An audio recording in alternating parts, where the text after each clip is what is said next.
Hey, the chat. I hope you guys are doing great. And we are back with the Champions Chess Tour. It is Magnus today. And here we go, guys. Right into the game. It is Magnus versus Maxime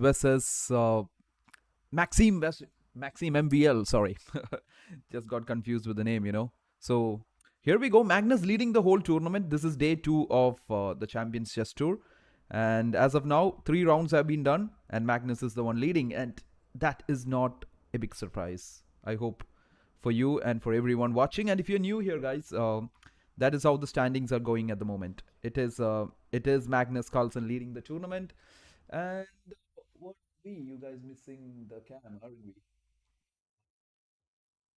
Trying to get my cam. Yep, there you go. And there we go. So we start off with a Reti, Knight F3, and unlike the other tournaments that we have been talking about, guys, this is something different. Here it is Magnus. This is a 10-minute plus 2 seconds game.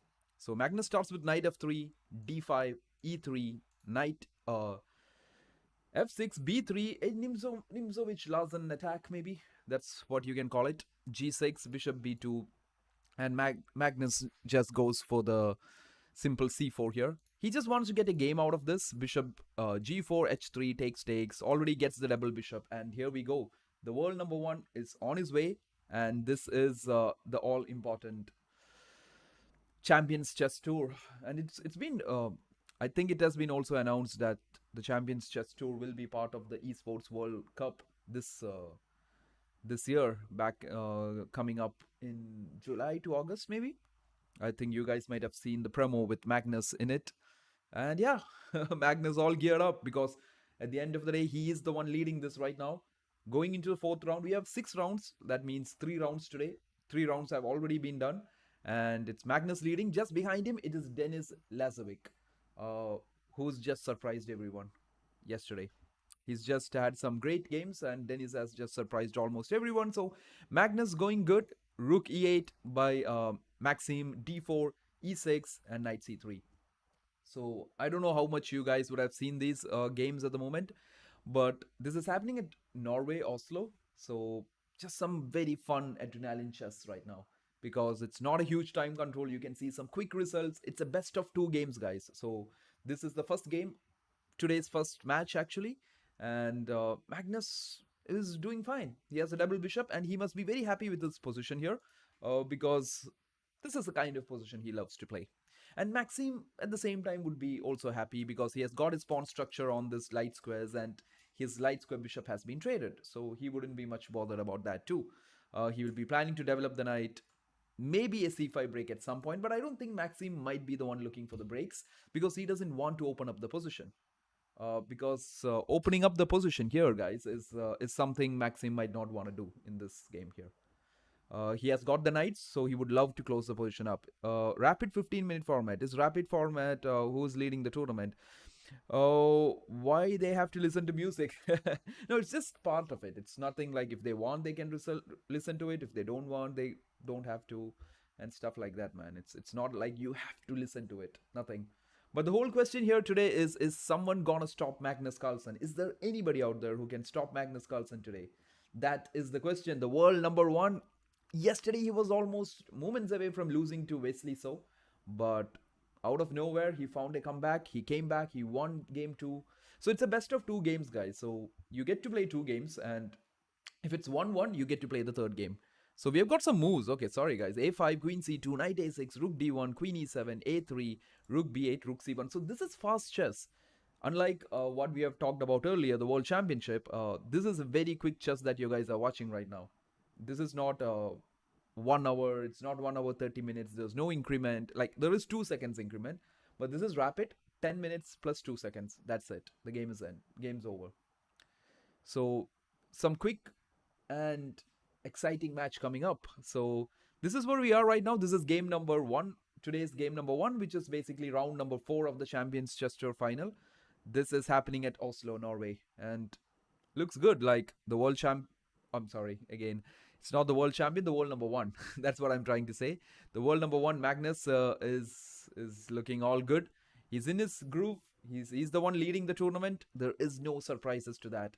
But the whole point is someone going to stop Magnus Carlsen? That is the whole point.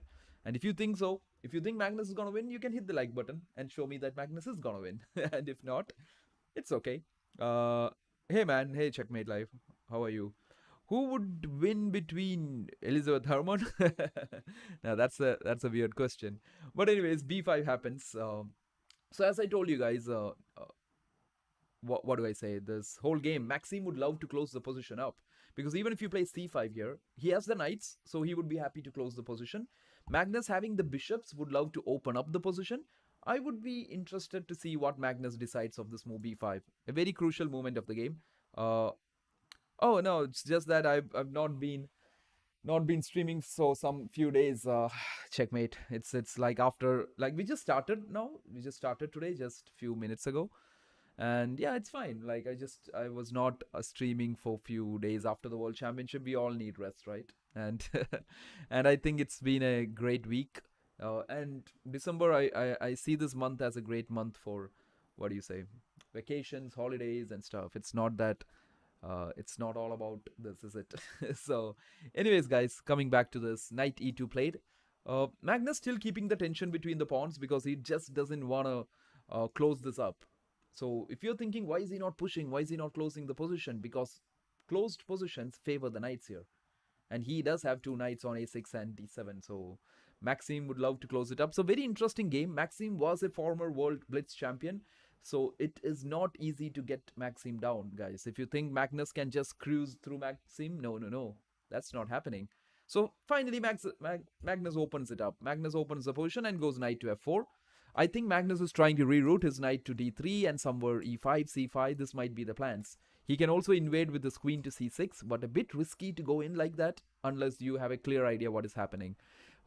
Magnus would also like to open up these pawns with a4. Another plan here, but looks good for the world number one. Like the whole point, what match is this? This is the Champions Chess Tour, Shaz. This is happening in Norway, Oslo.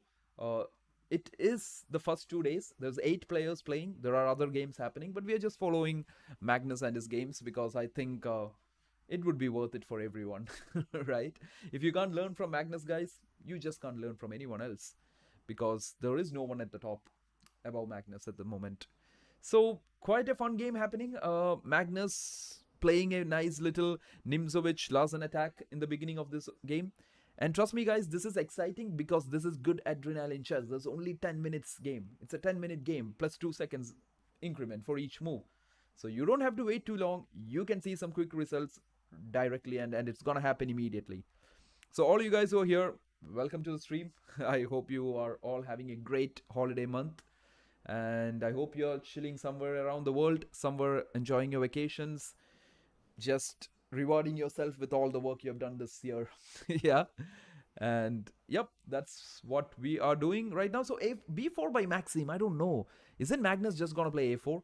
And this bishop might reroute this side, guys. This is not looking that great for Maxime because Magnus is just gonna go with after a4. He's not gonna let him open up. I think a4 is gonna happen and then bishop e2, bishop b5.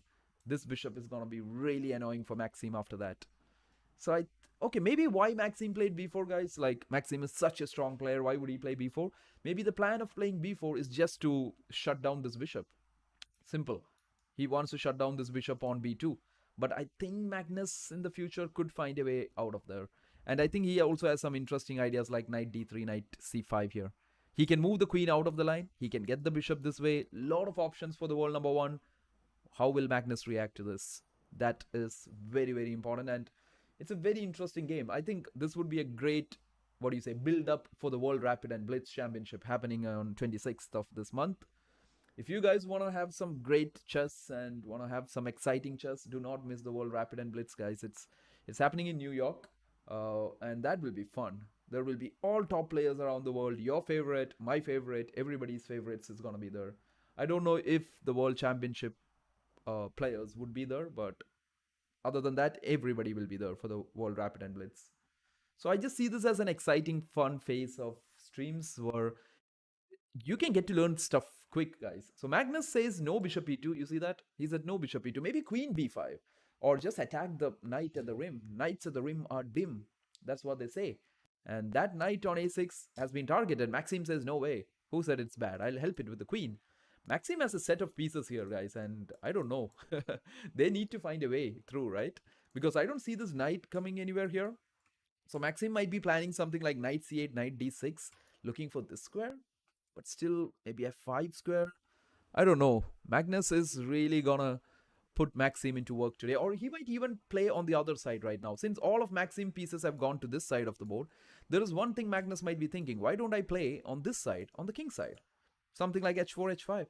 Just slam in on g6, try to soften this g6 pawn up a bit. That's something he could be thinking right now.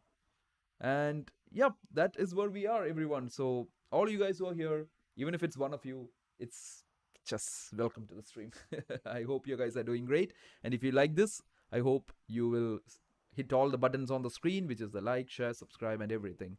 So Maxim goes knight d7. And in these closed positions, guys, a mistake, you can't call it like huge mistakes. Because this is more about improving your piece kind of a situation. Maxim played it because of a very logical reason. He did not want Magnus to slam in with his knight on c5. Very straightforward. He doesn't want that to happen. Whoa, Magnus says, no, I'm going to slam in with the rook on c6. Magnus is putting all his eyes on this knight. The queen is looking down from here. This rook is ready to double up on this file. The only question Maxim has for Magnus is that, what about your bishop, Magnus? How do you get this guy out? What is your plan for that? Like for more reach? Yeah, I don't know, guys. But if you really like the stream, you can hit the like button. That's great. As Shaz says, more likes, more people. That's what they say, I guess. But only if you like it, Otherwise, it's absolutely fine. But nonetheless, guys, rook c6 played by the world number one, Magnus. Maxim down to 4 minutes, which is very important to note. Magnus also down to 4 minutes. That's what I said. This is excitement from the get-go.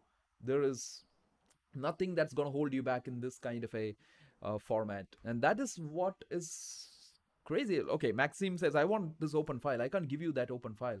Magnus says, no way, I want the open file. I'm going to double up with my rooks there. He might even triple up on this open file. The Alekane's gun, they call it. Tripling up on this open file. But usually in the Alekane's gun, the queen has to be the last one in the line. But here the queen has to go in between, right? So just to check, guys, I hope the sound is clear. I hope you guys can hear very well. If there is any, like, if the music is too much, if there is even any music you hear, or like, if there's anything that's disturbing you while watching this, just let me know. Okay. But rook c1, he takes it. Yep. Magnus goes back. Magnus says, here we go.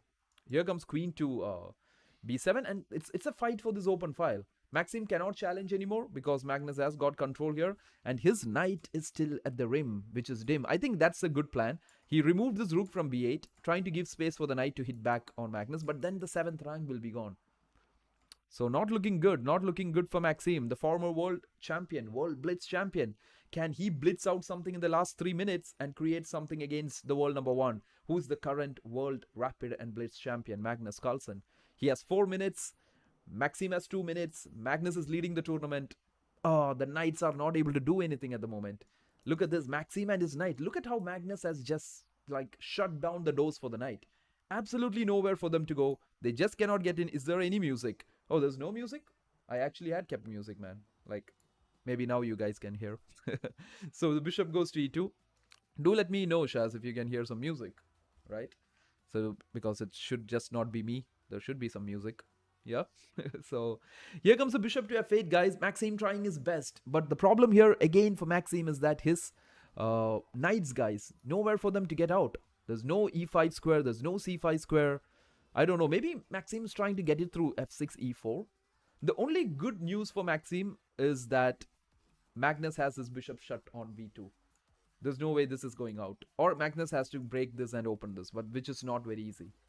So some exciting finish coming up here. Magnus Carlsen trying to keep his lead in this tournament, in the Champions Chess Tour. Will he be able to do that? Or will Denis Lazovic, who's just following him, who's just behind him, will he be able to catch up with Magnus? That is the whole question here. So let's see where this is going. Still looks like a big advantage. Magnus did drop his bishop this way. We had talked about it. I think he's planning to get it this, like, around the other way. And this is the crucial point, guys. Magnus takes his time at critical moments, sorts everything out, and he's back with some quick moves to put you under pressure again. So I would love to see how Magnus would convert this position. It's very interesting to see. If you guys want to learn something out of chess, These are the games you must see. Knight e5. There you go. You know why that trade was offered? Because if you take, the bishop gets activated. This is Magnus's worst piece. He's trying to find a way. How can I activate it? And Maxime is like, I won't let you do anything. My knight is back to the starting square. Can you believe that? That knight who started out on b8 is like back on b8. Looks good. And now here we go. Magnus says time to hit you here because most of your pieces, man, are stuck here. So that means there has to be something we can create against the king. Typical or vintage Magnus Carlsen. Plays on all sides of the board, creates problems, but let's see, guys. Let's see if there is absolutely anyone who can catch up with the world number one. So h4 being played, and if you like the stream, guys, do not forget to hit that like, share, subscribe, and everything else which you, if you like it, that is. So bishop d6 comes in, and Magnus just keeps going. He's not even bothered that the bishop takes the knight. Not a problem, because you take and my bishop gets activated. That is what Magnus wants. He wants them to take this knight so that he can take it with the d pawn and get his bishop out. This is the only piece he's concerned about. Rest of his pieces are looking absolutely great. Oh, he goes breaks e4. Like somehow Magnus wants this diagonal to open up. And now look at this, guys. Look at this. The queen's diagonal opening up against h6. This is real crazy stuff here by Magnus. He's got the advantage. He knows it. He sacrificed this pawn. He's like, take it. I don't need it. Your pieces are so badly placed on the wrong side of the chessboard. And Magnus is gonna make him, is really gonna punish him for that, if you ask me. It is not gonna work well for Maxime here. He's down to 1 minute, guys. Maxime has to do something here. And I think he's really stuck. Look at this structure. Look at the pawn structure, guys. These pawns have totally put these knights out of the game. Look at the knight. Look at the pieces. Look at two knights on the last rank. I don't think you see that every day, guys. I don't think you see that every day. I think queen g5 is coming, hitting the rook on d8. And then Magnus is going to create havoc on this side of the board. This is looking bad. This is looking bad for Maxime. I hope he finds a way out of this, but not easy. Magnus down to 2 minutes. Maxime down to 1 minute 38. Maxime has to get some of his, his world championship winning skills in Blitz out right now to save this position. Otherwise, this is looking not so bright for Maxime. And Magnus will be very happy. And here comes queen g5. There you go. We have to be a happy bunch of people if you can guess the world number one's move. So queen g5. So try guessing the moves, guys. What is Maxime going to do? Is he going to challenge this open c file? Is that going to happen? Yeah, he does. Right? There you go. Trade. I think queen e7 makes a lot of sense, but okay. Fair enough, because if you take it, e6 is a move, guys. Like, trust me, e6 is a crazy move that will happen at some time to open this diagonal of the deadly bishop towards the king. Wow, this is looking crazy. So can Maxime play queen c2, guys? Is this an option? Can he attack both the bishop? What is Magnus going to do for that? He doesn't. He takes it. He takes back on d5. Not too much of time for us to actually, analyze everything. But we will try to talk about much important points here. Pawn takes on d5 and Magnus just thinking, how do I finish this off? Should I bring my bishop here? Should I bring the bishop this way? Should I sacrifice a pawn, open up this bishop? So look at the double bishops, guys. Totally destroyed the double knights here. And that is why the bishops are extremely strong in open positions. So knights are tricky. Knights are amazingly tricky pieces. But bishops in an open position, that's something you don't want to face against. So all you guys who are here, just joined in. This is the Champions Chess Tour, guys, happening live at Oslo, Norway. And we have the world number one in action. Magnus playing against Maxime. Magnus playing the white pieces. And you don't want to guess who's doing better. Because you can look at your left side and see the bar saying that you still don't understand who's doing better. It is Magnus doing better. His double bishops look crazily strong here. I don't know how Maxime will defend this, but Magnus down in time, guys. 37 seconds on the clock. You do have 2 seconds for every move you make, so there is chances that he might come under some pressure, everyone. There is chances. So Magnus goes bishop to b5. He's like, okay, activates this bishop. At some point, I'm going to sacrifice this pawn, open up my bishop on b2. My queen looks great. This h-pawn can go up to h6 at some point. More weakness for this king. This is looking bad for Maxime and his king. Look at the king structure. Maxime goes knight c6. h6 by Magnus. That's the thing. The problem here, right? This is a crazy pawn, guys. This is really gonna annoy this king. So weak. The king is so weak. The queen comes in. Maxim somehow trying to hold everything together, but his pieces are just too weak here. Oh, Magnus goes queen c1. This is the way maybe for Magnus. Is he trying to get through this way? He's just giving up pawns. Doesn't matter because that opens up diagonals. That's going to destroy Maxim. Maxim, there's no way. I don't need it. I don't need it, man. So, but is Magnus going to remove this knight out of here? That's the defender of this square. And just get queen g5, queen f6 and just mate him? Possible. You could try that. So, I don't know, guys. But let us see. Is there a checkmate chance? Yep, there is. Because of this pawn here, Shaz. But Magnus calls queen c5. He's just putting so much pressure on the knight. If the knight takes, pawn takes, and you have a passed pawn coming from b5, which is even more of an issue here. That pawn will just keep rolling down the board and it's just over. Maxim down to 23 seconds. He needs to do something quick and very quick. Look at the knights. You have to watch this game, guys. If you get to watch it replay or something, you have to watch this. These knights were destroyed by Magnus. Look at him. He's playing on both sides of the board. That is vintage Magnus here. He's like, I'll attack you here. Few minutes ago, I was attacking you here. Magnus is dropping back, losing a bit of his advantage. Is Maxim gonna take it? Maxim down to 13 seconds, guys. Magnus down to 5 seconds. This is not the exact thing you want for Magnus, but he is the world blitz champion. He can make it. F7 check. Oh, is it over? Takes, check again. Take the knight. Check again. Takes this with a check. Magnus just doing it in his way. And if you block it with the queen, guys, takes this, and there's no stopping the h-pawn. This is almost over for Maxim. This h-pawn will be the decider here. Queen e2, Maxim trying for some checks. Oh, bishop f6, trade. Queen takes, and that is the winning transition here. And Magnus will push, promote to a queen. You cannot promote here, and the game is over. Magnus Carlsen takes the point. Wow. It's just over. What a game. What a game by Magnus. Just totally outplayed Maxim out of the opening itself. Got a position he wanted, just finished it off. Let's just see the result of the other games, guys. So, Alireza, I think, okay, that is round 5. We don't want round 5. Let's see this one. So, round 4, Alireza Nepo ended in a draw. Wesley saw Vincent came a loss. He is not having a great tournament, Vincent. I think he did win the last game against Levon. Magnus beats Maxim. We saw that. Denis Lazovic wins again with Levon Aronian. Denis Lazovic has been the, what do you say, dark horse of this tournament. I don't know how popular he is in this whole space for everyone, but he is playing really good chess. He's just like in the standings just behind Magnus. He's the one chasing Magnus here. Out of all this, like at the top players who are playing, Ian Nepomiashi is also just behind Denis Lazovic here, but this is looking nice. Hey, hello, how are you? So hope you guys are all doing great. This is round 4. So some exciting chess, guys. Some really exciting chess. I don't think we're going directly to round 5, guys. I think there's like, this is a best of 2. So we will have the next game starting like at any point. Some basic glitches from chess.com maybe. But yeah, I would love to see how Denis Lazovic finished this Aronian game. If we just go here, let's see what Aronian blundered here. Denis started with d4. Okay. It's a typical, started off with the Nimzo Indian. Knight e2 variation.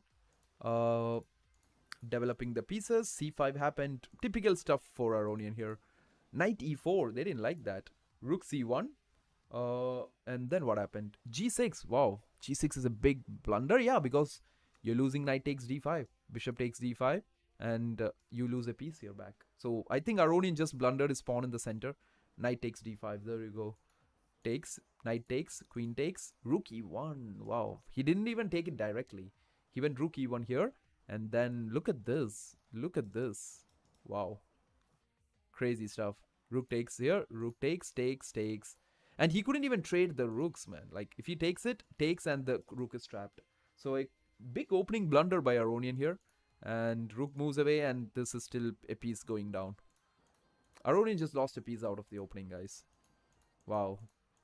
That's real tilt by Aronian here. And Denis just traded off everything and just won the game. It's just over. That one piece decided it. Right? So, big loss for Aronian here. He's not having the best of times. Okay, round 4, second game about to start, guys. Wesley saw against Vincent. They have to fight. Wesley will be trying his best. Alireza versus Nepo. The first game ended in a draw. Let's see what the second one goes. Magnus Maxim, that is where Maxim will push. And Dennis versus Levon will also be a game where Levon will push. He'll be really frustrated that he blundered out a piece in that first game. That was crazy stuff. But anyways, guys, all you guys who are here, who are new, if you like the stream, we are watching the Champions Chess Tour 2024 finals happening at Oslo, Norway. And yeah, that's what's happening right now. So we're just waiting for the second game to start right now. And this is some exciting stuff happening here. Let's see what if Maxim can actually take down Magnus in game number 2. So let's look at the other games, guys, that were decisive. Let's see Wesley Saw and Vincent Keimer's game. So how did Wesley win this one? So he started with this d4 stuff, c4. It's again a Queen's Indian or a Catalan. This is a typical Catalan variation. Takes, a4. Vincent trying some exciting stuff with a5, a4. Vincent coming out of this World Championship team, right? He was part of Team Gukesh in the World Championship. So a lot of interesting opening ideas might come out of that way. Castling, b5. Wow. I've never seen someone just take the pawn and support it like this in the Catalan. Too risky. Knight e5. Look at the bishop. The bishop's like, what are you doing here? Bishop b4. Look at these bishop guys.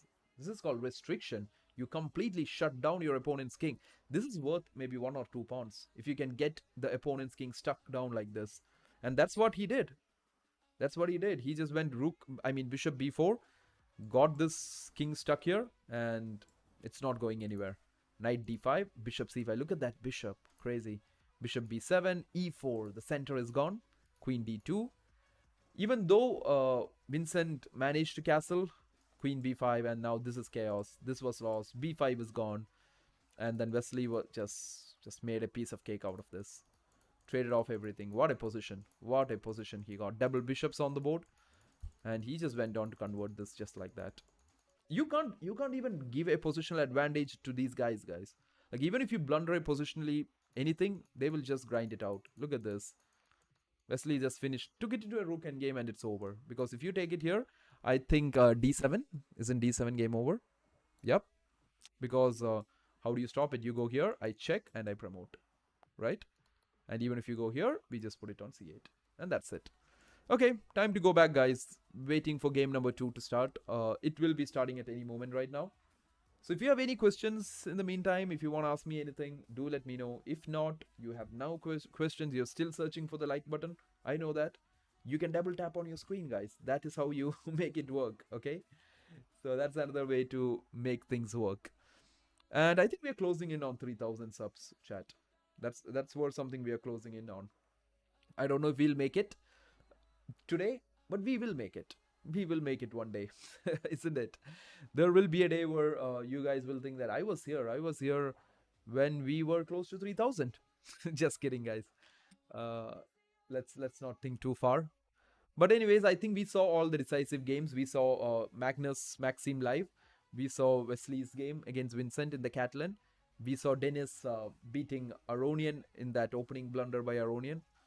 And that's where we are. We are waiting for game number 2 to happen. So this is basically a best out of 2 games.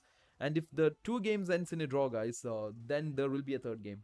There will be a third game as a tiebreak, which will decide what will happen. So that is what is happening right now. So this is the Champions Chess Tour 2024, day 2. It is Magnus Carlsen leading the tournament. Right? It is the world number 1. And he just needs a draw against Maxim right now. He just needs a draw. If he can draw this game, he's like easy. It's easy peasy for the world world number 1. Sorry.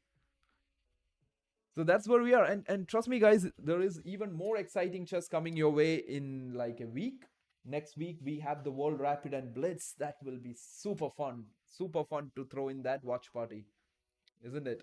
That would be exciting because World Game is happening. Location. Oh, it's happening in Norway, man. So this is right now happening in Norway, Oslo. It's happening live. Like the players are there. It is happening there. So yeah, that's where this whole stuff is taking place. So yeah, that's what's about the tournament, guys. And talking about the next one, I think we will be next after this one. We would definitely be streaming out the Rapid Blitz, which is happening in New York from December 26th, just after Christmas. Right? But nonetheless, guys, on top of that, I think after this Christmas stuff and everything, we will also put in streams where we'll just play. Let's just play with other people, right? We'll do some speed runs, we'll do some puzzle rushes, we'll like maybe try to hit some puzzle battles and stuff. Okay, here we go. Game starts. Maxim goes with 1 e4. Magnus goes e5, knight f3, knight c6. Is it going to be the Royal Opus? Yep, there you go. Royal Opus on the board. a6 on the board. Bishop a4. Magnus knows this like bread and butter. It's so smooth for Magnus. Bishop e7. He has played this countless number of times. d3 by Maxim. b5 by Magnus, putting the bishop out of here. This is a dangerous guy. So Magnus might at any time go knight a5. So castling. Maxim a3 maybe? c3? No, knight c3. Okay. Okay. So I think Magnus is just gonna hit with d6. There you go. d6 on the board. And let's see where this is going, chat. a3 by Maxim. If you're thinking why the bishop needs to be preserved, this is an amazing piece. If you don't think so, you should. This is an amazing piece. So that's why a3 was played, chat. a3 played to keep the bishop intact. So there we are at this moment. So give me a second, chat. Just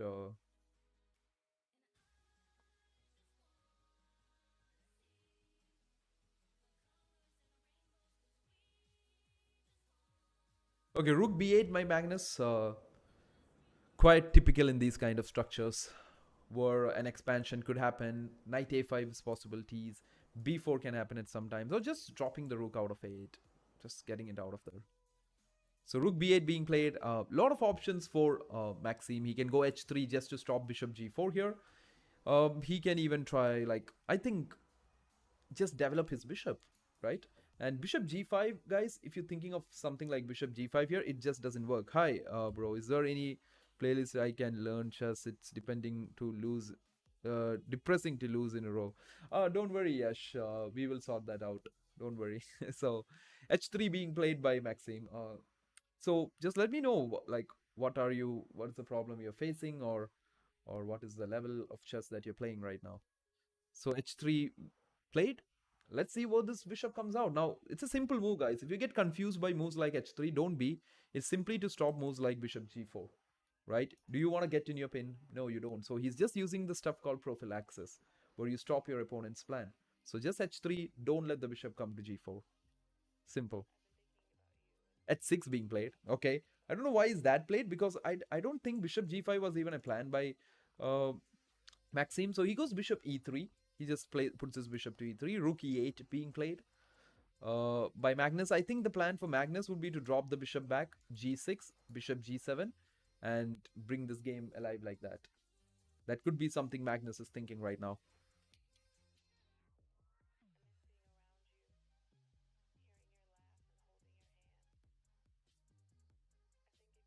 Okay, chat. So this is where we are, and we are watching the Champions Chess Tour. If you're thinking about what kind of a tournament is this, so this is a 10-minute game, guys. That's why I said this is going to be a lot of adrenaline for you. There's no time wasted, nothing. So here we go. Magnus goes bishop f8, a typical idea here to go g6, bishop g7 and stuff. And I think Maxim using his idea like c3, very common. Why? Because you want to drop the bishop to c2, and then after the d4 break, at one point this bishop will be very strong here. And this knight is coming to g3. It could be going f5 at some point. There's a lot of ideas happening here.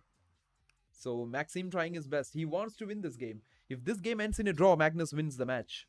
It's a best of two. Magnus has won game number 1. This is the second game. And if Maxim doesn't do anything here, and if it ends in a draw, Magnus is safe. Bishop back to c2. Maybe Magnus is just going to trade the queens off. That's something he's just so good at doing. Or he might even try something like knight here, so that after the trade, he can go knight c4. So a lot of maneuvering strategic plans here, guys, that one must know to play these kind of positions. And that's another idea I think Magnus might be thinking. He might be thinking of knight a5, planning to take on e4, and then going knight c4. There you go. Takes. Maybe after take this. Yeah, there goes the queens off the board. And yeah, all trades happening, guys. And this is what Magnus wants. Maybe the knight is maneuvering to c4 now. This looks so tempting. This looks very, very tempting. And I think Magnus might be thinking about it. Definitely a plan he must be thinking. Or he might be just randomly thinking, let me just develop my bishop, guys. Bishop e6. Okay, knight a5 played. You see that?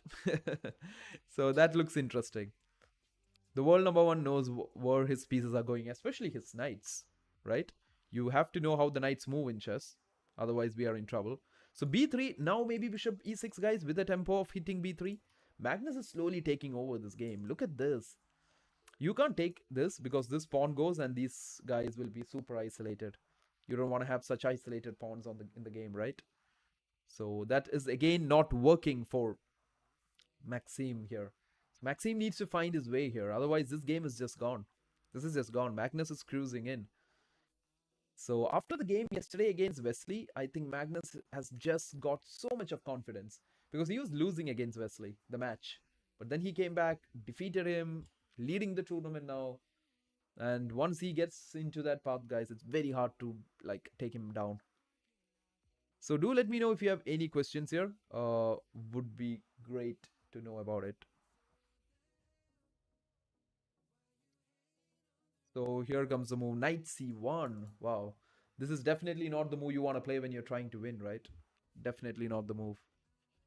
But Maxime trying. He will try. He will try till the very end here. Because a draw is just not enough for him. A draw is just not enough. It's close to like, a draw is equal to losing for Maxime here. And for Magnus, he'll be happy with the draw. So Magnus goes knight d7 here. Remaneuvering this knight maybe? Knight c5? Because if you think knight c5, b4 will happen, I don't think so. Because doesn't he have knight b3? Hitting the rook. So that you take, and after all the takes, the bishop takes. I think Magnus is coming to c5. I think that's what he's looking at. Because I don't know. I don't know. Like, but c5 he can take and then go b4, right? Yeah, so that's not working. So it's not c5 where he's coming at. Maybe he's planning pawn c5. You never know. So lot of plans here for Magnus. He is just putting Maxime under pressure. Lot of pressure. So yeah, that's where we are, guys. This is the fourth round of the Champions Chess Tour that we are watching right now. And this looks a lot of fun. This looks a lot of fun because both players, this whole format is fun because it's a 10-minute game. 10 minutes plus 2 seconds. That's all. That's all you have. It's all quick and fast. You don't have to wait for hours. You don't have to watch the games for hours. You will get to know the results very quickly. So that's where we are, everyone. This is the Champions Chess Tour happening in Oslo, Norway. And we have the world number one, Magnus Carlsen, in action. Can someone stop Magnus? That is the whole question. Is there anyone out there who can absolutely take Magnus down? So let's just share the stream a bit. So if you guys like what you see, yeah, Magnus goes with c5, everyone. So I think we have called this move, right? We had called this move, c5. It's just that he's these pawns, like there will be definitely some breaks Magnus is planning about b4, c4. They're all plans that he can come up with.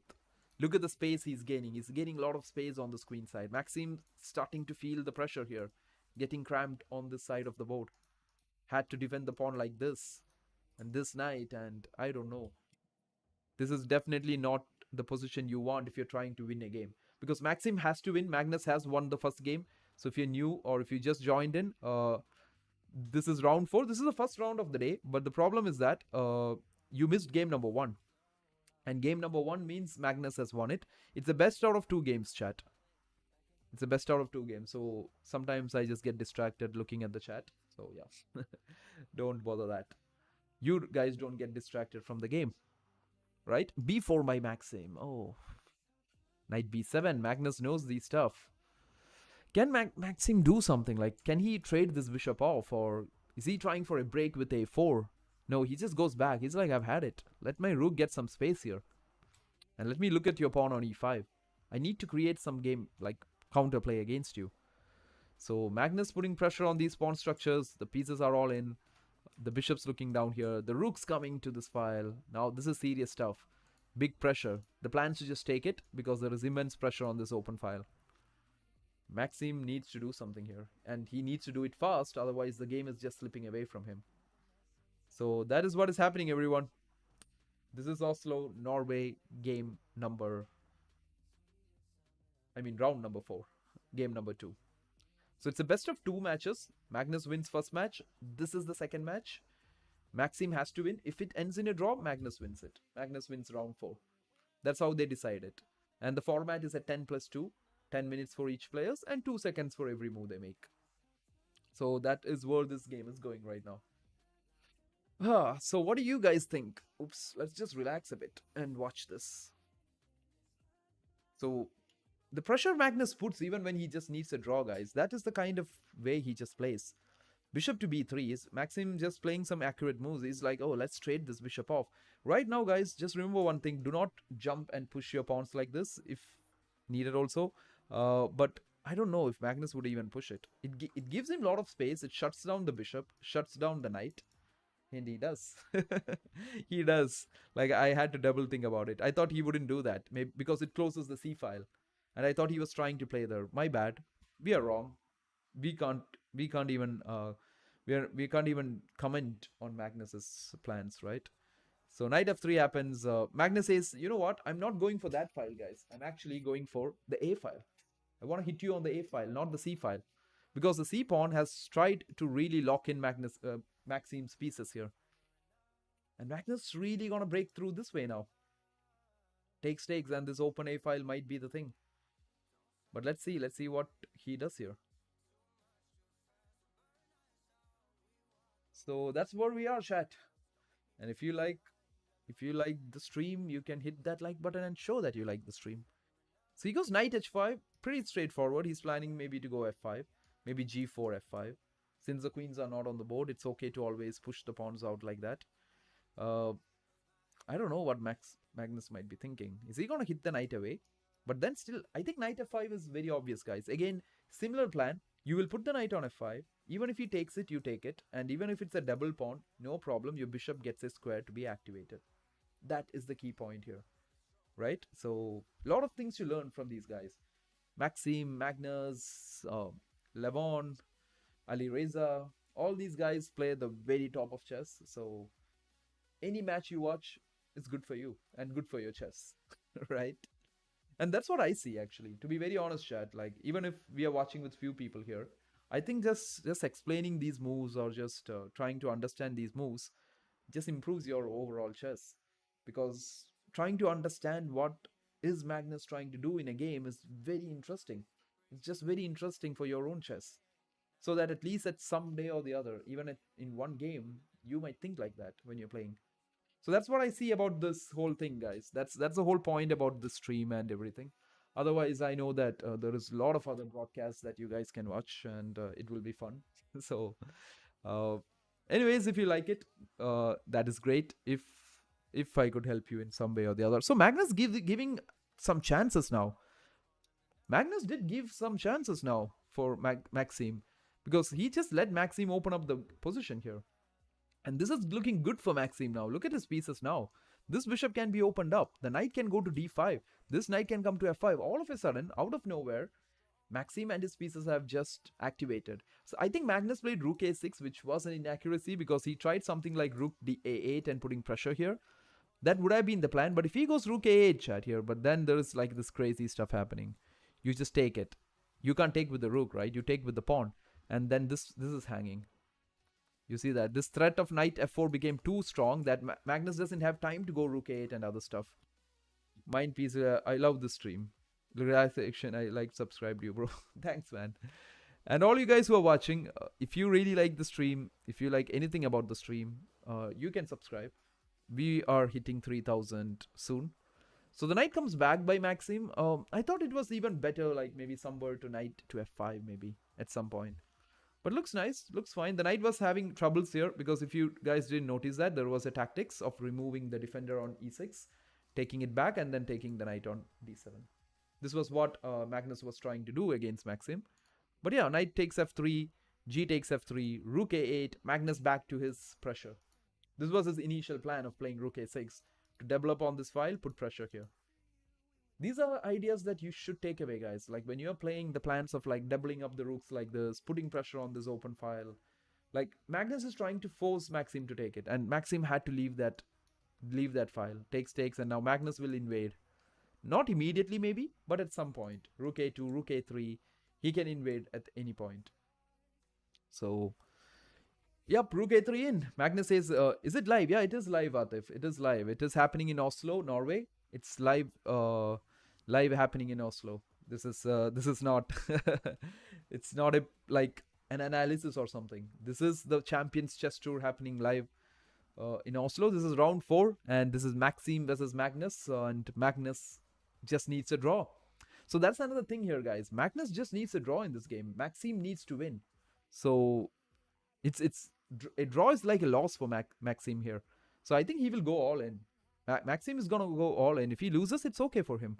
He's gonna try. He's gonna really try. So that's what I think will happen, chat. So if you like the stream, chat, and if you're searching for the like button to show that you like it, you won't find one, because you just need to double tap on the screen. That's how you do that, right? So Maxime playing a very nice move, guys, trying to get squares for the bishop, putting the bishop here. Magnus immediately hitting the knight. I think the knight's going this way, right? You see the square, like f6. Wow, I want my knight to be there, and Maxime too. Maxime double agrees with us, chat. He agrees, and I want this bishop to be here, chat. What do you want it to be? I think that's a good place to put my bishop. I love my bishop there on e4, looking down at this rook on a8. A bit of a concern for Magnus, because if he loses this, they have to play a tiebreak third game. Magnus might want a draw here. He's just considering how to get a draw out of this. He's down to 2 minutes. Maxime is a former World Blitz champion, so don't count Maxime out yet. You see that? Maxime agrees with us. Like, you can't take this rook, guys. Don't get surprised like, whoa, Magnus blundered a rook. No, knight e2 was a check, and you would lose a rook back. Now this pawn, guys, this is annoying. But this pawn is also even more annoying. d5. What if d5, chat? Yeah, d5 by Maxime. Magnus gonna pick up the pawn. Magnus just picking up pawns. Knight f6 check. Whoa, whoa. I don't want to get checkmated with a bishop and knight out of nowhere. Okay. Lucky for Magnus, he does have some dark squares left at his disposal. Let's make the counts even, guys. Let's go like and views. Yeah. So all you guys, if you like the stream, everybody watching, you can hit it, because my friend here, who was Shaz, was telling me that more likes, more people will get to see the stream, and I would love more people to watch it, because it would be good for everyone, I guess. So bishop comes to g7, everyone. Magnus trying to find a way. This is crazy. Maxime has made this thing really, really uneven here. So can Maxime go rook d5 and hit this pawn here, and also support the d5 pawn? Is that what's happening? There you go, rook d5 on the board, guys. So Maxime down to 2 minutes 40 seconds. Magnus down to 2 minutes here. Can the former World Blitz champion Maxime Veschim-Lagrave from France, can he take down the world #1 Magnus Carlsen? Magnus is like, you ain't the one stopping me. Magnus is leading. He just needs a draw, guys, and he wins this match, because he won game #1. So rook c5 played. Good option by Maxime. He can always go to the 7th rank now. Very exciting stuff. This bishop is kind of stuck here because of this knight. This knight f6 is always an option. But Magnus says, I don't want to trade that bishop. This is a good guy. He's looking down at your pawn on e5. So I like that pressure. I like the way I'm putting pressure on you. So what does Magnus have here? Maxime says, I'm going to improve my king, man. What do you do about that? My king is going to walk to d4. But not possible until this guy's here.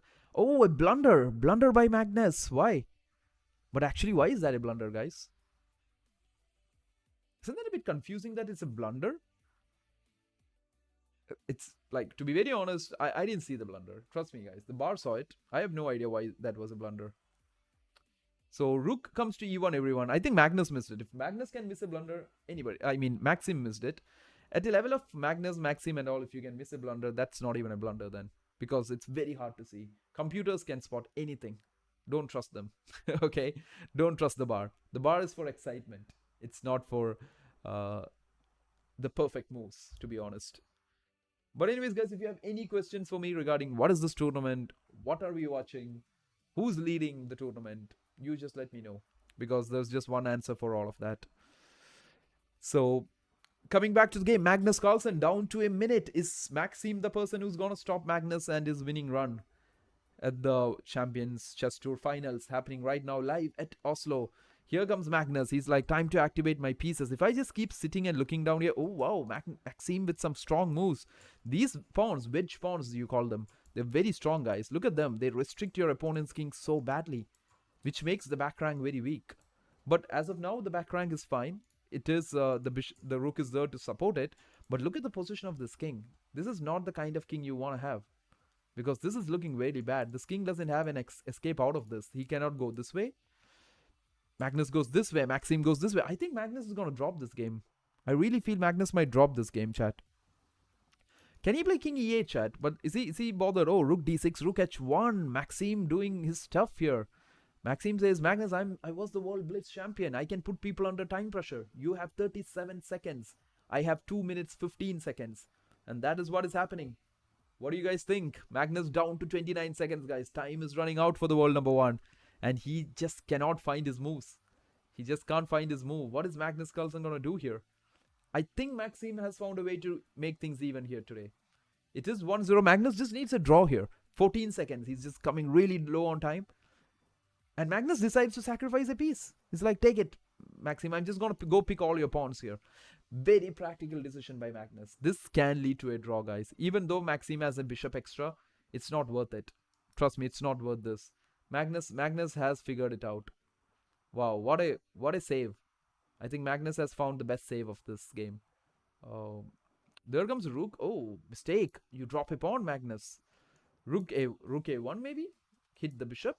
Try to make problems here. Yep, there you go. There you go. Followed by rook a1 by Magnus. Maxim has the advantage here, guys. This pawn is the critical guy. This could be the potential queen. Just because Magnus dropped it is the problem. So this is looking interesting. Go nowhere. The world number 1 is down to 5 seconds. King g4, king g7. The king might advance again. King f5. I think Maxim might just go there. Okay, he just cuts down the opponent king, which really, really is not looking good. Rook c1, both under time. Maxim has 2 minutes here, guys. Look at how fast he is. Look at how fast Maxim is. Magnus trying to create problems back. He's like, you can never take this pawn because I will take your pawn. That's why Maxim is not taking the c3 pawn. If you're thinking, why is he not taking that pawn? Because you will drop this pawn. This is that only pawn that can help Maxim save this game or win this game. Otherwise, it's very hard. It's 3 versus 1. Lot of great moves, lot of mistakes. That is the fun of this format. It's 10 minutes plus 2 seconds. That is where we are going right now. Whoa, trade. I think h5. Magnus is just going to push the pawn, right? He's just going to push this pawn. And at no point, Maxim can take it. But here, isn't this king in a bit of trouble here? Is this really a problem? Or can Maxim, guys, that's a great idea here. Can Maxim walk this way and get this pawn? Can he use the king to get the pawn?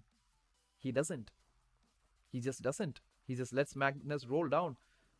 Wow, the pawns are coming in now. That's a blunder. Rook c3, you can't take it, Magnus. Magnus low on time, 8 seconds. This is looking dangerous now. I think Magnus has lost it, guys. Magnus has lost this because this pawn cannot be stopped. Like, this bishop will just kill you. I think b6 now. Then check, get the pawn rolling. I don't think Maxim has to rush at the moment. He can also play something like rook h6 and stop this guy first. I think that's the best way. Yeah, there you go. f6 played. Now use your king and go to the other side of the board if you want. Magnus will try to push the f pawn too. Yeah, that's what Maxim is doing. Just go to the other side. Yeah. Magnus really trying to put all the pressure. He just needs a draw to win the match. Look at that. When you needed a draw, you lose the game. Crazy stuff. Maxim is just not that easy. Maxim is definitely not the easy guy to play. Magnus trying his best to hold the draw. King d6. This is happening live, guys. Rook f2 being played by Magnus. He's like, I'll try anything. My king will save the pawn. Magnus has a pawn on the 7th rank ready to promote.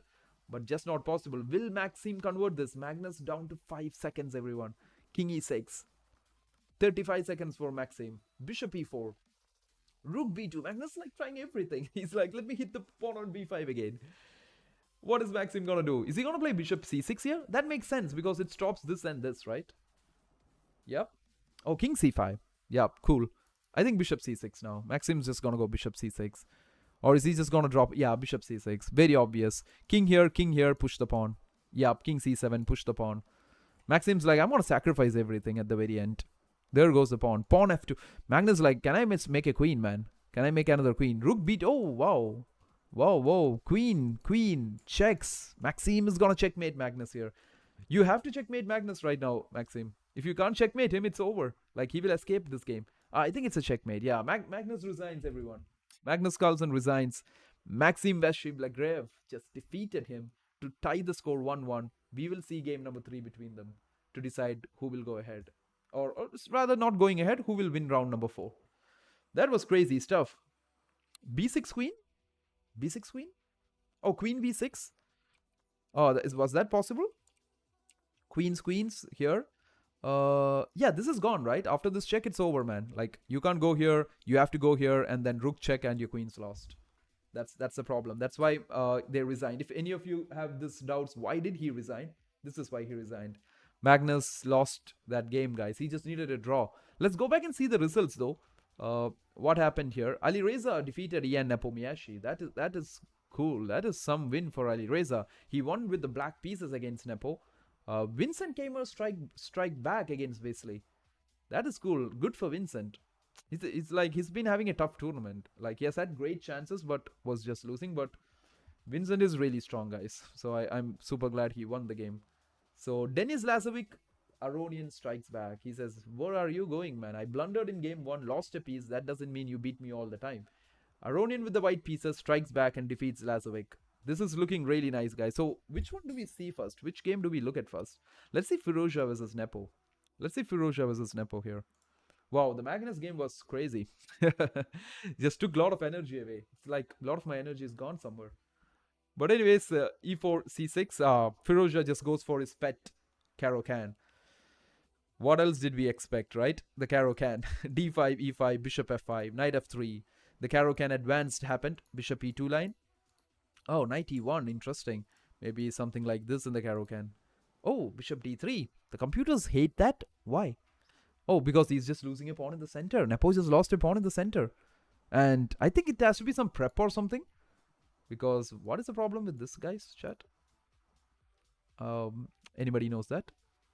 Because d takes e5, knight takes e5, loses a pawn, right? So I don't know. Hey, Jonas, how are you, man? How are you guys doing? So just coming back to the game, guys. Bishop d3 happened. Let's get back to the game. They just developed. And Reza just knows how to play these positions very well. He has played the Caro-Kann at all different levels, and he's someone who brought it back at the highest level too. And yeah, it was kind of okay at this moment. But wow, King f8. Like, you have to be really brave to play chess like this, guys. Queen d7. Knight h3. Look at this. Queen d6. King g8. Wow. Wow. Some moves there. Rook f8. Queen f6. Knight takes f4. Ali Reza actually blundered.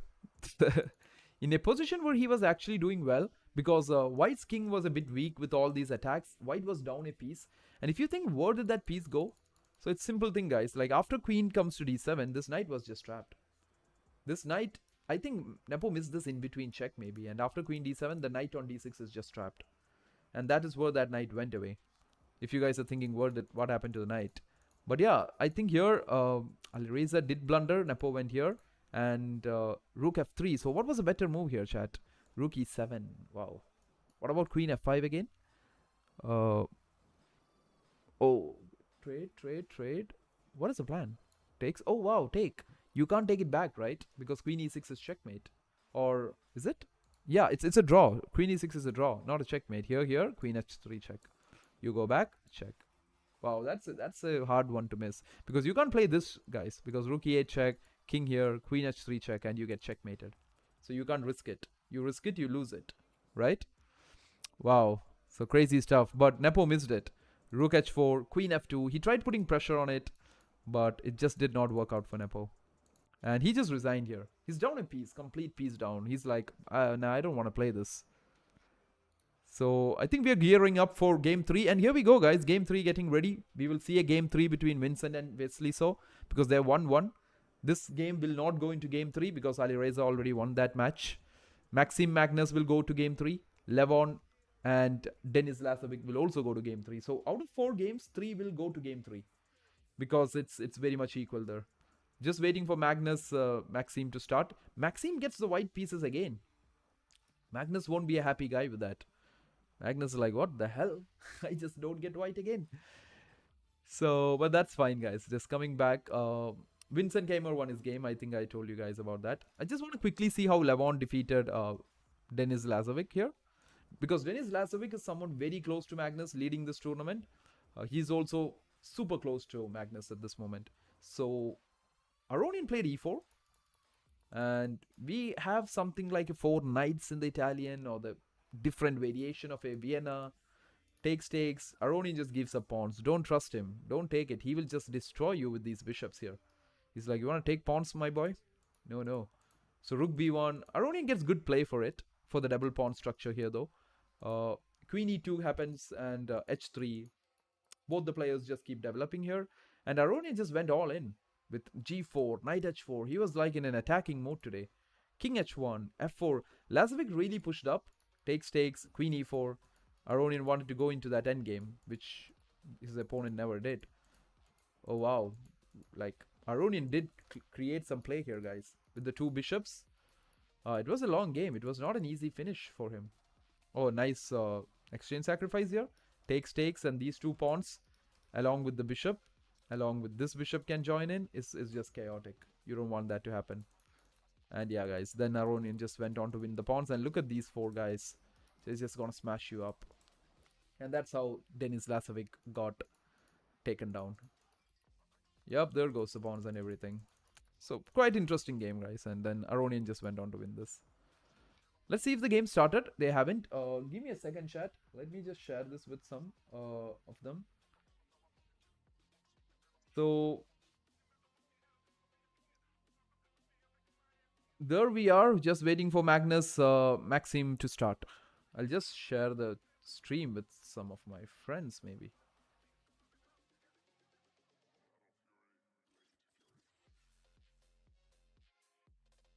So anyways, chat, this is where we are. This is the second day of the Champions Chess Tour.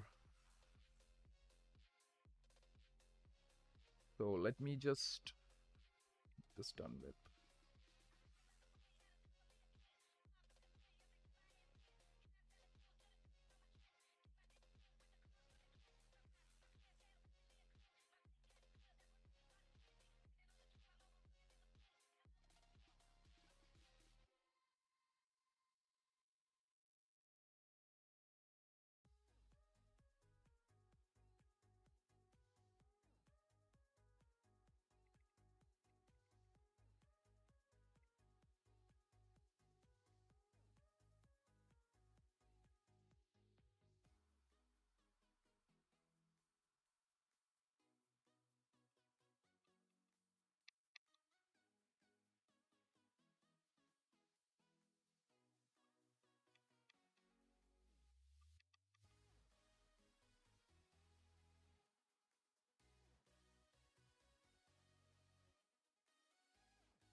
Okay, chat, just sorting out this live, just adding stories. And if you guys want to catch up on Instagram, this is the same ID. It is the one chess, and you can catch up on Instagram, and you can catch up with a lot of content that we create on Instagram. We try to create some fun stuff. I hope it works for you guys.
Okay, chat, we are back. Was just sharing some stories out there in case someone wants to join in. Yep, I think it's up and running. So just coming back to this chat. So, anyways, if you guys have any questions for me, like by the time we find Magnus come back and play this portion, do let me know, everyone. Do let me know. And the games have started. Cool. I think we are on time and on point. We are back with the same Rylopers again. So Magnus is really frustrated that he lost the last game. Like he just wants to prove that he was not wrong in the opening. He goes for the very same line in it. Maxime says, okay, I'll also play the same thing. Let's try to prove each other. Look at that. Look at that. 10 moves blitz out. Same as the last game, guys. Absolutely same. This is the same game they played in game number 2 because Magnus knows his opening was not bad. He was doing great in the opening, out of the opening. So he's just putting questions forward to Maxime like, prove me, Maxime, that you were really better in the opening. So knight g3 played, bishop goes back to f8 here. And Magnus creating the same plans. c3 being played by Maxime, as you guys would have seen earlier, the bishop will try to drop back to c2 on this diagonal once challenged here. So there will be options like bishop e6. Yep, the bishop is challenged. Maxime is just not ready to give up that bishop. He drops back and b4 by Maxime. Okay. I think Maxime was the first person to change here. But again, the same thing, guys. Takes, and then comes rook, queen takes queen. Magnus is like, I'll really show you this endgame today. Look at that. Look at that. Chess players with some ego, maybe. That my position was better. Both of them knows that their position was better in the last one. It's just that time scramble and stuff. So both down to 6 minutes. Magnus down to 6 minutes. Maxime has 9 minutes. I think Magnus arrived a bit late or something. It has to be something like that. Trades the rooks. Yup. Magnus might be okay to even have a draw in this game. I think he'll be fine to have a draw. Because he's still leading the tournament, guys. He's still leading it. 3 out of 3. 4th round. Taking half point out of it will not be a big of a deal for Magnus.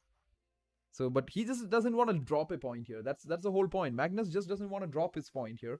Even half a point is fine here. A4 being played here. How will he respond to a4? Like, is he gonna keep it like that? I think he's just gonna keep it like that. I think the knight is coming back. Knight ace, knight d7, knight b6 maybe? Okay, Magnus decides some other way. Okay, maybe this way, yeah. So I was thinking about this way. But, of course, we always have to accept that Magnus is correct. So, takes, and I think the pawn is gonna take back. Cool. Takes happen, and Maxime has a great open a file. But can he do something there? That is a question that needs to be answered. So let's see where this is going, everyone. And if you're watching this, this is some, as I was just putting up a story on Instagram, you know. I was just saying, what do you say? Some catch up for some exciting, fun adrenaline chess because this is quick chess, guys. This is the rapid format. 10 minutes, right? 10 minutes, only 2 seconds increment. This is quick chess that you have to like watch. Knight f1 happens on the board. Bishop d7 happened, just supporting the knight. I think Maxime is trying to get this knight to d5. Very simple idea. Knight e3, knight d5. That's what he says I want to do here. That's what I want to just do here. And if you guys are new here, just watching the stream, you can always hit the like button if you like it. If not, maybe, I don't know, but you can still do it. So the knight is coming to e3, guys. Let me just put the music a bit low, maybe. So knight e3, knight d5 is definitely what is Maxime planning. He wants the knight to come to d5. That's definitely what he wants to do. I think Magnus trying to just stop it. Or is he like, how does he stop it though? How does he stop this maneuver? I think this knight has to come out at some point. Coming to c4, yep, c4, that's the plan. Knight d6. So keep guessing, guys. The fun game you can play with yourself is keep trying to guess what Magnus is going to play. Or what Maxime is going to play. The more you can guess, the better and better it will become for you. So you will like take out a lot of ideas out of this. f6 being played by Magnus. Maybe at some point he wants the king to join in and just be active. And just also just keeping an eye on the z5 pawn structure. Just keeping it solid. Magnus is trying to play very solid here right now. He doesn't want to drop one more point against Maxime and just lose this game. Because he won game number 1. And then coming back and losing it would be tragic. It's as if what happened to Wesley yesterday happens to Magnus today. So he doesn't want that happening. So that is where we are right now. Magnus Carlsen playing the black pieces, the world number one, the world rapid and blitz champion, trying to put the pressure on Maxim Vachiv-Lagrave, a former world blitz champion here. But nice move by Maxim, you know. Like, I think this is the plan. Don't you think so? Knight b3, knight c5. Yep, there goes the knights. There comes the knights to c5. That's a nice plan here. Just get your pieces, improve your pieces one by one. And after that, maybe he might improve the bishop this way, play f3 himself, give some support to this pawn. So Magnus is trying to put pressure on the e4 pawn here. Like 2 pieces on the e4. I think f3 will be played. f3 seems very straightforward by Maxim. Oh, okay. So, to be very honest, this also helps. Is Magnus actually tilting, guys? Is Magnus losing this game? Like, he seems to be going down a bit. Because if he loses this one again, he lost the match. He's going to lose the match against Maxim. That would not be the best of things that you want to happen. So if Magnus loses and Denis Lazovic wins his game, then Denis Lazovic is leading the tournament and Magnus is behind. So that is not a new thing you see every day, is it? But that's what makes this stuff exciting, right? That is the whole point, guys. The time trouble, the time pressure. Magnus down to 4 minutes. Maxim really knows how to put pressure on his opponents on the clock. Trades the pieces. This is all Maxim's game now. If someone is pushing this game, it's Maxim. Because I don't see any way Magnus can create counter threats here. But don't count him out. Don't count him out. He has done this before. He will do it again. And here goes one of Magnus's pawns. I think so. I don't think immediately, but at some point it might go. Oh yeah, so the z4 was under attack. So he had to save it. Oh wow, look at these knights. Look at these knights, guys. While look at this bishop. That is not a good bishop you have here. So do let me know if you have any questions, guys. Any questions regarding what tournament is this? This is a Champions Chess Tour final happening at Oslo, Norway. And this is Magnus Carlsen versus Maxim Vachiv-Lagrave. Yep, let's see where this is going. Knight f5 played. What do you think? Like Magnus can't take it, right? Takes. Look at that pawn on f5 and look at that knight sitting on e6. Crazy stuff. Followed by g4. That pawn will sit there forever after that. So Magnus under pressure, everyone. 3 minutes on the clock. 6 minutes. Double the time for Maxim. This looks good for Maxim. I think Maxim feels it. He's like, I feel it, Magnus. I feel it. This might be my game. Is he going to trade? I think taking is fine, right? This pawn can be caught up, isn't it? Takes and knight e3. Takes knight e3. How does Magnus save this now? I think bishop takes knight, pawn takes knight, and knight e3. I don't know. Looks okay.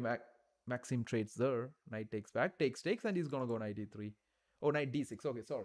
Both wins, right? Both ways the pawns is wrapped up. But here, guys, there's a small problem here. You know what is that? This bishops. It's opposite colored bishops. That could actually end in a draw. I think Maxim missed out that it's opposite color bishops on the board. And they're very hard to convert. But still quite a possibility here with the 2 pawns, 2 versus 1. And with the knights on the board, this is absolutely possible. Don't count this game out. So Maxim trying to, look at Magnus and his bishop, guys, like stuck, like in no man's land. Maxim will definitely bring his king out now. This king is coming out to c4. Trust me. That's where that king is coming.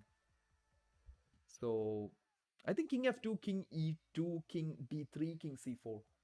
I feel that's the way it's coming. So, wow, this is looking nice, guys. Fun chess. Like, it takes a lot of energy out of you. The fast chess, after coming out of the world championship stuff, it was a long hours of chess, but it was relaxing. You can sit there, you can analyze every single move and talk for hours. But here it's very quick. You have to be fast. But it's fun. It's fun, guys. I think both players, the whole thing will be decided on this side, guys. If Magnus can hold on that side, he can save it. So Maxim using his time when needed.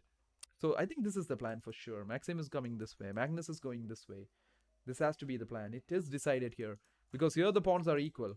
Okay, Magnus creating counterplay here, which is a cool plan. Like he's trying to create counterplay on both sides. Okay, Maxim trying to close it out. Maxim says, no play there. Let's play on that other side. Okay, h3. Good plan by Magnus. Because if the bishop goes anywhere, knight f4 is a big threat all the time now. So the bishop has to stay on e3 after this. Because knight f4 is a big threat on the h3 pawn. Cool stuff. Cool stuff. Look at Maxim and his king.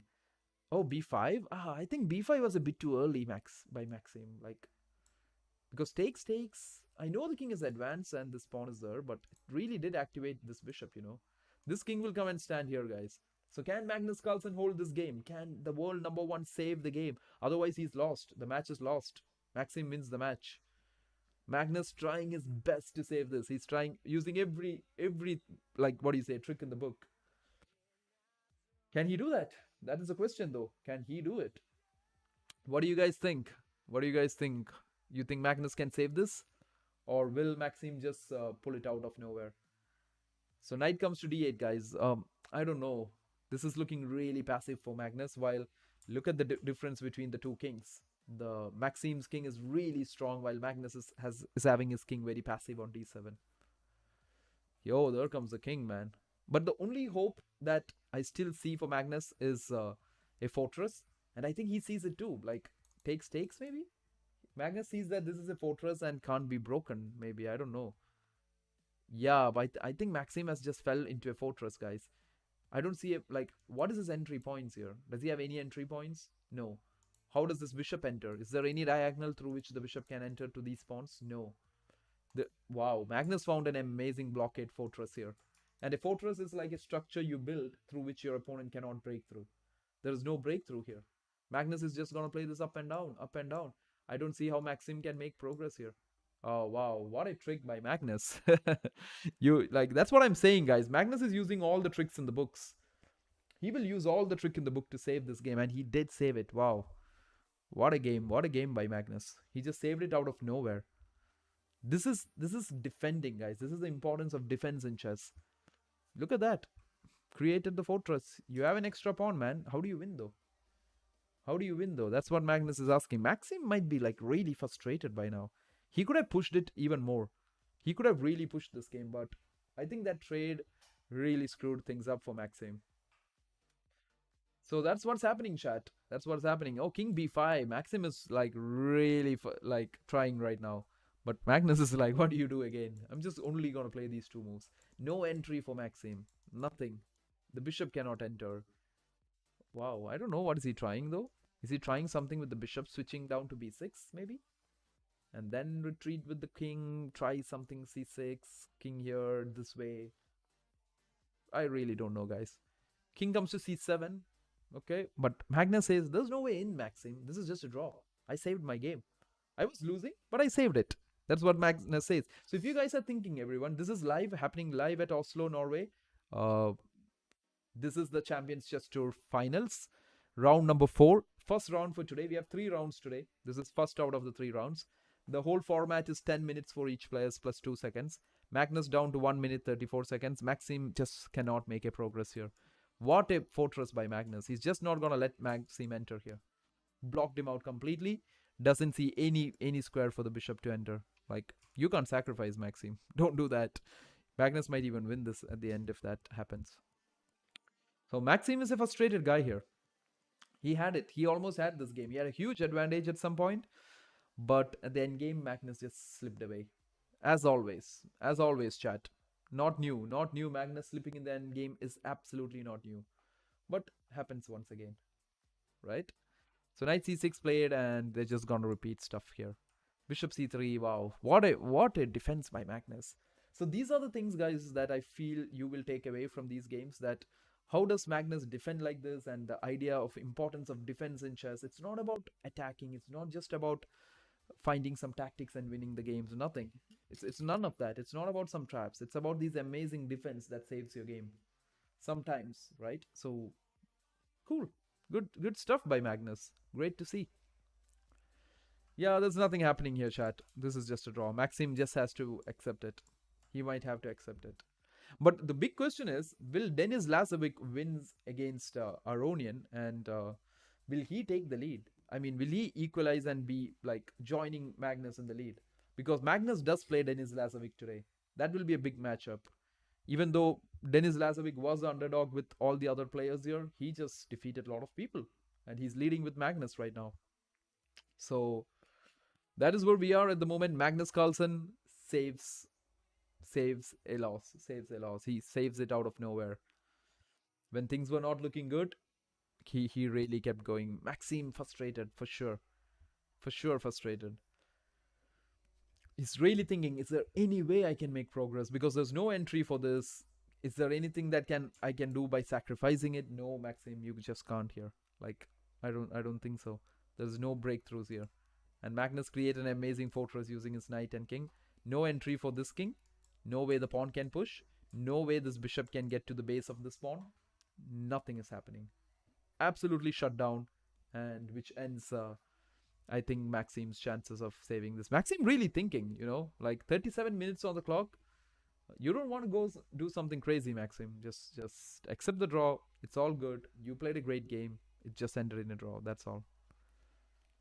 Yeah, Maxim just still processing that. And Magnus is just, oh wow. Oh no, Maxim. Oh wow. What just happened, guys? As Magnus took it with this pawn. It's still an equal position, but Maxim has just opened up the game. Maxim says, I've just opened up this game for you, man. Like, show me what you have got. This knight, guys, cannot go away from these square because the moment he goes, c6 will happen. But this is now looking crazy. The Maxim cannot take the pawn because f2 will happen. Wow, do we have a game here? Do we really have a fun game right now? Or is it again gonna be a draw only? Because Maxim played this just to shut down the knight. Ah, it's a draw. It's a draw. The game ends in a draw. And I think the draw means Magnus wins. With the black pieces if it's a draw. I think Maxim tried. Wow, he almost had Magnus there. Crazy stuff. Let's see what happened in these games, guys. Let's see what happened in the game number 2. Vincent Keimer defeats Wesley Saw. That is interesting. That is really interesting. Because he gets a draw, and a draw means the player playing the black pieces wins. Because the player with the black pieces starts with less time on the clock. Magnus started with 6 minutes. I would love to see how much did Vincent start with. Vincent started with 7 minutes. Both the players, I think, bid on the time, and whoever has bidded less time gets the black pieces. So that's another version of this one. I've seen it in some other games. Wow, we have a game going on. Why are we missing that? So Levon just needs a draw here. Levon is playing the black pieces. That means Denis Lasovic will face his first loss of the tournament in round 4. If Levon is able to draw this game. Denis really trying. 2 pass pawns. He's like, I'm going to push everything right now. Oh, can Levon find the accurate moves? Down to 6 seconds. Denis Lasovic, he has 22 seconds. Can he join Magnus Carlsen in the lead, guys? Will this happen? Rook h3 check, king d2, king goes back. Levon is like so precise here. Levon is like, you ain't escaping me, man. No kid's escaping me. No one's escaping the hands of Levon Aronian here. So I think this is gonna just wind. Oh, blunder. Oh no. No, what a blunder, guys. This pawn can be stopped by the king. This pawn can be stopped by the rook. Oh my gosh. I think Denis Lasovic just cracked at the very end. He was low on time, maybe. Just cracked and the game just ended. What a blunder. He just took the pawn. So if you guys didn't see, he took the pawn, rook check, and Levon said, thank you so much, man. And yeah, because you cannot push this. The king will catch it. You cannot push this. The rook will catch it. And it's just game over. So Levon Aronian takes it. Levon Aronian takes it. I don't know why the results are not out yet. Isn't it over? And I also see Denis Lasovic really low on time. It should be over by now. What a nice game. What a fun game. So I think Magnus Carlsen keeps the sole lead. That means Magnus Carlsen keeps the sole lead of this tournament. Isn't this what happened? Like, I don't see the results coming up though. So the results have not come up. Just waiting. But yeah, Levon. Anyways, the draw was enough for Levon. Denis had to win because he's playing the white pieces. And not easy to win with the white pieces just like that.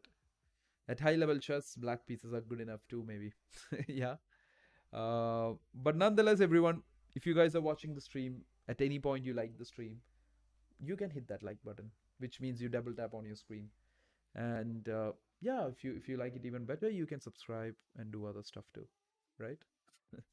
So because we're hitting 3,000 soon, subs, that's okay. Like slow and steady. Right, chat? Slow and steady. Right, let's do it just like that. No rush. We have nowhere to go. I know you guys will come up more.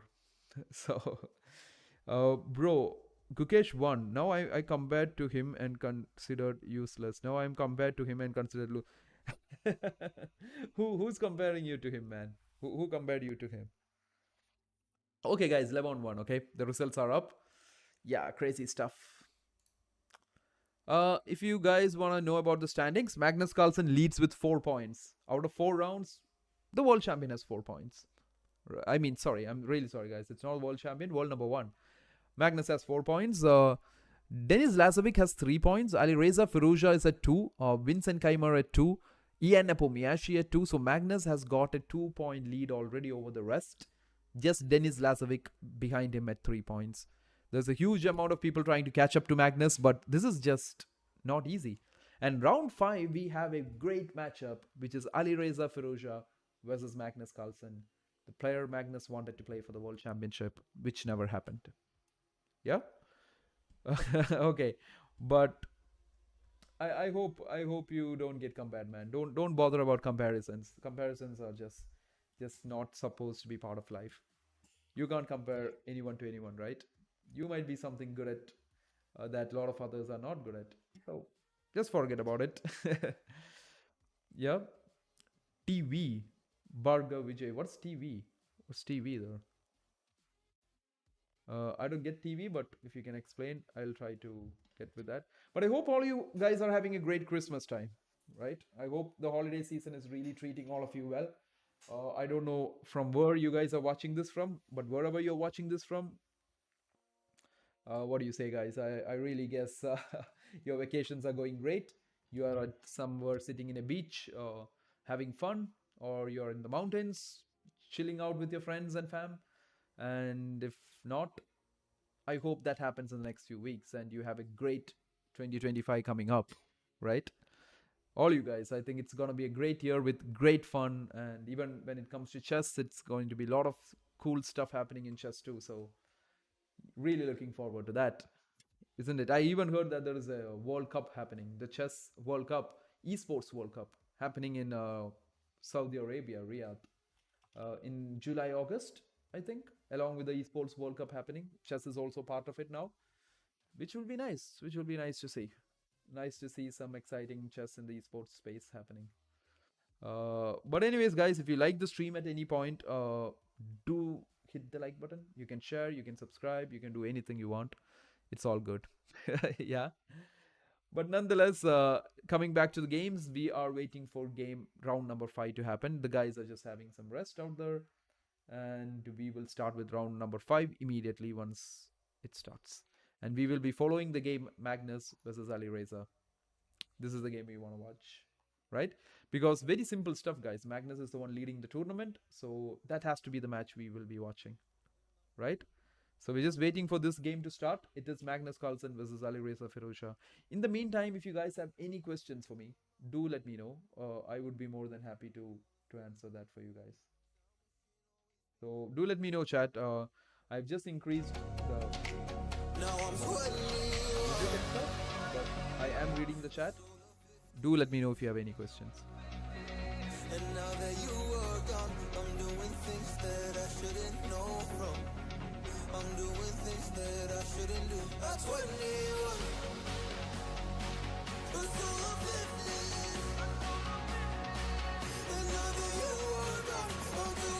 So I'm still here, chat. Just waiting for the game to start. Okay.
all of 50 years. And now that you are gone, I'm doing things that I shouldn't know from. I'm doing things that I shouldn't do. That's 21. Feels like I'm 50s. And now that you are gone, I'm doing things that I shouldn't know from. I'm doing things that I shouldn't do. That's 21. Oh, that's 21.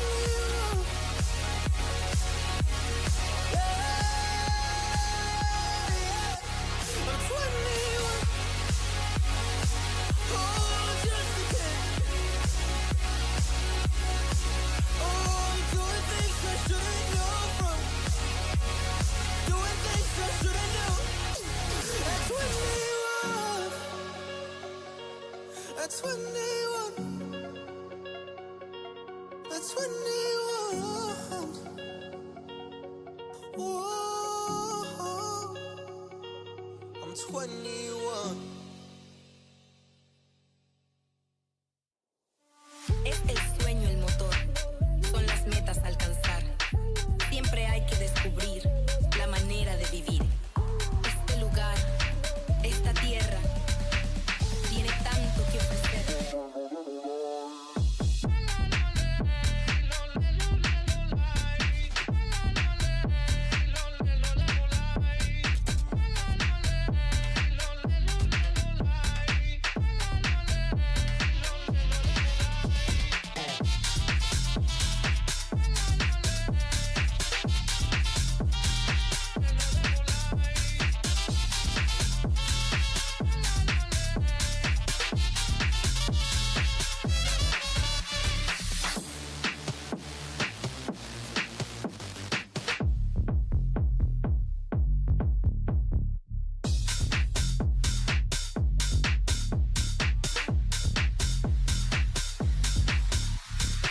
Es el sueño el motor, son las metas a alcanzar.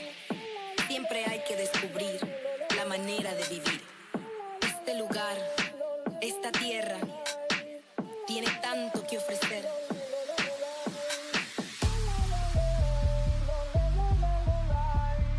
Tiene tanto que ofrecer.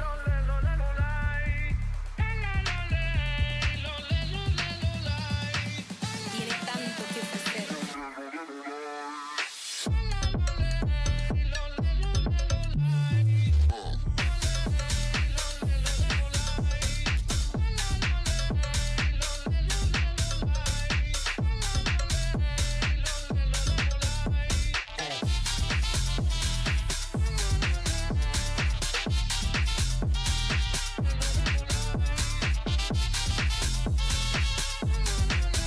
Hello chat. Do let me know if you have any questions, okay?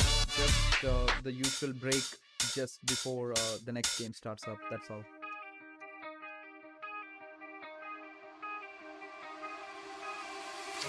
Time stops when I'm falling for you. The world stops spinning. My head is spinning too. Time stops when I'm falling for you.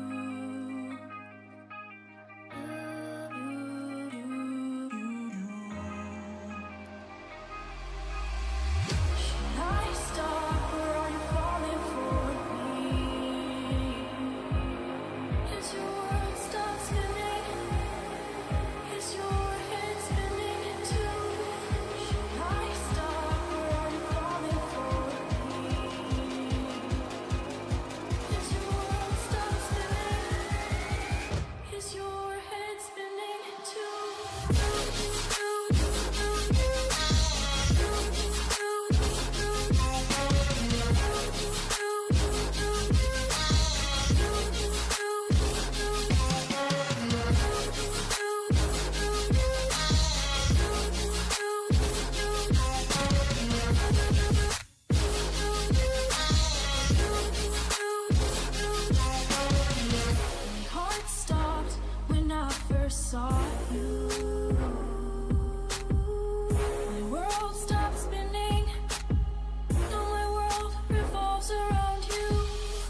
started spinning too.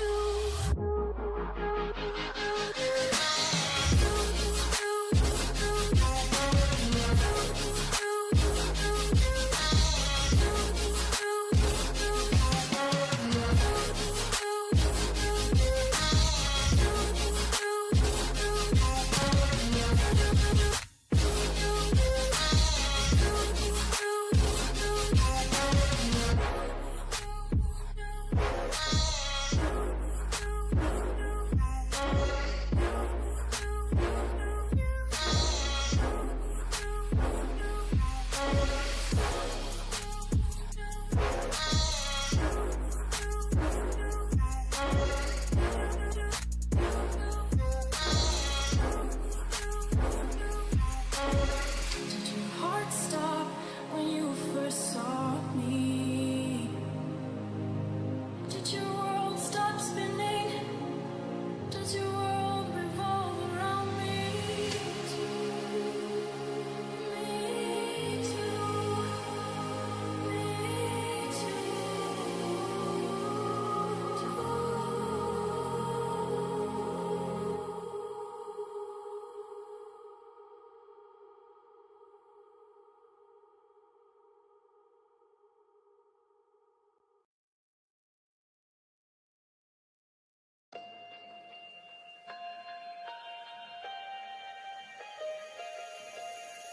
I don't know if I'm changing over. In the moonlight, I can't kill this feeling sober. So it starts to come alive. I don't know what starts to control me. I let it go, another soul is underneath. I don't really care about this all. It's the fall that kills me. With our back against the wall, just feed the beast and you'll see. Wait for me.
Okay, chat.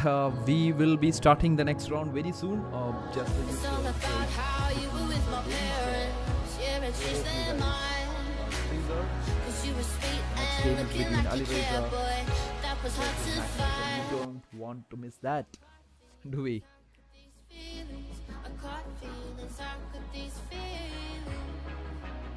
I caught feelings, I caught feelings, I got these feelings. I caught feelings, I caught feelings, I got these feelings.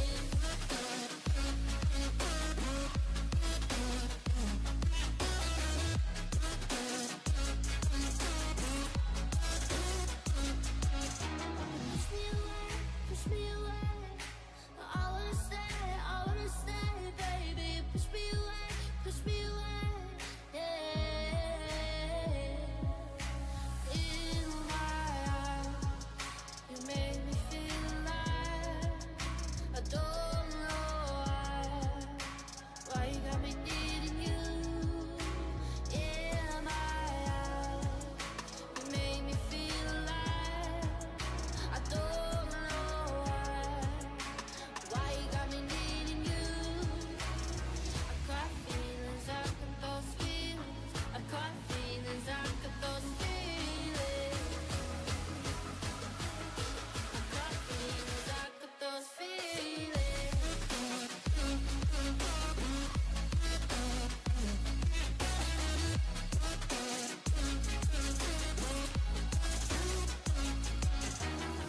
Right now I'm living in a daydream. It won't leave my mind. When I'm with you, yeah, nothing really matters. Don't need money or time. I got feelings, I got those feelings. I got feelings, I got those feelings. I got feelings, I got feelings, I got these feelings. Those feelings, I got feelings, I got those feelings. Got these feelings.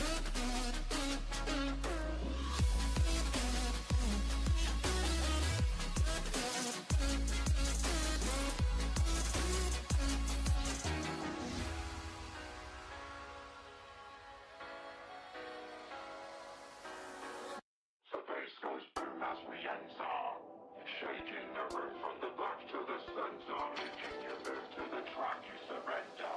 Body scrunching, your face goes bop, bop, bop, bop, bop. As we enter, shaking the room from the back to the center. Making you move to the track, you surrender.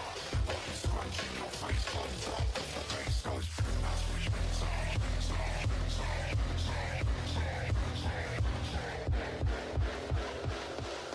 Scrunching your face goes up cause the bass goes shaking the room from the back to the center.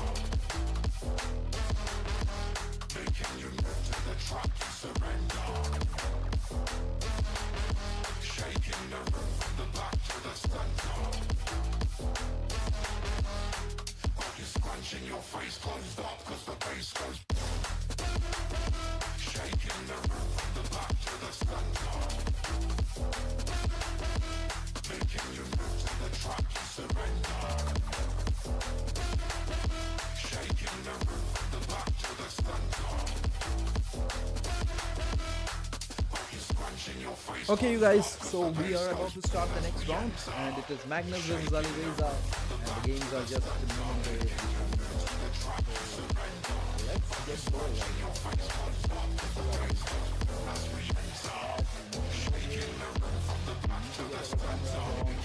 We are back. So, I hope you guys are also having a great time, whoever is watching. Thank you so much, guys. Even if it's just one of you guys watching, it's absolutely fine. It is something great, right? What do you say? It is really cool to see you guys watch this. Right? It's always great to have you, chat. Because without the chat, I don't think none of this is like. It's just me talking to the. But that's still okay. I can still manage that. It would be even more better. There's a cool chat, right? I had a great time with the World Championship, and just like Bronzer said, just like what Bronzer said, If you like the chat, I mean, if you like the stream, you can also like subscribe and everything. And you can also catch us up. Yeah, that's true. You can catch us up on what do you say? Instagram. Well, there's a lot of content put up. You can watch them. I hope you guys will like this because anyways, guys, finally, is this the worthy opponent Magnus was waiting for? It is Ali Reza Firouzja versus Magnus Carlsen. Can Firouzja stop Magnus going wild? He's just been winning and winning and winning. Magnus is 4 out of 4 right now. And that is like crazy because there's only Denis Lazovic who's at 3 points. The rest of the whole, what do you see? The whole set of group of players like Aronian, Maxim Vasilagrev, Ali Reza, Nepomiashi, Vincent Keimer, they're all at 2 points or even 1. So this is quite a match. Can Ali Reza slow Magnus down? That's the big question. There have been other games that has already started. For example, Nepo's game against Denis Lazovic, which is a very important game actually, has already started. Let's see what's happening here though. Nepo starts, just check the opening, we'll go back to Magnus's game. Nepo starts with the Italian and yep, things are going fine there. Things are going absolutely fine.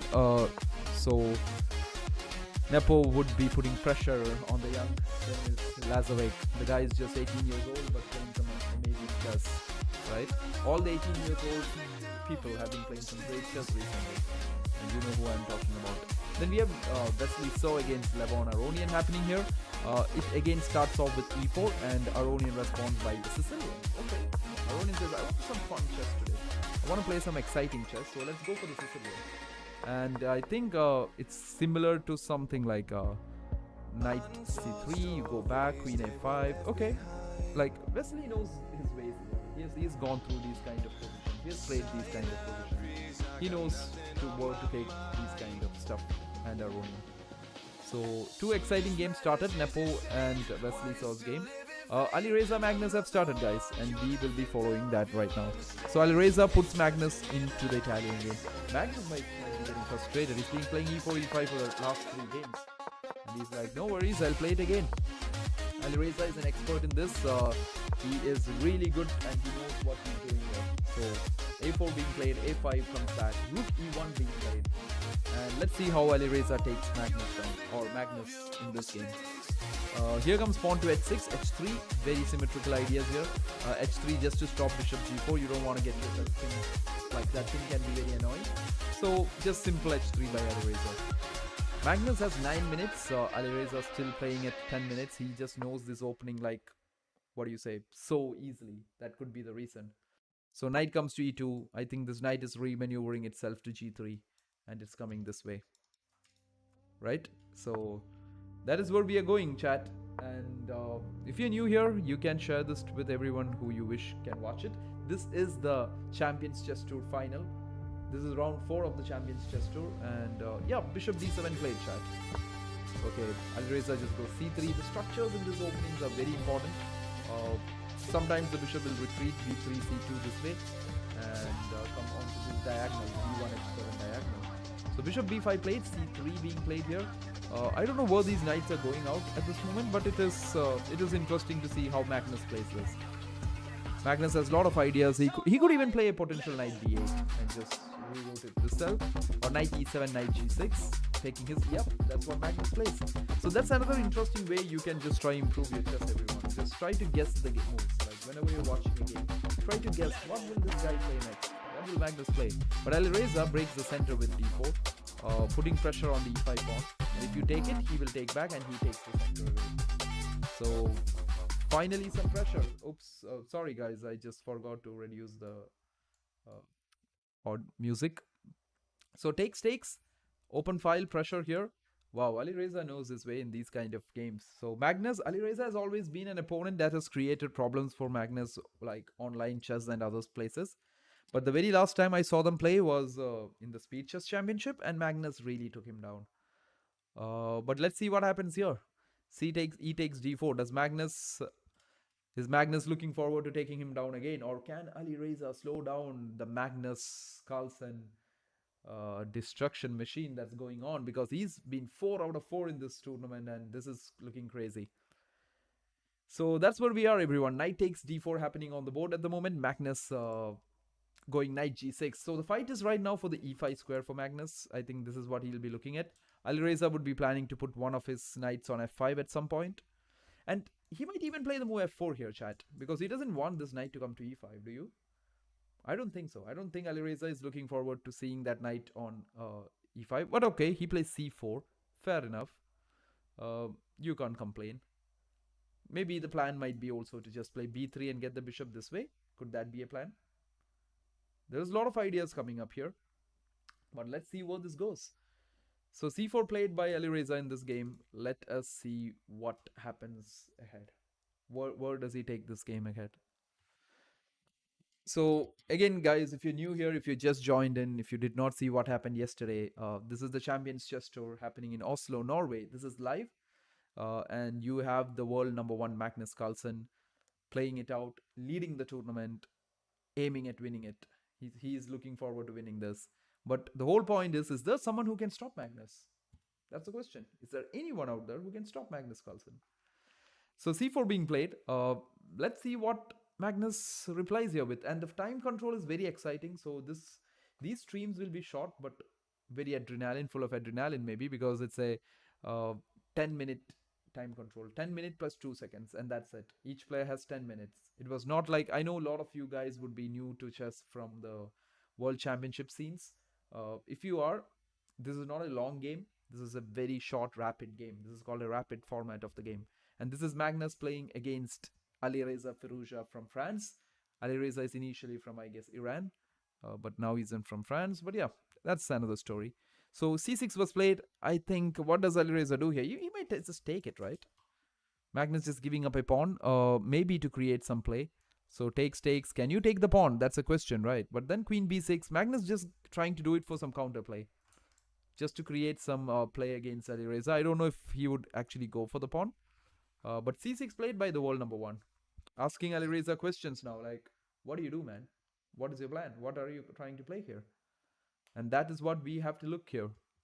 And it's a best of 2 games, guys. Even if one of them lose now, they have one more game against each other with alternate colors. So if this one Alireza is white, next one Magnus is white. And whoever scores 1.5 points win the match. If it's tied, we have a third game where white must win. Black just needs a draw to save it. So that's where we are. So some crazy fun chess happening. And yeah, do let me know if you have any questions, chat. Because as I told you, the chat is all the fun. That's where we have all the fun in this whole thing. Okay. Yeah. Just setting up my chair better. Okay, so that's where we are. c6 being played. I think Alireza is like, Magnus just burned Alireza's a bit of time thinking like, should I take it? Takes knight c6. Is this good for me? And stuff like that. But I feel it's a bluff. Magnus just bluffed it. He's like, the pawn is gone, but I get a lot of play for it. He's like, I'm going to get my pieces out. Rook, it's an open file. Of course, he's going to get a lot of play for it. I think that's his whole plan here, b6. Very interesting practical choice by Magnus to sacrifice the pawn and create play against him. Otherwise, Magnus would be really stuck here doing nothing. And if he doesn't take c6, guys, d5 is a serious break that could happen.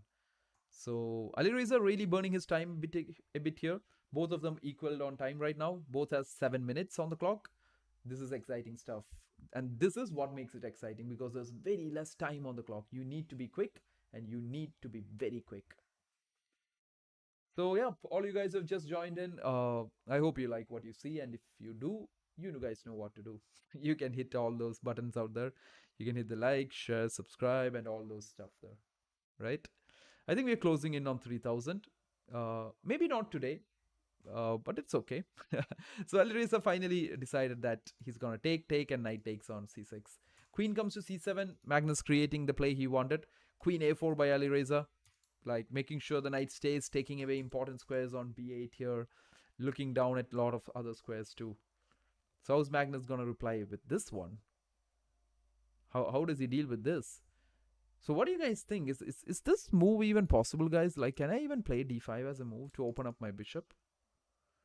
I don't think so. It could be a bit too much, is it? Because I can play d5. Wow, I can play d5. I actually can play d5. But what if he just takes it, guys? Oh, wow. Yeah, sorry. The pin. The pin. So knight takes d5. So this looks good for Magnus now. Good for Magnus in the sense he's not having an advantage or something. But yeah, knight takes d5 is a great move. It's not as if Magnus got an advantage out of that. It's just that he really opened up the position here. And he gets a lot of play for this. He's down a pawn, guys. Still, he's down a pawn. Magnus is down a pawn, but he gets immense amount of play. Alireza goes bishop here. Magnus jumps in with the knight here, planning to go to d3, putting pressure here, everywhere. So Magnus just plays practically very strong moves. Putting Alireza under some time trouble. Alireza down to 6 minutes here. He needs to find some things happening here for him. Otherwise, he's in a bit of trouble. And he's in a bit of real trouble because you don't want to get into Magnus Carlsen. You don't want to give him his chances. He's been in his best of forms. There have been bad games in this tournament for him, but nonetheless, he's at 4x4, and you can't complain after that, can you? So it is Magnus putting pressure on Alireza Firouzja, the opponent he always found worthy. So knight f4, planning to go knight d3. And there is a lot of pressure here. The position is so open, right? The bishop on f8 is opened up. There is look like diagonals there's files, like so much of open files here. This is such an interesting position to play with. And Magnus is just enjoying this. Alireza is down to 5 minutes, chat. He's really down to 5 minutes. And the queen goes to b5 here. I think he really is trying to now put pressure on this a5 pawn. Alireza said, anyways, I'm up a pawn. Why don't I be up 2 pawns? That sounds even more interesting, doesn't it? And that's what he's trying to do, but I don't know. I don't know how realistic is that. Magnus could put pressure this way, a lot of pressure. And he might even sacrifice this pawn too, Magnus, for the piece play. But it's really risky. He cannot go into his territory after that, which is the end games. Because being down 2 pawns, you go to the end games, no one's surviving there. So that is where we are, chat. What do you think? Can Magnus pull this out? Or will Alireza put a stop to Magnus and his dream run at the Champions Chess Tour finals? This is happening live at Oslo, Norway. If you think this is not a previous game, this is happening right now in Norway. So if you're in Norway, you can go there, watch some great chess, get some pictures with these players, and say goodbye and have a great weekend or weekday. But nonetheless, everyone, queen b5 on the board puts Magnus to think. 5 minutes 30 seconds for Magnus, 5 minutes 11 seconds for Alireza Firouzja. Time looks equal, but Magnus would want to save this out. He doesn't want to lose a game right in the first game. This would really hurt Magnus. And queen b5 also stopped ideas like knight d3, guys, which would have been very strong, putting pressure on the rook and the pawn on b2. So definitely a lot of play happening. Here. So who do you think? Is it going to be Alireza Firouzja, chat? Or is it going to be Magnus pulling this out? Do let me know. Who do you think? And yeah, that's where we are. Queen b5 played puts Magnus into a real thing here. Magnus really wants to find a way out. He just can't. He just seems stuck here. He's like, can't see a way. Just can't see a way. Oh, wow. Wait a second. We have got some moves, chat. Knight c6. I think there's been some mistake by the game team. Knight takes d5. Bishop d2 by Alireza. He didn't go queen b5. Okay, sorry. That happened earlier, right? Queen b5. Knight into g2 by Magnus. Okay, he sacrifices a knight. Takes. But what next? Knight h4. Okay, it could be knight h4 by Magnus here. Is it? Or what is happening?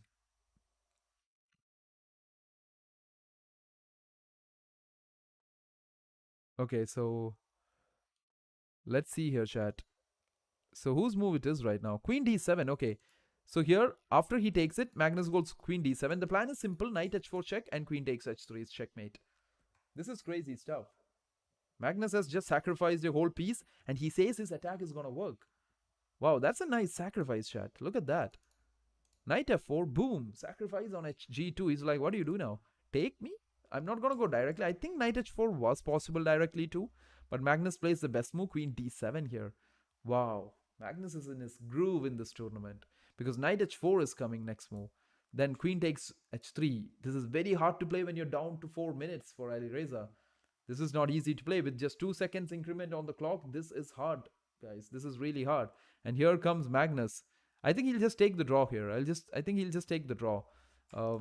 Queen takes h3 seems to be the best move.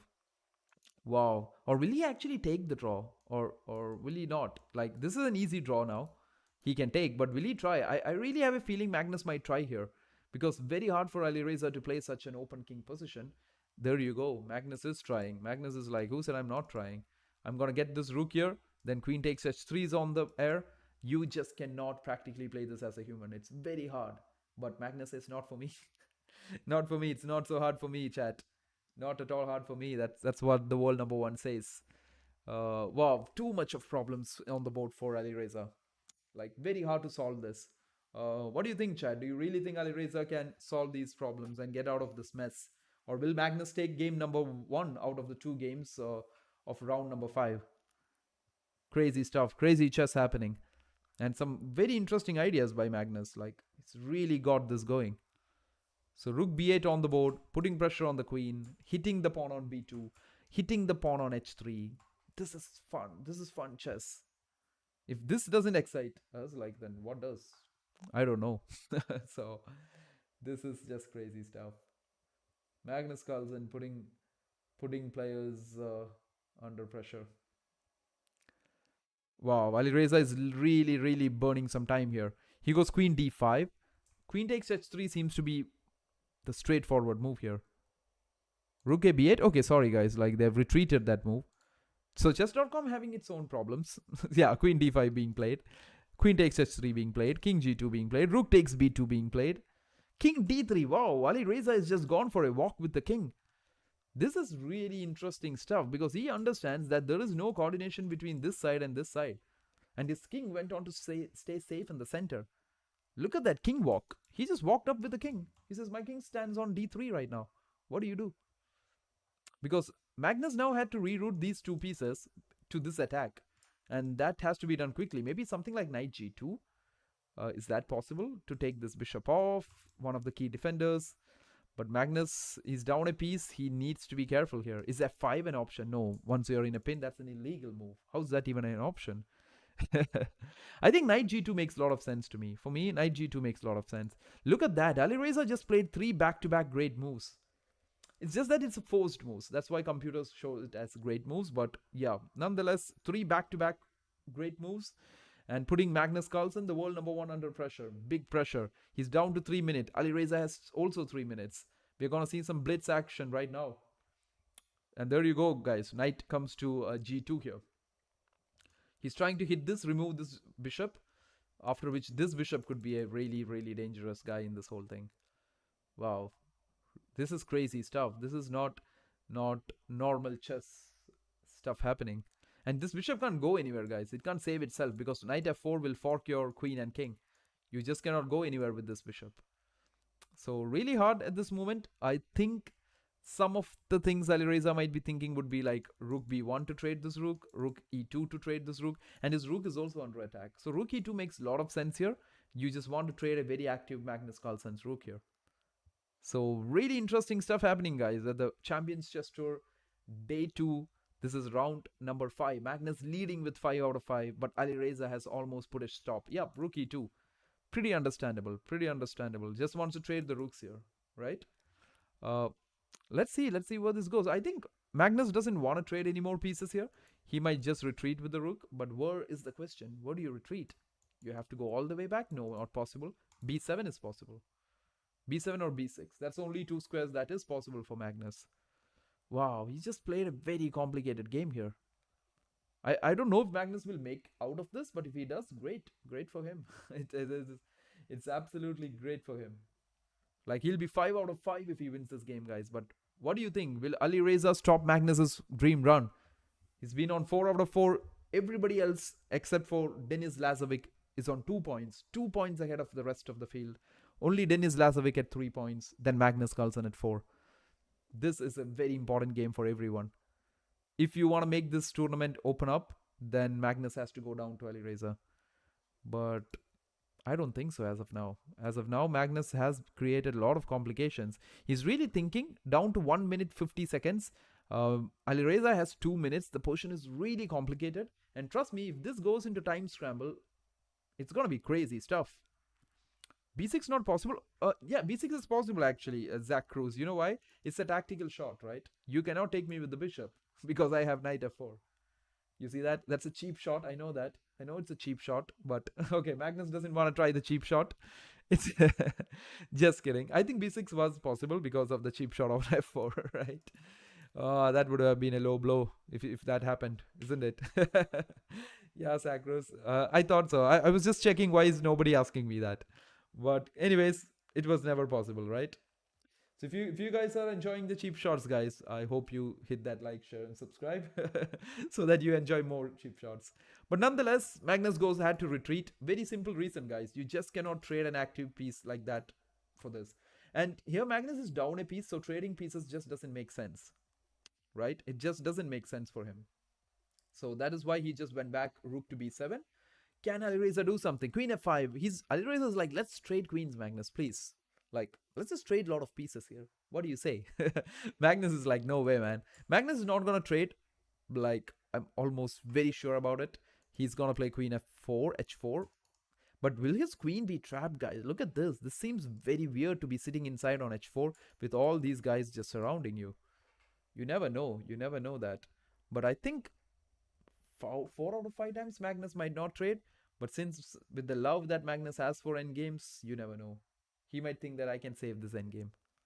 Just to make things hardcore. Like, just to take himself into hardcore mode, he might do it. If not, I don't think he will do it. Right? So, not... Okay, Magnus has really put himself in a hardcore mode at the moment. He goes queen h4, queen's on the board, but just 45 seconds on the clock. Rook h1. Wait a second, is my stuff trapped? Or can I just give a check, maybe? I don't know, chat. This is crazy. Where can Magnus retreat? Not here. He can go here, but that looks bad after the trade.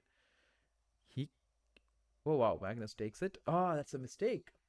And that was bound to happen, guys, because Magnus is so low on time. Magnus is just low on time, and this is supposed to happen. Queen g5 found by the wall number 1. Can Magnus save this game? That's a big question. He's down a piece, but if the pawns are traded, guys, with an extra piece, you can't win. You can't win with having just an extra knight if the pawns are out of the game. So Alireza goes with this, and Magnus might find some exciting checks on the king now. He's gonna like really screw up Alireza and his king. King goes to e2, rook b2 check, king goes here, maybe the next rook back to down here. Oh wow, what else do you want? Next rook to d2. Oh no, bishop c5, yeah, strong move, putting more pressure. Wow, this is crazy stuff, chat. Bishop attacking here. And now look at this time, Magnus with all the best moves. Here, 2 great moves, 3 great moves. Like, he's like saying to Alireza, like, if you can make great moves, I can make them too. Right? Now, what does this guy go? Like, rook e2, is that even an option? But then the next rook comes in. Look at the piece play Magnus is creating, even in the endgame. He has not played it. Let's watch. Alireza down to 30 seconds, chat. This is interesting. Alireza down to 30 seconds. Magnus down to 25 seconds. They have 2 seconds increment for every move they make. But is that enough? That's the question. Is that just enough? So let's see where this goes. If you guys are enjoying this, don't go anywhere, because we're just going to take a minute of yours. It's only a minute of yours that I'll take, and in a minute you'll see some crazy stuff. Alireza down to 7 seconds. Knight c4. Magnus putting pressure. Knight e5. Will Alireza... Wow, it's a brilliant move, it seems. Sacrificing the rook. Okay. I don't understand how can it be a brilliant move right now, because it's just put him in pressure. The next rook can come to d2, chat. This is crazy. Magnus says, I will try for the win here. I will try for the win. e5 by Alireza. He's playing some great chess. Alireza Firouzja is just playing some strong chess. He's just become like Alpha Zero or Leela, or what do you think? Rook at 6. Look at the piece play from him now. Whoa. Everybody's in it now. Can he play King e7, Magnus? Magnus needs to get out of this pin. Yeah, he does get out of the pin. Magnus goes out of the pin. But can you take the pawn? That's a big question, because you're in a pin. Rook c6 can happen. Okay. So I think... Okay, guys. So simple stuff. Even if Magnus sacrifices his rook for the pawn, and is if he is able to get rid of his g5 pawn, then it's a draw. If not, it's not a draw. Don't think that I'll just move and sacrifice. That's a blunder. There's a chance to lose that game. Double knight versus this thing can be drawn. So I think Magnus might just push it. Yeah, that's it. The moment you take it, that if that pawn is eliminated, guys, then rook a3 and rook sacrifice. Oh wow, he wants to play it this way. Yeah, king here and then take it. Wow, that's a nice draw.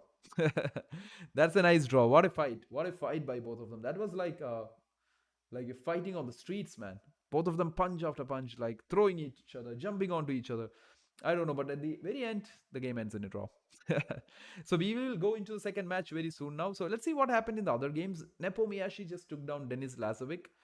Big news for Magnus, because Denis Lazovic was the only guy just behind Magnus at 3 points. Wesley Saw's game is still happening. We must watch that then. Oh, it's a rook end game.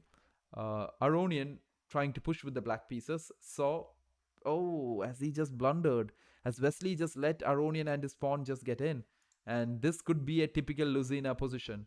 Oh, this is a very critical Luzina position that might happen later on. This pawn seems to be history very soon. Rook h3. Oh, rook here. Rook g5. I mean rook g4 and take it. Okay, both ways you do get the pawn. Okay, so this is hard now. The f and h pawn, guys. There is different kind of theory behind this. You have to learn it very well. It's even hard to draw this too, but I think getting the king here was the best pawn. Oh wow, he just blundered. King here and now pawn h2. And then he will use the f and this king. Wow, that is sad for Wesley. I mean, yeah, sad for Wesley. Now he'll just easily play with these stuff. Oh, the rook just goes back.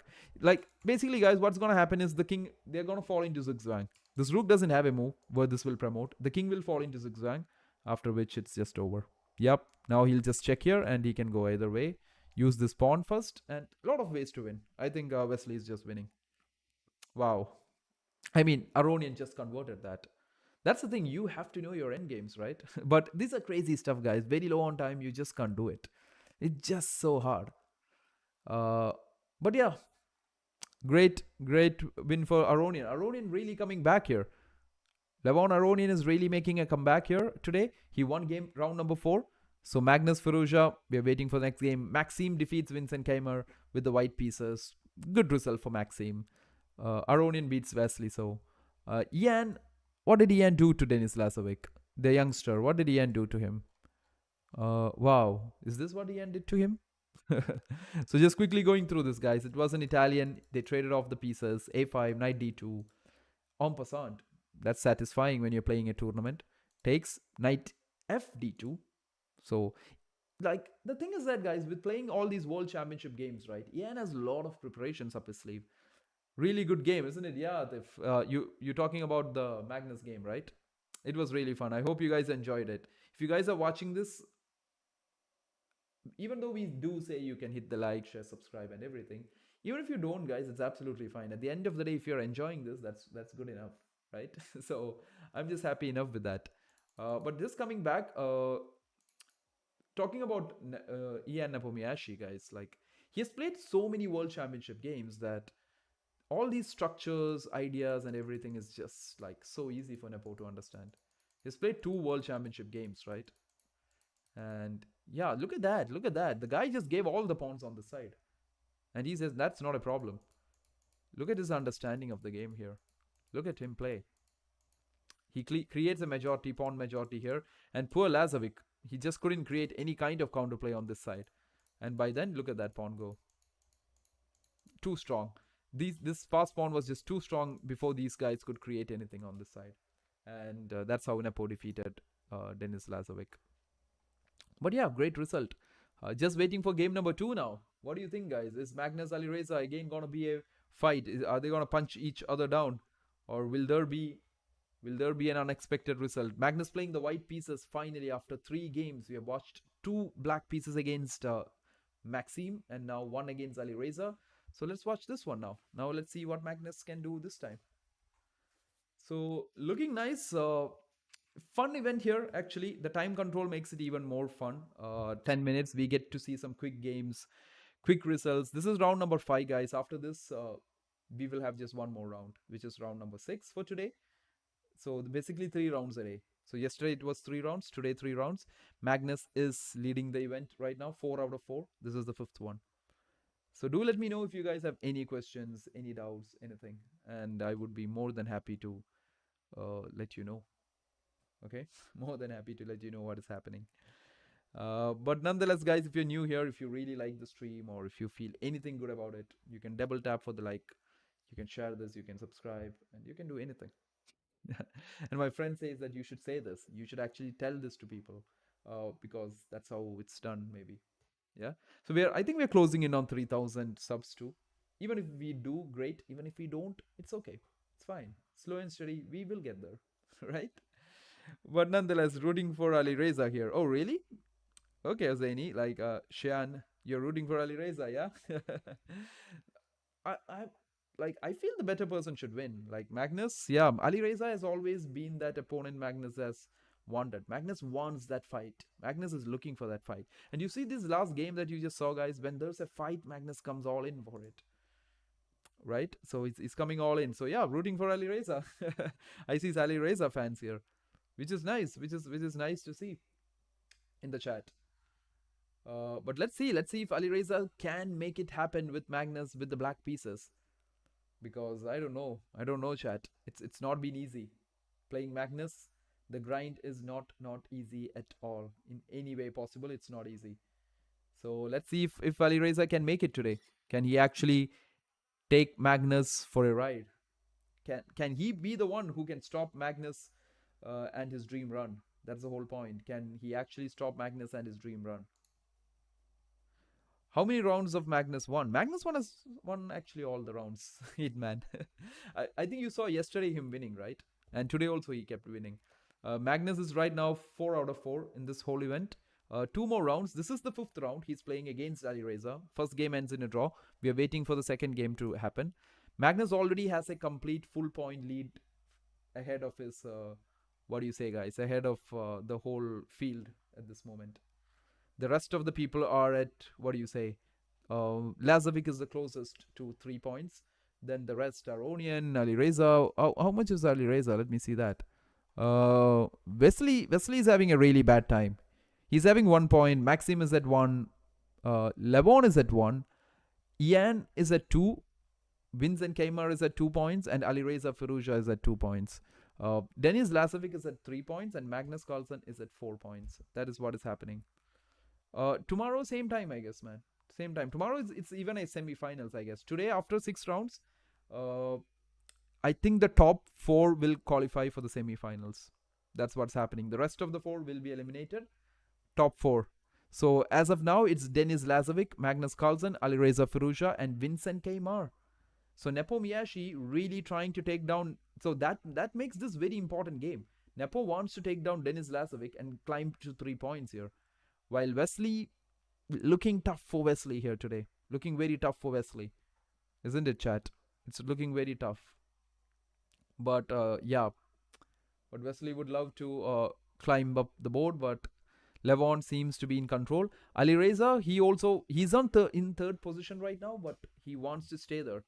So the top 4 will qualify for the semis tomorrow. And Magnus Carlsen has already booked his place for it. He says, I've booked my place for it, man. You can't drop me out of this. And then Vincent, like, again, you see that Maxim says, no, we are not letting you guys climb up easily. If Maxim wins again, he pulls Vincent down from the 2-point list. So the fight for the 3rd and 4th place is really serious. And after this round, even, I don't know about Denis Lazovic too. Like, it's not going to be easy for him too. Can you show us the last round of Magnus? Yeah, I think we just did it, TSP. I can still do that though. It was against, you mean last round or the game against Ali Reza? The previous round was, let me see that. I think we had done that too.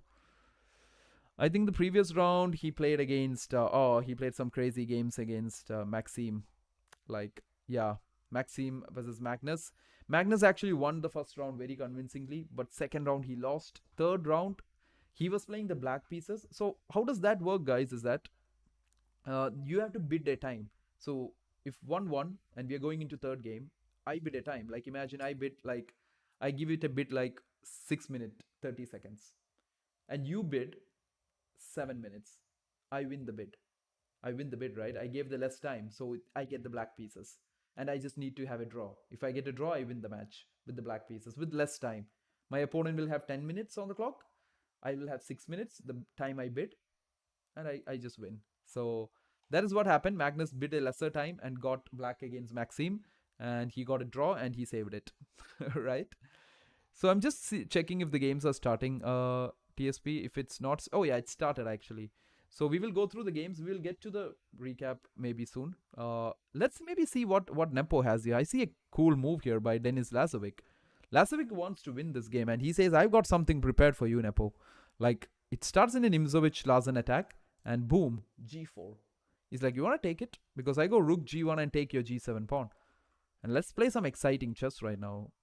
Lazovic trying to play some, creative chess on the board. But can he be more creative than a two-time world championship challenger, Nepo Miyashi? We have to see that. Oh yeah, here we go. Let's follow this now. Magnus back to the English. I think after the World Championship, everybody is a bit excited to play the English, right? It's been like fun to play it. G3, Magnus plays the basic English structures and just a castle. I think he just wants to get a game out of this. And he will be ready to grind it out against Alireza. So just simply developing. The d pawn has not come out. Alireza hits d5. Takes with the knight. I think Magnus might go knight c3. Okay, takes with the b pawn. If Alireza takes, he takes back with the b pawn and then castles. g6 being played. Okay. h4. Wow. That is a bold decision. h5 maybe. I think h5 is coming, guys. Because he's already given up this g4 square. Is Alireza going to take the g4 square? Big question. Is bishop g4 coming? Or is it just going to be bishop g7 and castle? I think h5 is going to be really annoying at some point. Trust me. The meta of playing h4, h5 against these structures. Whoa, d4 by Magnus. Strikes in the middle. He's like, you want to take it. Because if you take it, guys, Magnus will have ideas like knight takes d4, which puts pressure on this knight. And if you take me here, I take it and I still have control. Right? And if you take me here, c takes d4, queen takes d4. Just move the rook out of the way. Look at the files here. And the biggest problem here is this Catalan bishop that's sitting on g2. It's a very dangerous piece. You don't want to play against that bishop. So d4 played, c takes d4, taken by Alireza. I think Magnus knows these, like, simple. Knight takes d4 by Magnus coming up. So some interesting games, guys. Super interesting stuff happening. C takes d4. Knight takes d4 coming in. Knight takes d4 did happen. Wow, they think it's a great move. Of course it's a great move. But it's just not that he has sacrificed anything, guys. He's just ready to take it. And yep, that's where we are going in. Knight takes d4. I think knight takes d4 back. I mean knight takes d5, sorry. Magnus playing with a very slight advantage here. And yeah, that's where it's going. Putting pressure on Alireza. Magnus wants to get to a position where he can like keep pressing. And I think he's also ready for the tiebreak. He's just okay to play the tiebreaks too, if needed. So, can Alireza stop the dream run, chat? That's the question. Can Alireza be the one who can stop the dream run? Is it actually possible? Because Magnus is at 4x4, which is not easy to stop. The rest of the field is too far away. Too far away from Magnus. And after this, we have one more round. So if Magnus actually wins this, he literally wins the group stage. He literally wins the round robin stuff. Like qualifying first into the semifinals. While the rest are just struggling right now to everybody. It's a bloodbath down there. Wow, nice one by Alireza. He's like, oh, take me. Take me and I'll take you out, this guy. But I think Magnus will take it. He would want this bishop to be more in the game than this knight. I'm just excited to see how is he going to give it up. Most probably he would. Or would he just stick to the knight? That's also a possibility. By playing e4, he might let Alireza take it. So both players using their time pretty well. 8 minutes for Alireza right now. 8:55 for Magnus. That's the whole format, guys. This is a 10-minute plus 2 seconds increment. Oh, what's my FIDE, Aman? That's a good question. It is definitely pretty decent enough that I can explain these stuff to you. Right? But nonetheless, coming back to the position, guys. So this is where we are. This is where we are. Bishop h3 being played. I think Magnus might take bishop takes h3. He would want to have that double bishop advantage. If he doesn't do that, I don't know. Like maybe e4 is an option too. Rest, no other move comes to my mind. I would have taken it, trust me. And that's another way you can try to improve your games, guys. Just try guessing what Magnus would play here. Just keep guessing. Give your guess of candidate moves in the position and try to see how much of them is matching with what he's playing. If none of them matches, it's okay. You can still keep trying. But if it does match, oh, f4. Oh, you can guess, man. You can guess. Oh, I would love you guys to give it a go, but it's not something. It's not that I mean like it's not something really special that I don't want to reveal or something like that. It's nothing mysterious or something like that. I don't want to. It's not as if like I'm creating any kind of drama with it. It's just that at the moment I feel like it's not a really big important stuff, right? So that's all. But definitely, I can definitely say it's at a point where I'm very sure that I will be able to explain these stuff to you, right? But anyways, bishop h3 played, guys. F4. You mean f4? You mean bishop f4, man?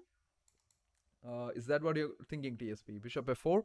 Bishop f4 is good, man. Like knight c7 stuff, but I don't know. Yeah, Magnus takes it, guys. I thought so. That was very logical. Very logical. He might just even play e3, trade the queens off, and play this endgame. That's a typical Magnus Carlsen style of playing these positions. Like, I think e3, knight f3 check, king h1, and then he's forced to trade the queens. From all the stuff that I've seen Magnus play in my whole life, I think Magnus would want to trade the queens. He would want to play it. Or would he just go back bishop g2, guys? That's also a possibility to do here. Because this diagonal looks so tempting. e3. There you go. Magnus would be super happy to trade. The only moves knight f3 check, king h1, and then queen takes queen. Yeah, queen takes queen. You have to play it. Otherwise, bishop g2 and your knight is just history. But trust me, this is what Magnus likes. Even though this is equal, I don't think practically this is equal against Magnus Carlsen. It's very hard. Don't tell me we have some titles as well. Could be. I mean, you never know. You never know where life takes us, right? But anyways, rook takes d1 happens on the board. Looks great. The position looks absolutely great. This is very exciting stuff right now. I think bishop g2 can come in, put pressure here. And this would be fun. This would be really interesting. You put pressure on the f3 knight, on this long diagonal. Yeah, I think Alireza, but see, Alireza does have his own things here, guys. His bishop is also not like bad or something. It's a great bishop. It's just that in chess, double bishops are an advantage, which is already always good to have. So yeah, there we go. Castling happens, and bishop g2 maybe, guys. I really like it on this diagonal, even though that bishop is controlling the c8 square. This is an interesting square that it's controlling, not giving that open file for black. I still feel, how does he develop these two pieces? That's a big question. Does he have to go rook b1 and develop? Or can he just play e4? I like e4. Like even just sacrifice a pawn, get the bishop out. You want your bishop to be in the game, right? And then rook b1 and hit b7, e7 and stuff like this. I feel that makes more sense. I feel that really does make more sense here. e4 does make a lot of sense for Magnus. But I think Magnus will maybe even go bishop g2. Puts a lot of pressure on the diagonal. So what do you guys think? Any other options, guys? Anything else you want? Bishop g2, and how's saves b7 now? Oh, Firouzja? I don't know. Bishop g2, yeah? So there's another thing here. I mean, like you go bishop b2. Sometimes, right, these b2 and b7 pawns, you don't save it directly. You let them take it, and then you attack them and get it back. So you see, for example, you hit me, I go knight e5, you take here, I'll go rook a b8, you move the bishop out of the way, back somewhere, e4, g2, anything. Then I have bishop takes b2, and it's I mean, not directly. I will get my knight to c4, and then I will hit bishop takes b2. I'll just explain that. Like bishop g2, knight e5. Oh, he doesn't do any of that. I mean, like, we don't even have to talk about it. Magnus says, why are you guys analyzing all that? No need to analyze that. So knight comes to e5 by Magnus. I think Magnus using a lot of his time up. Alireza trying to be very quick, trying to put the pressure on Magnus on the clock. I think that is definitely a place you can put pressure on the world number one. Oh yeah, equal trades. Yeah, you get it right. A lot of equal trades, and that's not working actually. So b3, yeah. So after that, Magnus did manage to get this bishop out. So this is interesting. Trust me, this is not an equal position, guys. Even though the computers might suggest it, yeah. Even if you look at this whole bar on the left, it might show equal, like for white and black. It's not that equal. It's really not that equal. So let's see where this goes. So b3 being played by Magnus. He might be planning to get it out this way. No, maybe not b2, right? You don't want to trade the bishop. Like, when you have the double bishops in such an open position, you would want them to be there. They can really put pressure. So, yep, let's see where this goes, guys. Interesting round, game 2. Like, game 1 ended in a draw between both of them. This is game 2. And if this also ends in a draw, we go to a tie-break game where white has to win. That would be even more interesting, because we can see some good games happening there. But if you guys really like what you see, if you find any of this interesting, do hit the like button. You can share, you can subscribe. You won't find the like button on your screen, just double tap on your screen. Then you will get it. And yeah, guys, I think that's what you can do here. Just like what this mods over there has told. But anyways. So what do you guys think? What is Alireza going to play now? Is he going to challenge the open file? I feel that is an option. Rook fd8. Just challenge this open file. Just don't let Magnus enjoy the open file. I'm sure this bishop will develop to a3 or b2. And he can't take the c8. I think Magnus finds this to be a very important diagonal. That's why he's did not go with bishop g2 earlier. Which is something I really didn't expect. I thought he will retreat bishop here. Oh, knight d3 by Firouzja. Okay, Magnus goes here. If he can trade, this is going into a draw, guys. If knight takes c1, this is going into a draw. He doesn't trade. Is Magnus going to save this bishop now? Bishop a3. That's my first guess. Yeah, very logical, right? e6 played. Now what do you do now? Now I don't have a logical guess. Maybe king f1, king e2, chat. What do you think? Let's get the king into the game a bit. Does that work? Because king f1 has another plan, guys. I can go bishop g2 and use my bishop on this long diagonal too. It's never equal against Magnus. Yesterday, Vincent's one was dead draw, but the little Norwegian fella finds some tactics to turn around in the endgame. Okay. So, yeah, Magnus has his experience, right? So, he's good at this. He doesn't get have any confusions of what is happening. King f1, chat. That's nice. I'm getting happier here. This is nice because, as I always say, chat, even when you watch the games, right, try to guess your moves, and if you can guess them well, you can be happy. At least you can guess some moves, right?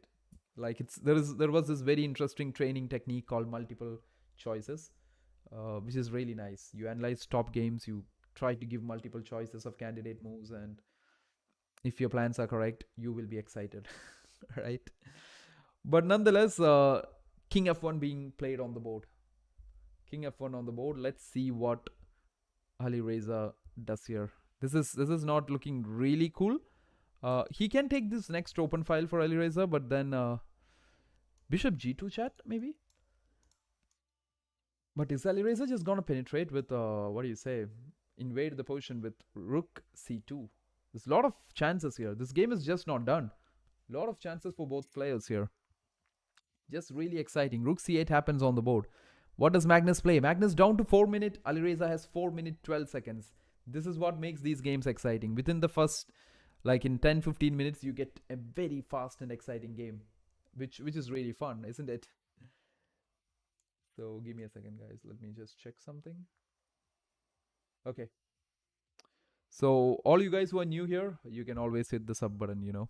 But anyways, rook c8 played by Alireza. I think he's planning rook c2 or just bringing the rooks onto this open file, which is quite not a very easy stuff to do. But let's see. Let's see how Magnus deals with it. Bishop g2 seems fine. You are hitting... Oops. Sorry, guys. I just hit some wrong buttons and flipped the board. Sorry. So here, this is possible. But I really feel this is a dangerous threat. I really do. I don't know how much, but I feel so. But let's see what Magnus plays here. Rook a c8 played. Magnus really burning his time, chat. Back to 3 minutes here. 4 minutes 12 seconds for Alireza Firouzja. Can he make it? Will he make it? Will he put Magnus to the wall? Is he gonna be the one who's just gonna put the brakes to the dream run Magnus has been having? But whatever happens, Magnus has almost qualified into the semis. That's gonna happen tomorrow. He's gonna play against I don't know. He's gonna play against the rest of the three. The top 4 people will play the semifinals tomorrow. Sorry, I just get confused at sometime. Chat, just forgive me about it. Flip the board again. Oh, you want to flip the board again? There you go. You want to flip it again, man? But I think we have been watching all the game from the white side, so I think it's fair enough to do that. So that's why I'm using the white side here. So bishop g2 played, chat. Bishop g2 played, putting pressure here. Can Alireza just sacrifice it and go rook c2, or it's actually not even needed, guys? b5 b4 is even an option, right? b5 b4, shut this bishop down, use the knight. Wow, I really like how Alireza and his pieces are moving around here. They're really putting pressure on Magnus. Can he play something like king e2 here, chat? Is this possible after b5? King e2? No, it's not, because of this annoying check. This is not possible. Takes, knight f4 check, and boom, your piece is gone. You don't want to fall for such tactics. So bishop g2 happens. Let us see where this goes now. Bishop c2. I mean bishop g2. What does Magnus play here? I mean, Alireza is going to go b5 maybe. I don't think he's just going to hang around and with the pawn. Or is he going to go super active? No, he goes b5. Cool. Will Magnus play rook d2, guys? I think rook d2 isn't that a decent option? Or no, b4 is coming. Oh, your piece is gone. You don't even have a decent option. Your b4 is coming. And this is crazy. What does this bishop go actually here? e7. But then you get attacked. Where do you go after that? Wow, this is not easy, guys. Magnus Carlsen under pressure. 2 minutes. Oh, he finds it. Magnus Carlsen under pressure is even more dangerous. Now we know that. Right, chat? So this is happening live at Oslo right now, Norway. Some fun chess at Norway. If any one of you is watching from Norway, you can always go there and watch this live. So Magnus just playing the move bishop e7. The whole idea is kick this rook away from here. What does he do here? Simple idea, bishop e4. Put the pressure here. Take this, give this, and take this. Otherwise, there was so much of great moves for Alireza coming up. Magnus found the only great defense here, bishop to e7. And we shouldn't be surprised, of course, because he has done this so many times. So bishop goes to e7, chat. What is going to happen? Alireza down to 2 minutes 30 seconds. Magnus down to 2 minutes. This is fun chess. This is the kind of chess we want to see. The time plays a big role in these kind of stuff. But will it help Magnus or will it help Alireza? That's the big question here. Who is the time control going to help here? Can Alireza stop Magnus? That is the big question for the day. Nobody has till now. Maxim Vasilyev couldn't. Yesterday nobody could do that. Wesley fell down to Magnus, and Magnus goes bishop b4 here. Okay, you still can't take it. You see the idea of bishop e7 now, guys? It was to disconnect the rooks. The moment the rooks are disconnected, this is actually a real pin. Really cool ideas by Magnus. And just drop the bishop now back to b4. Because now the knight cannot take it because of the pin. Pretty cool. And now you can even put this bishop on a5. Take away this very important d8 square. Looks good. Is Alireza going to go something like rook c here? Or, okay, he goes rook c3. Now what does Magnus do? If he takes, the next rook comes in and wow, this is crazy bind around the pieces here. You don't want that. I think maybe Magnus might also be thinking to take it to a opposite color bishop endgame. Bishop to e4, trade this rooks for this, everything, and then go into a final position. Okay, he trades that. Possible. I think he might still be thinking bishop e4 and trade more pieces. Because Magnus knows how to hold these kind of position in the endgame. Like, it will be very easy for someone of Magnus's caliber to hold this. Yeah, bishop e4, trade the pieces, go to a rook endgame. Because sometimes rook endgames are drawn. Like I always say, no, all rook endgames are not drawn. But that's the famous quote we know, right? All rook endgames are not drawn, but sometimes they are. So Magnus just wants to save this game, I guess, right now, guys. He just want to finish this game off. And then maybe go into the tie breaks, bid for the black pieces again. And once you bid and you get it, good for you. b4 being played. Alireza fixing the pawn structures. Takes So Alireza is really counting on this rook endgame. But I think even this is equal, right, guys? Takes. I just put it on b2. How do you even create any problem for me? I'm going to go king e2 then. Offer you a lot of trades. And this has to be a draw. I don't see a way. I don't see anybody making any kind of progress here. So if this ends in a draw, guys, we are in for a treat. Then basically what happens is both games ends in a draw. They get a chance to bid. I'm just letting people who are new here to know. The tie break would be both players can bid a time. Imagine Magnus says 6 minutes 30 seconds and Alireza bidded for 6 minutes. Then Alireza gets the black pieces with 6 minutes. Magnus has 10 minutes, but Alireza has to just draw. Black, whoever gets black just needs to draw. So yeah, I think Magnus is just thinking, should I actually go? Okay, so some moves made, guys. Sorry, pardon me, like a lot of moves played here. Bishop takes d3, rook endgame on the board, just like we mentioned here. And Magnus trying to put some kind of pressure on Alireza, but nothing's gonna happen. This is just a draw. I think they know it. I think they clearly know this. Magnus wants to save, but why? He had white pieces plus the famous bishop pair. Why not push for the win? Alireza played very active chess, man. Alireza played some very active chess. He just did not give Magnus the chance to push.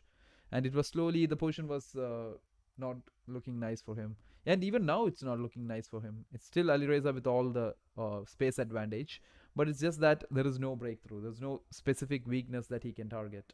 That's why this is just ending in a draw. This will end in a draw, but we are in for a treat then. We are in for the tie breaks. And we'll see who wins round 5 now. This is crazy. Magnus has won a lot of tie breaks. He bet Wesley So also in a tie break in round number 3, if I remember correctly. He bet Maxime in round number 4 in a tie break. Magnus is really using that tie breaks, guys. He's really using that tie breaks. King g3.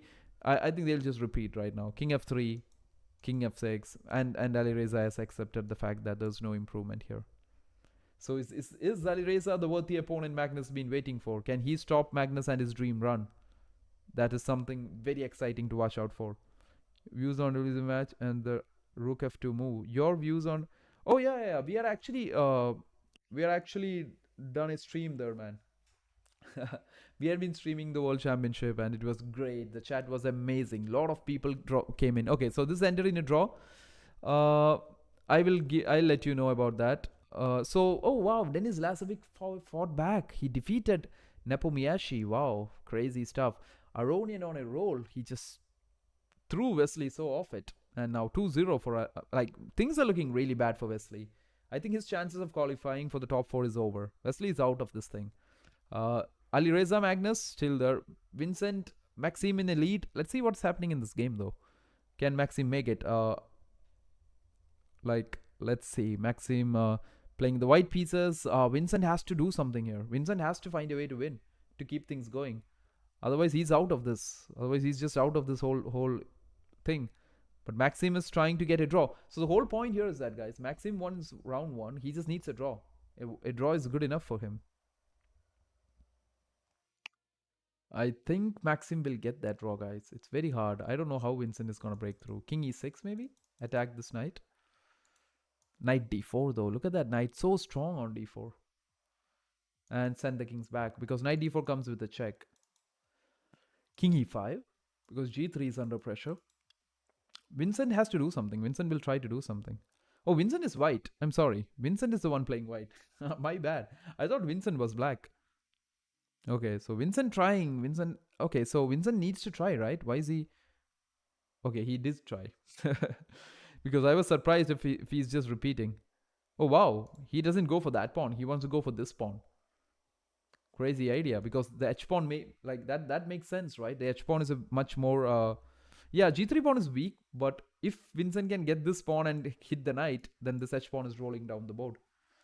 So nice idea by Vincent. And Vincent comes out of this World Championship team, right? He's up with lot of confidence and lot of practice and lot of chess for the past some months now. But Maxime is not the guy you can just mess around with. Oh, there goes the pawn, guys. That's the pawn we are talking about.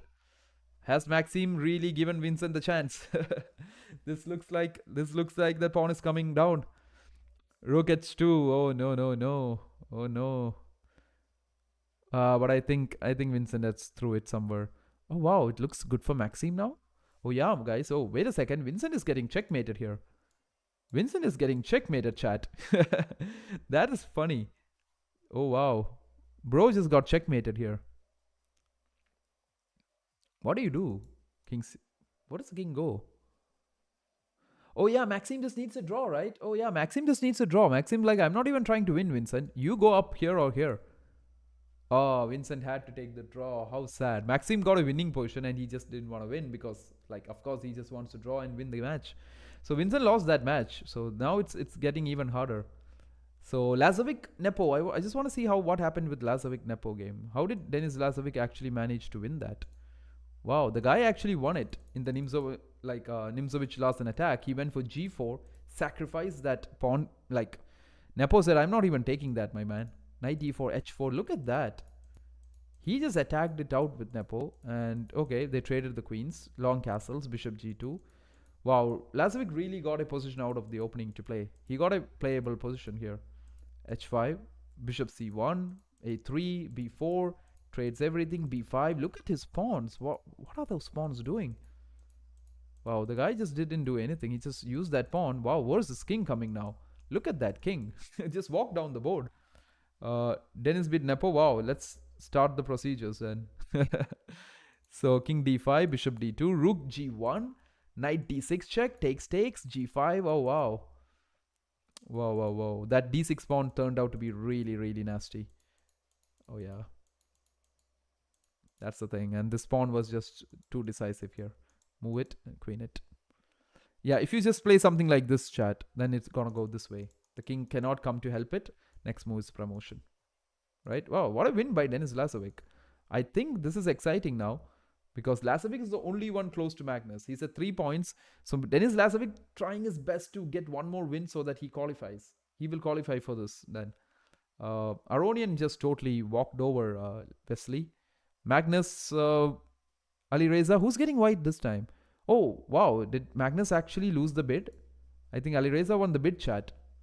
Wow, Ali Reza won the bid. And here, Denis won the bid. Good for Denis. Because Denis beats Nebo, yeah.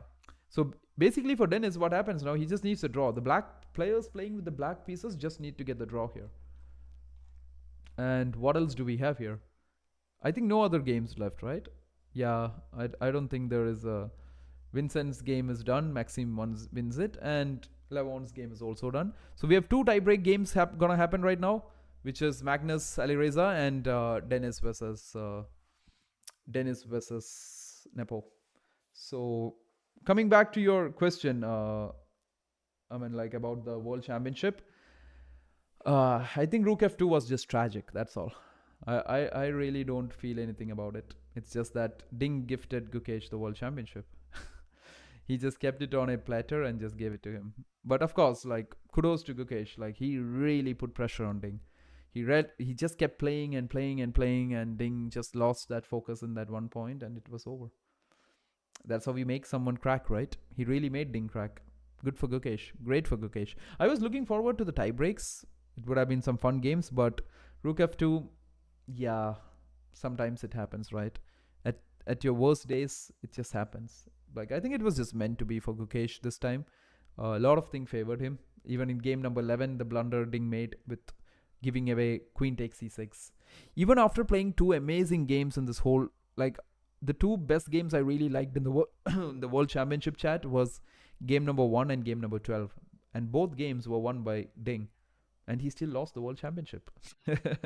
That is tragic. I felt game 12 was crazy. It was a crazy positional bind by Ding. And game number 1 was also very nice. Gukesh played a very nice game number 3. Game number 11 and 14, guys, you know what happened, right? Big blunders. But of course, it is Gukesh pushing that made Ding made the blunder. So all credits to him. And I hope he becomes a very good world champion. He turns out to be a very, very interesting world champion. Isn't having black pieces in Armageddon slightly beneficial as white must win? That's kind of true, man. But it's just that the time has to be a part, right? So you lose a lot of time in that case. So it's not easy to play with low time control, right? It's not hard. If you're having a 4-5 minutes deficit, it's hard. Armageddon, if it's 5 minutes to 4 minutes, it's okay. That's understandable. That can be caught up. 1 minute deficit can be caught up. But here, when they're bidding the time, uh, these guys bid for 6 minutes and all against 10, which is quite a lot of time being bid down, right? Yo, Andrew, how are you? How are you going, man? We're just on day 2 of the Champions Chess Tour. And Magnus been burning the whole house down. So no guesses, right? So whenever you join in, it's always fine to see that Magnus is being burning the house down. So yeah, that's what's happening, Andrew. How's it going back in Texas there for you? I see Texas. I read a lot of things about what's happening in Texas at the moment. Something related to some other stuff, but yeah, cool stuff.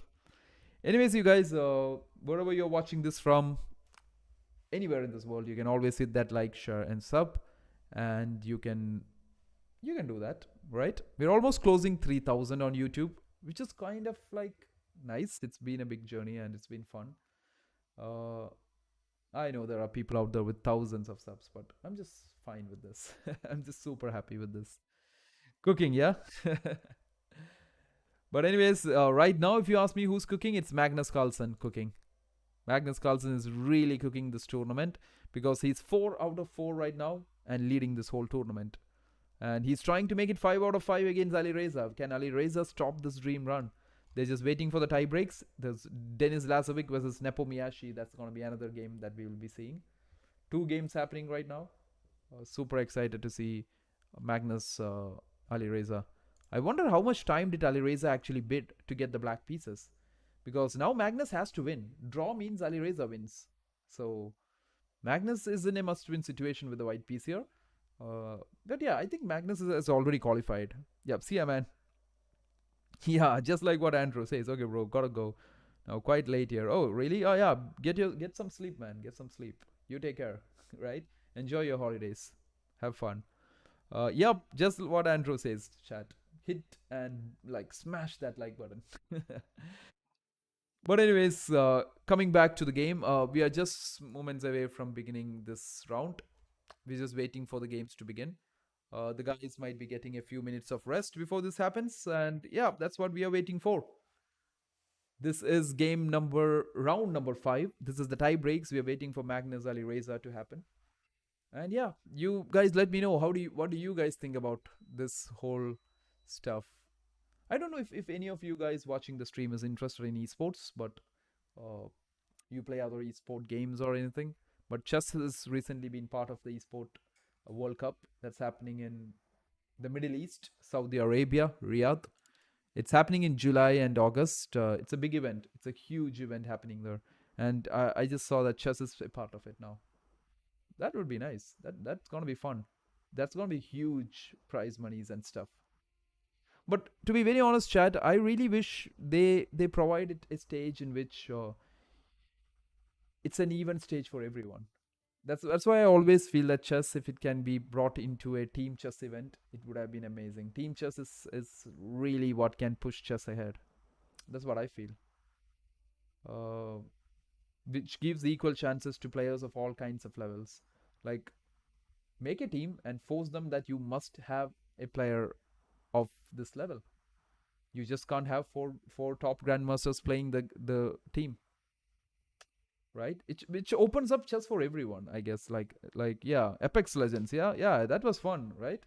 When it came to the what do you say, mobile devices, smartphone devices, I had a look into it, but I think it did come to smartphone devices, right? Apex Legends, but I don't know. I kind of remember it somewhere, but not very sure. But nonetheless, guys, if you think, why are you guys just chatting around here? We're just waiting for these tie breaks to happen. It's Magnus versus Ali Reza ready to go. Right? So here we are. This is round number... Yep, there we go. Magnus, knight f3 on the board. d5 by Ali Reza. g3 by Magnus. Magnus needs to win. A draw means Ali Reza... Okay, Ali Reza has bid for 630 something. That's how he got it. c5 by Ali Reza. Okay, Chad, what do you think is going to happen? Castling by Magnus. Knight c6, just taking control. d4? Are we going to see d4 or c4 on the board? What do you think, Chad? d4 or c4? I think d4 maybe hit the center. A reverse Grunfeld. What do you guys think? Oh, d3. d3. This is a King's Indian. This is a reverse King's Indian attack. This is interesting. g6 by Alireza. I think Alireza is so good with that g6 structures, right? He knows how to play it. I think the bishop just slides down to g7 and he will just castle. Bishop f4 seems to be like a... Oh, wow. Knight h5 by like Alireza Firouzja is like so good with these kind of structures, guys. Magnus goes with the move knight h5, bishop d2, bishop queen c1. Putting pressure here, chat. Like, this bishop is looking down here. I think Magnus wants to do this at some point. Trade off this guy. That's why queen c1. The other plan of queen c1 is to go bishop to h6. Yeah, I think bishop h6 would happen. You don't want to have such a, what do you say, like sniper bishop on g7. Knight c3 played. Alireza might spend a move to get his knight back. And I think bishop h6 is definitely an option. This will happen for sure. Otherwise, queen c1 doesn't make a lot of sense. So, waiting for bishop h6 on the board. And wherever you guys are watching from, I hope you have a lot of fun. This is the Champions Chess Tour. This is the finals, round 5. 8 players are facing it off. After 6 rounds, they go into knockouts, semi-finals and finals. So today we have one more round after this game. This is round number 5. So yeah, e4 being played. So this is Magnus Carlsen playing, who's been leading the whole tournament. And he's 4 out of 4. Can he break Alireza down, or will Alireza end Magnus's dream run? What do I miss? Who's winning? You haven't missed anything, man. At the moment, it's kind of like an equal game. This is the tiebreak game. And one more thing, guys. Since it's a tiebreak game, Alireza bidded for a very less time as black pieces here. That's why he got the black pieces. He has only 5 minutes. Magnus has 8 minutes. So he needs to be quick. He needs to be pretty quick here. Take stakes. So the position looks pretty much equal at this point. Or Magnus having that slight double bishop advantage again. He goes back bishop g2. Knight e5. Is he going to go f4? Or is he just going to slam in? f4 means I think knight comes to c4, right? And all these diagonal getting weak. You don't want to smash f4 right now. I think knight c4. Maybe rook d1, chat. Rook d1, bishop f4. That makes sense. Or rook d1, bishop e3, bishop h6. Lot of options. That makes sense here.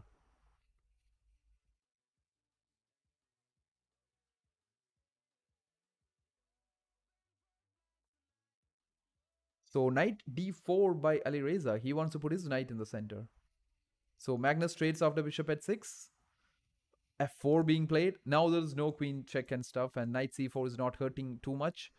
Knight goes back to c6. Alireza doesn't want to risk everything. Okay, so how does Magnus play? King h2? Is king h2 an option, guys? Usually it is a very common option when you have played it. Rook f2 by Magnus. Whoa, whoa, whoa. Magnus wants to win this, chat. Magnus wants to win this game.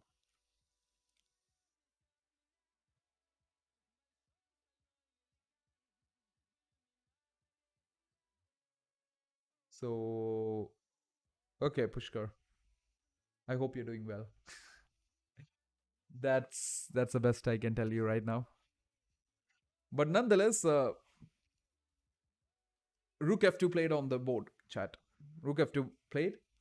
Let's see where this goes. So Magnus really trying to find a way out of this. Like, I mean, Alireza actually. Magnus is having a fine position here.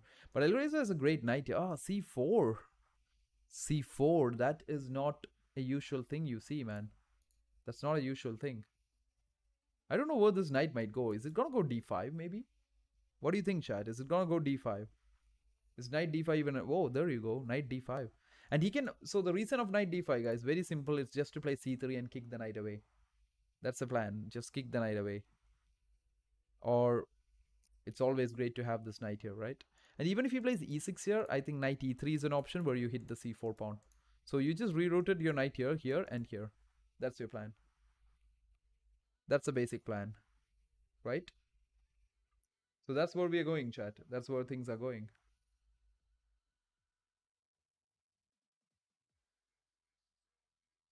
But exciting stuff, exciting stuff.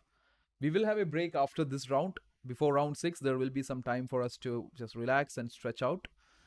So yeah, where is this game going? I think c3, very straightforward. Kick this knight away. This is so annoying. You don't want a knight here like this. c3, kick it away.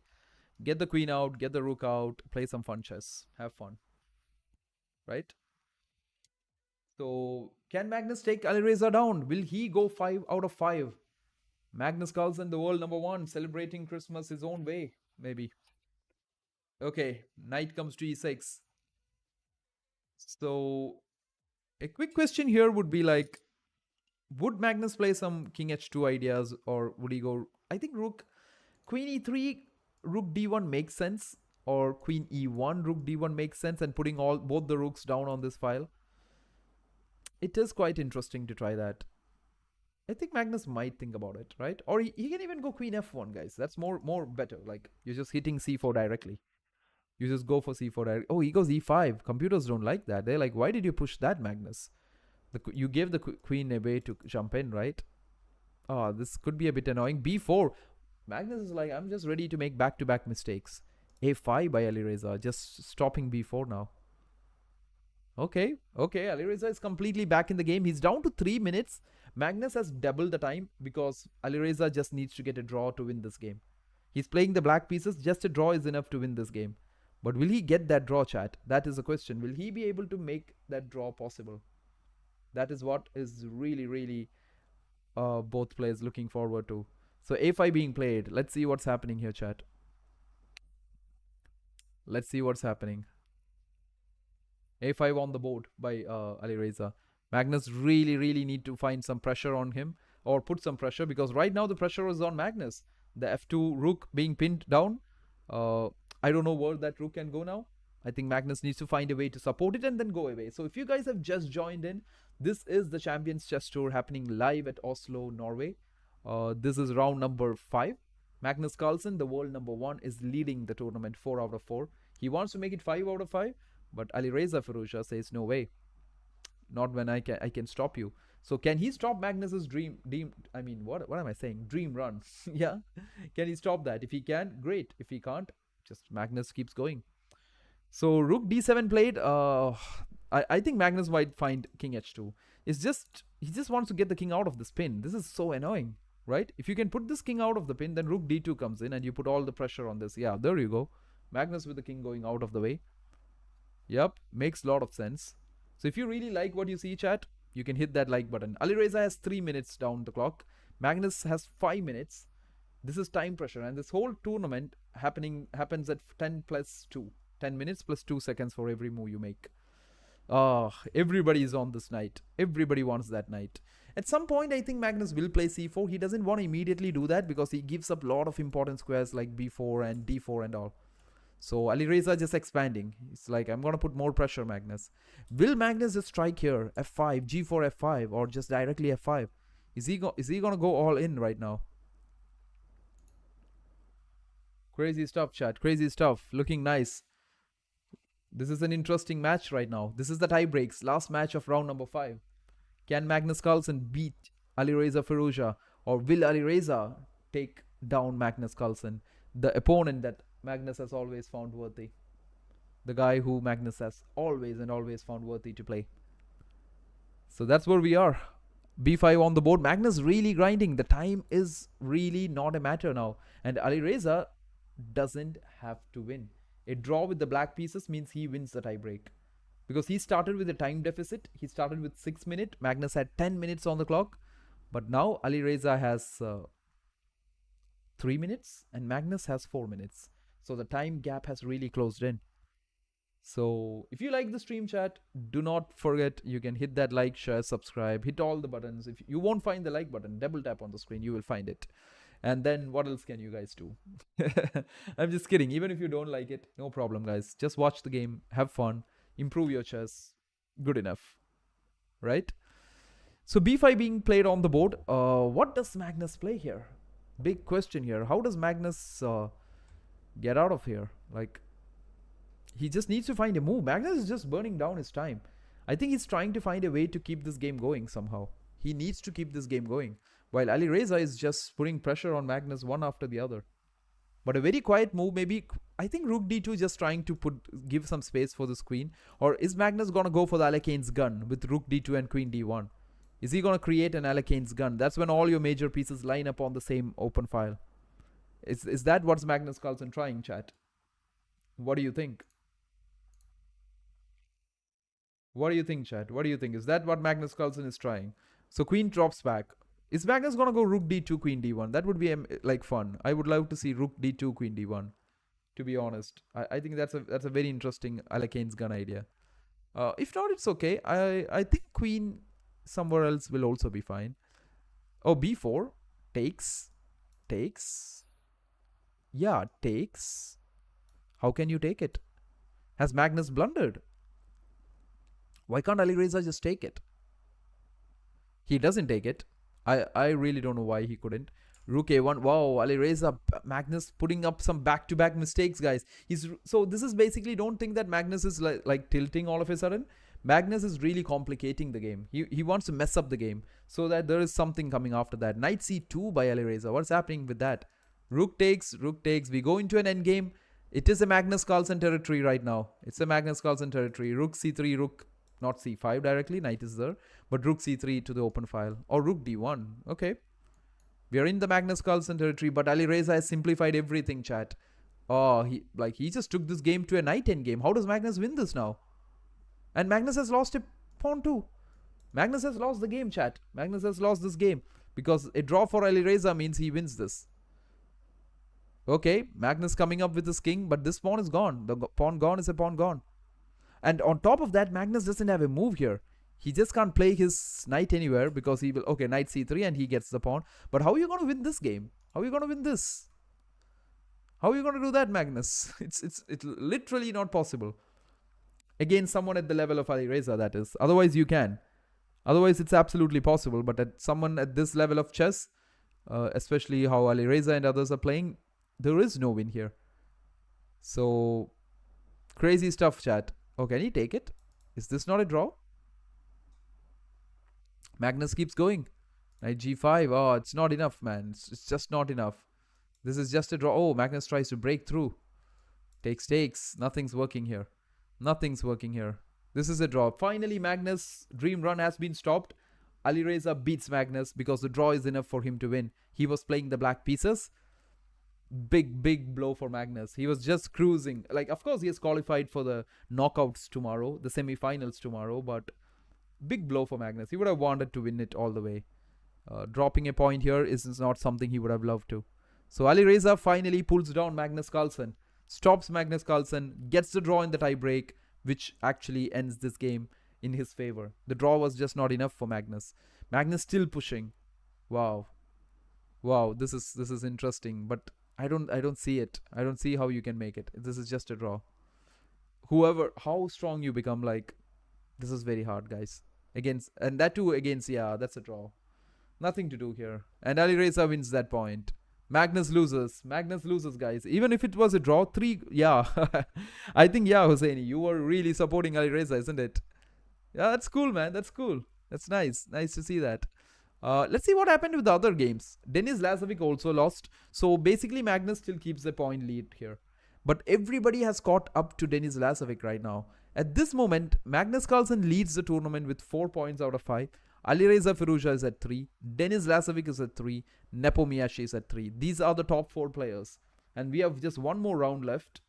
And if the standings are the same, then these are the 4 players going into the tie breaks or the semi-finals tomorrow. Hey, Gautam, how are you? Late nights, yeah? So that's cool. But anyways, chat, that's what's happening. Hey, Andrew, how are you, man? You loved that game? Sad for Magnus, isn't it? I think the draw just couldn't help him. He just had to drop the point out. Even after the draw, it was just not enough for him to get it through. But yeah, he tried. He tried, chat, but just not enough. But here we go. Next is Magnus Levon Aronian. Some vintage chess happening. Alireza versus Maxime Vachier-Lagrave. It's an all French battle. 2 French superstars battling against each other. Lazovic has got... who's Lazovic playing? Lazovic... Oh, sorry, guys. I think, yeah, Lazovic is playing Wesley. So even though Wesley's been doing not so great, what is that? What a game. Yeah, isn't it, Andrew? Yeah, Alireza just really simplified it. Just give Magnus a chance. And Alireza is good at doing that. Persian Prodigy strikes again. Oh, it's a Persian Prodigy? Okay. But yeah, Alireza has always been a tough fight for Magnus, hasn't it? So anyways, chat, we will be back soon. And we will be catching up on the next and final round of the day, which is round 6, where this is the pairings: Alireza versus Maxim, Ian versus Vincent, Magnus versus Levon, and Wesley versus Denis Lazovic. So that's gonna be some fun games right now that we see. But anyways, you guys stay here. Let's take a quick break. Maybe I'll just go get a stretch, just have some stretch, and just get back right after this round, right when this game is about to start. And we have Magnus Carlsen versus Levon Aronian coming up. So go nowhere. And this will be the final round of the day, guys. So let's have some fun here. And if you're new here, you can hit those buttons, right? You can hit, just like what the moderators say, all those buttons like double taps and everything. But anyways, chat, I will see you there. You guys stay right here. Let me get some stretch, but do let me know anything you want to know in the chat. I will be reading chats though. Just trying to get some stretch, you know, because it's been few rounds right now.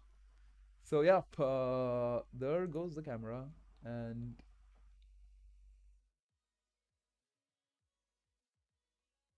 here comes that I'll be back soon, right?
Do you believe me that I'm a lonely soul? Would you know me? I've been searching, always wanted more. Can you hear me? Do you believe me?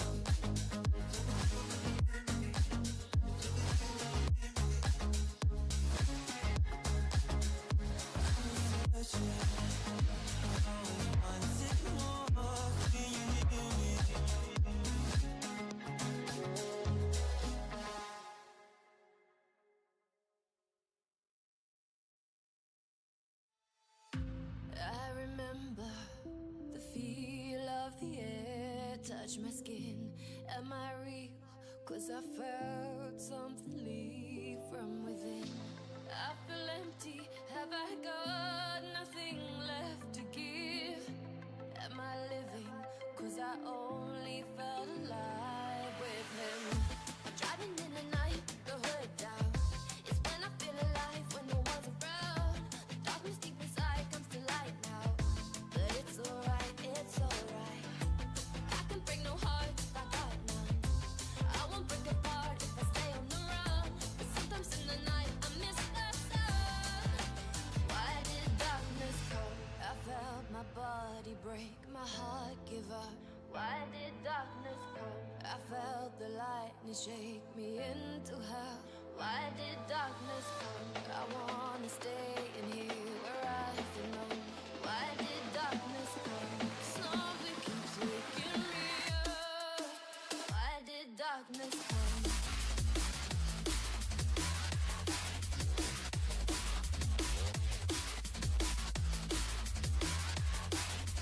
Why did darkness come?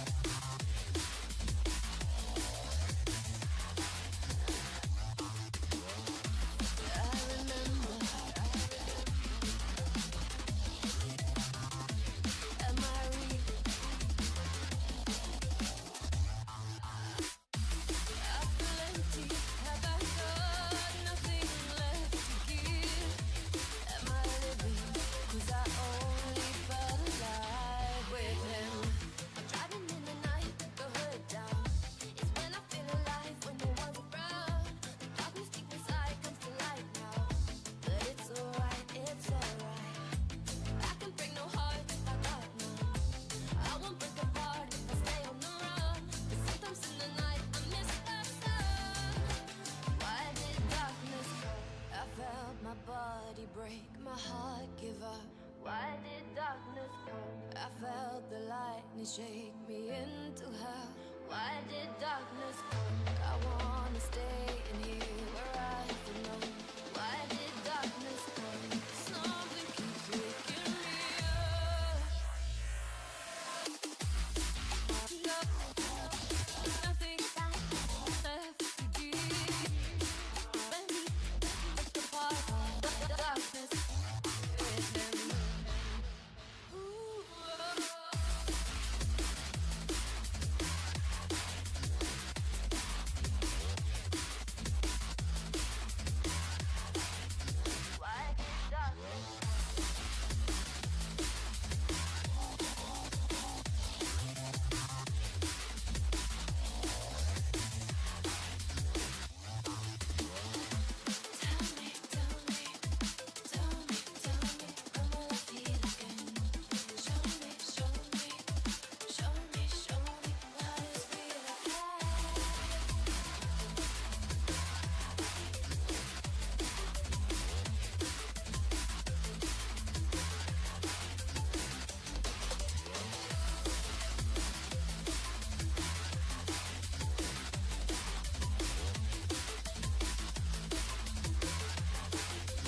why did darkness come?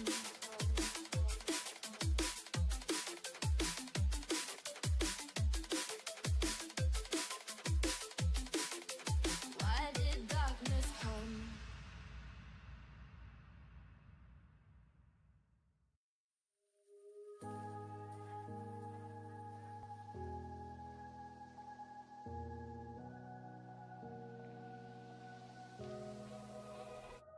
Run free and dive into the sky. Hear the wind crying out its prayer. Why are we so ashamed to be alive? Break the chains and our freedom's ours to take.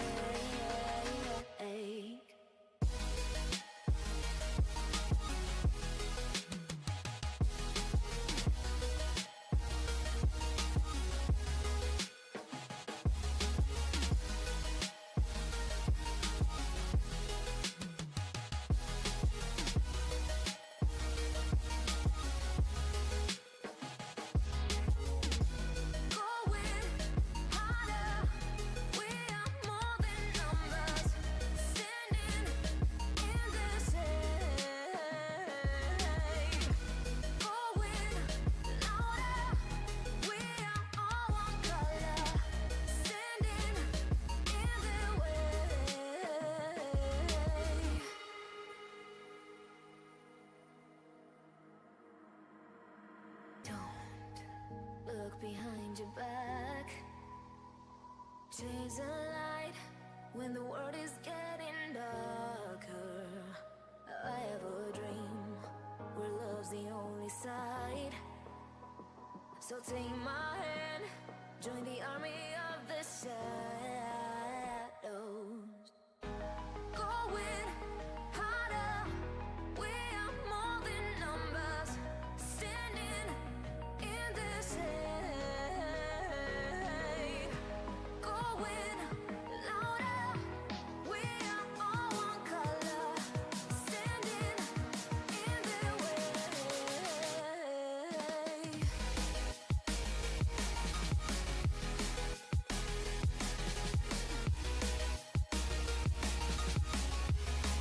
Join the army of the shadow. Join the army of the shadow. Join the army of the shadows, shadows, shadows. Join the army of the shadows. Join the army of the shadows. Going harder. We are more than numbers. Standing in their shade.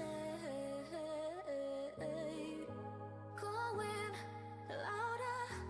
We are all one color. Standing in their way.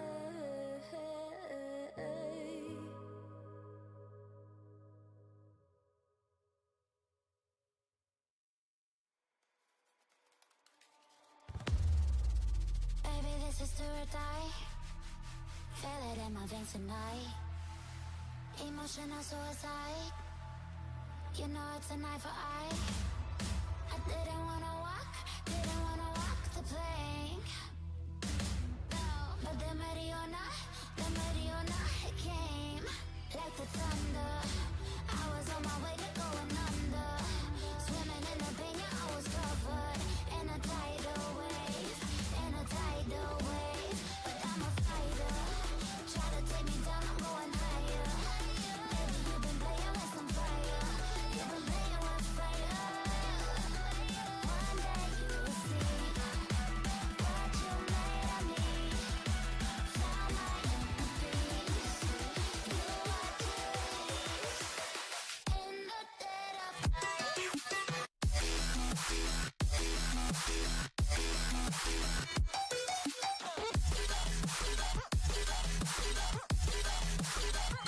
the dead of night.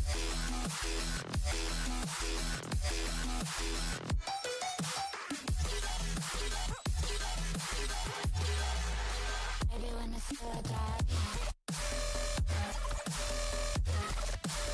you know it's an eye for eye.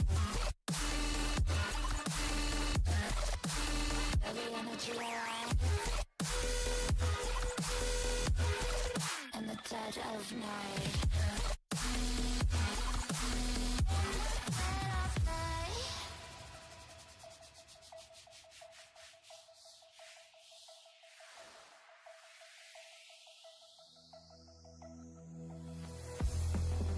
You can save your alibi.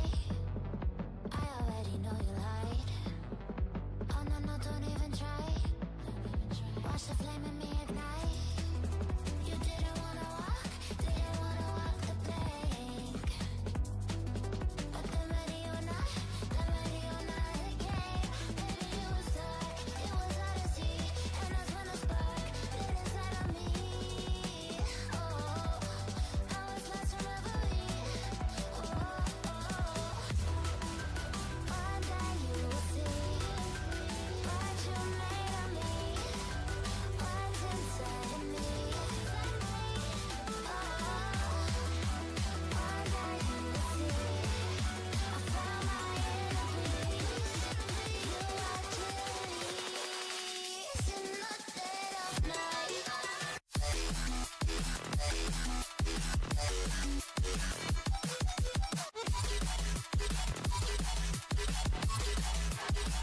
In the dead of night.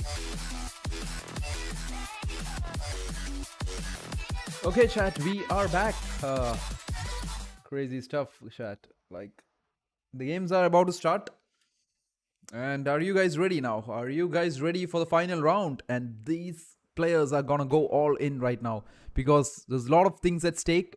The top 4 position has to be secured to qualify for the next one. So that's where we are right now. Give me a second. I am just getting my devices ready just so that we can go through this. And there you go.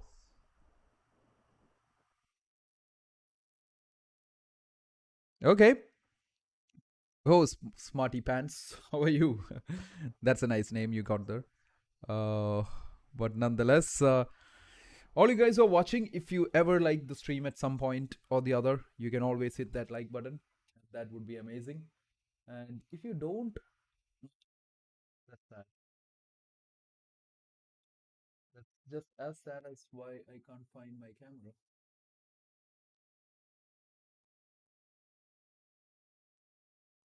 There you go. So you guys ready? Because the players are getting ready and we are in for round number 6. I'm sorry, 6. And Magnus Carlsen is leading the event right now, chat. He's leading the event with how many points? He's leading with 4 out of 5. He lost the last round against Ali Reza, but it was a very tragic loss. It was because he drew the tie breaks. And when you're playing the black white pieces, you just cannot draw the tie breaks. That means black wins the game, isn't it? So that is what is happening. A very angry Magnus Carlsen. That's what you're gonna see in this round. The final round of the day, guys. And after this, we are all free and we will be saying goodbye. And here we go with e4. Magnus says it's time to play some crazy attacking chess. And Levon Aronian, he can be really messing with you at these kind of games. He plays the Sicilian. Is Aronian going to go for the Najdorf? Is he going to go for the Dragon? What is he going to go for, chat? He's going to go for the Najdorf. It is the Najdorf on the board. A6 played. Which variation is Magnus going? The F3, the all classical F3, Bishop E3, Queen D2, and castling. The Yugoslav attack. Is that where he wants to go? E5 is the best move. You think so, Smarty Pants? But Aronian doesn't agree with you. Aronian absolutely doesn't agree. He says no. C5 is. And right now, Aronian wants to believe it is C5, isn't it? Because if he wants to win, he has to believe in this game. And he's playing none other than the world number 1, Magnus Carlsen. So Magnus goes for a typical Bishop E2 line, E5. So he's basically planning to castle this way. Or is he just going to take his time? Is he going to play a bit more with Bishop E3 and just make Aronian guess what is happening? But I think Aronian's plans are very straightforward. He's going to go Bishop E6, Knight D7, castle with the king. And he'll be like, let's go, man. Let's go. Let's go. Let's play some crazy Sicilian today. So if you guys are just joined in, this is the finals of the Champions Chess Tour, which is happening in Oslo, Norway. Magnus Carlsen leads. The time control for this game is 10 minutes plus 2 seconds, which is really exciting and so much fun to do. Okay, Magnus goes Bishop G5. So basic idea of this is that, guys, maybe he's planning to trade and take over this D5 square. But the bishop says no way. Yeah, but takes. And then is he going to go Knight D5? No. Rook, Queen D3. Is he going to long castle? I don't think so. I really don't think long castling is a thing here. It is an option, but I think castling short might be the better. Oh, wow. Wow, I did guess it. Like, I was just first time I'm surprised that I did guess long castling, but Knight D5. Okay, Magnus wants to take it to an endgame. Yeah, he wants to trade some queens. This F2 is hanging though. I don't think that really bothers because B7 is hanging at the same time. What do you think, chat? B7 is hanging at the same time, looking down here. So Rook F1, Magnus doesn't want to give the F2 pawn. Levon comes with this. He's going to kick the queen away very soon. Is Magnus really looking for a queen trade maybe? Is Magnus really looking for Queen A5 here maybe?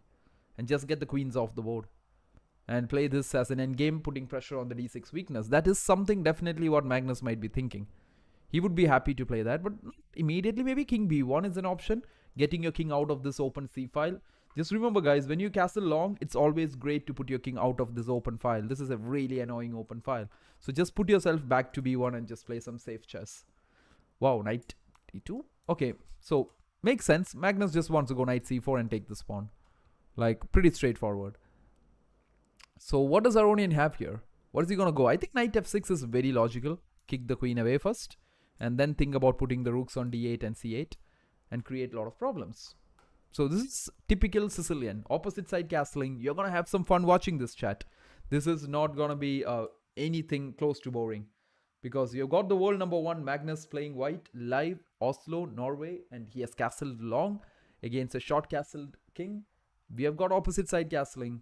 This is going to be fun attacking chess we will see here. And yeah, that's a very nice move actually. Like sometimes bishop g5 pinning this knight down, stopping this move. But king b1 is very logical here. I think Magnus would immediately just put the king back to b1. What do you think, chat? What do you think here? Who do you think is taking this? Oh, king b1 followed by knight f6, queen b3. So there comes typical Magnus. If you take it, I don't think he's gonna take it back with the knight, because the knight doesn't have a future from there. Not a great future maybe. Knight a5 is an option. But then I think he's gonna take it back with the a pawn and then go knight c4, put pressure on d6. This could be the plan. This is over the board. I thought it was online. No. This game is actually happening over the board. It's not online. It's a, like, what do you say? The winners of all the tournaments come together and then they play together. So yeah, that's how this is happening. Yeah. Okay. But nonetheless, they get to keep these headphones, listen to music and play, man. This is fun actually. I love to play chess listening to music. I don't know about you guys. What do you like, Chad? Do you like playing chess with some music on? But anyways, Magnus really likes his music right now because queen b3 on the board. If you trade, he takes back with the a pawn and comes with knight c4, putting pressure on the d6 pawn. So there is pressure here against Aronian. Like, Magnus is making him think here. Both down to 8 minutes. That's a fun side of this whole tournament. It is, what is it? It is 10 plus 2, guys. It's 10 plus 2. Yep. So that is what is happening. And if you're new here, if you like anything about the stream, you can always hit the like button. You can share, you can subscribe, you can do anything you want. Okay, chat, because this is the final round of the day. Round number 6. Top 4 players will qualify for the, what do you say, semi-finals tomorrow. So that's where we are going.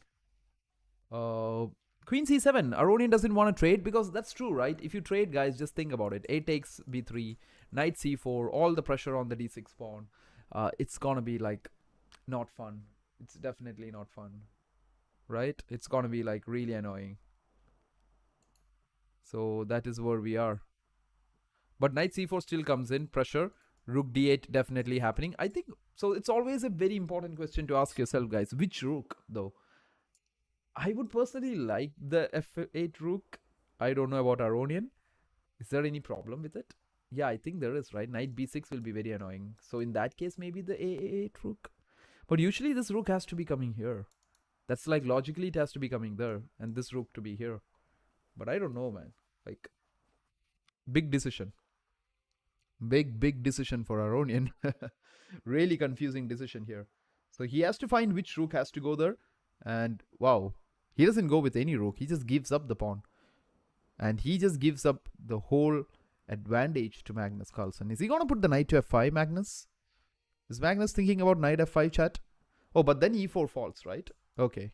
Okay, so the whole plan of Aronian was to sacrifice the d6 pawn, put pressure on the knight, and get the e4 pawn. Fair enough. But Magnus says, what if I don't give you this knight? What if I don't move this knight away? Now what is your plan? And sadly, I think Aronian doesn't have a plan right now. So I don't know. What does he do here? Knight on d6, rook on d1, queen on a3. This geometry looks nice, guys. Like, everything's helping each other. But it's only that this rook is stuck onto the f-pawn. I think Magnus might find something with g3, f4 or something like that. And that would be crazy. But what does Aronian do now? Is he feeling the pressure? Has he made a blunder here? Is that pawn gone? A pawn gone. So queen c6 by Levon. What does Magnus do here? Maybe slam in f4 directly. But then bishop takes f4. Rook takes f4 is not possible because it's not that good enough, is it? Yeah. Oh, f3 and consider it blunder. Simple reason why it might be considered a blunder, guys, is because of this bishop. Look at the bishop stuck inside the pawn chain. Nowhere much to go and nothing much to do even on c4. Yeah, interesting game. Very interesting stuff happening. Levon trying to hold himself. He has sacrificed the d6 pawn. But can he hold himself? Like g6. So basically what he might have missed, guys, is a simple maneuver of knight h5, knight f4. It's not a miss. It's something maybe you feel like it's not worth it right now. So he didn't do that. He played g6. Maybe giving some space for the bishop at some point to retreat and go to, what do you say, g7, which is very important, or the bishop is just dead after that. So that's where we are right now, chat. The bishop could always go to g7, I mean at 6, and then go back to g7. That could be something they're planning right now.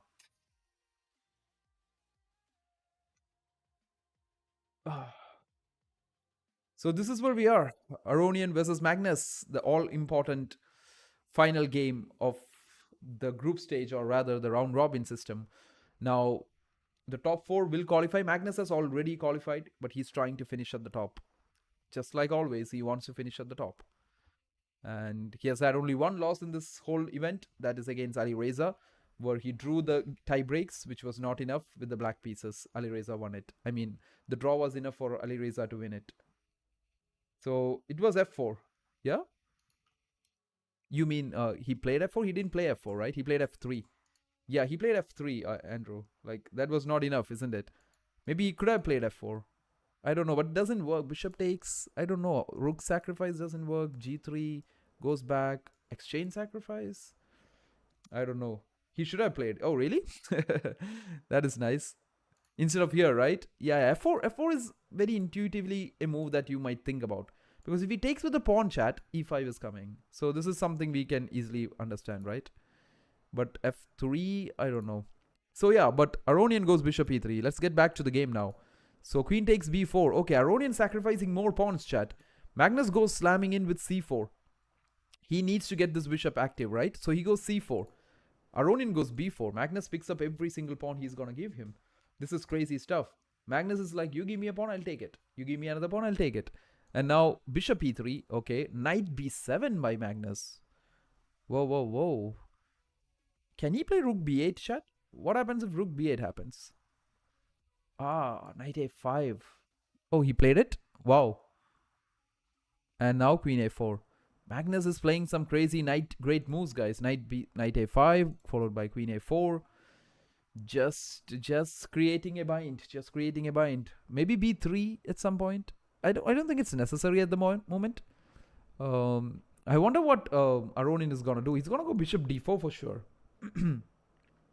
But again, you see how well Magnus rerouted that knight this way. Just that's what makes him one of the greatest of all time. The way he has the feel for the pieces. He knows where the pieces have to go. He knows where they must be placed, which makes him lead this tournament. That is why he's leading this tournament, chat. So everybody is trying to chase Magnus Carlsen in this event. But I think the top 4 will qualify for the semis, and that would be crazy. But anyways, queen a4 played on the board. Let's see where this goes, guys. Queen a4 on the board. Aronian down to 4 minutes here. This is getting better.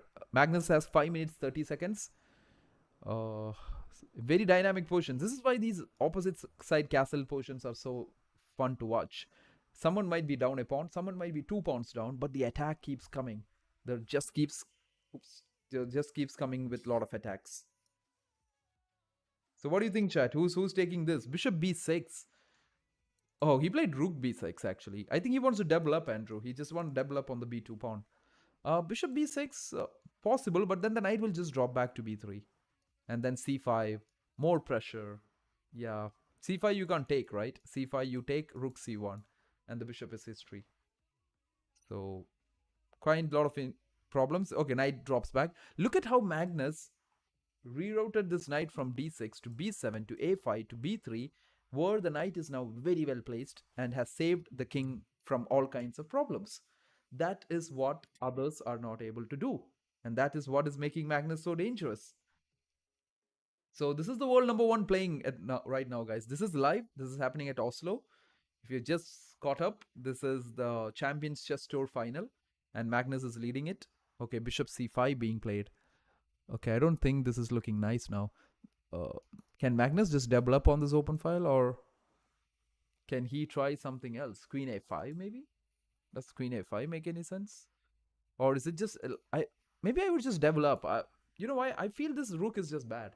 The rook on f1 is just bad, chat. Rook d2 and the next rook to d1. Double up here. right? Because improve your pieces. When you don't have a clear plan of what you're doing, just improve maybe. Plus, the only piece I don't like in Magnus's position is this bishop. So rook d2, I would also like somehow this bishop to open up. Like, that's something Magnus would do later on.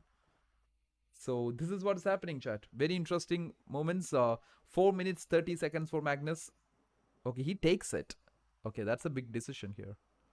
Rook d2 played now. But still, everyone, like, the only thing I see as a problem right now is this bishop versus this knight. This I do feel as a problem. Oh, rook d1, a mistake. Wow, why?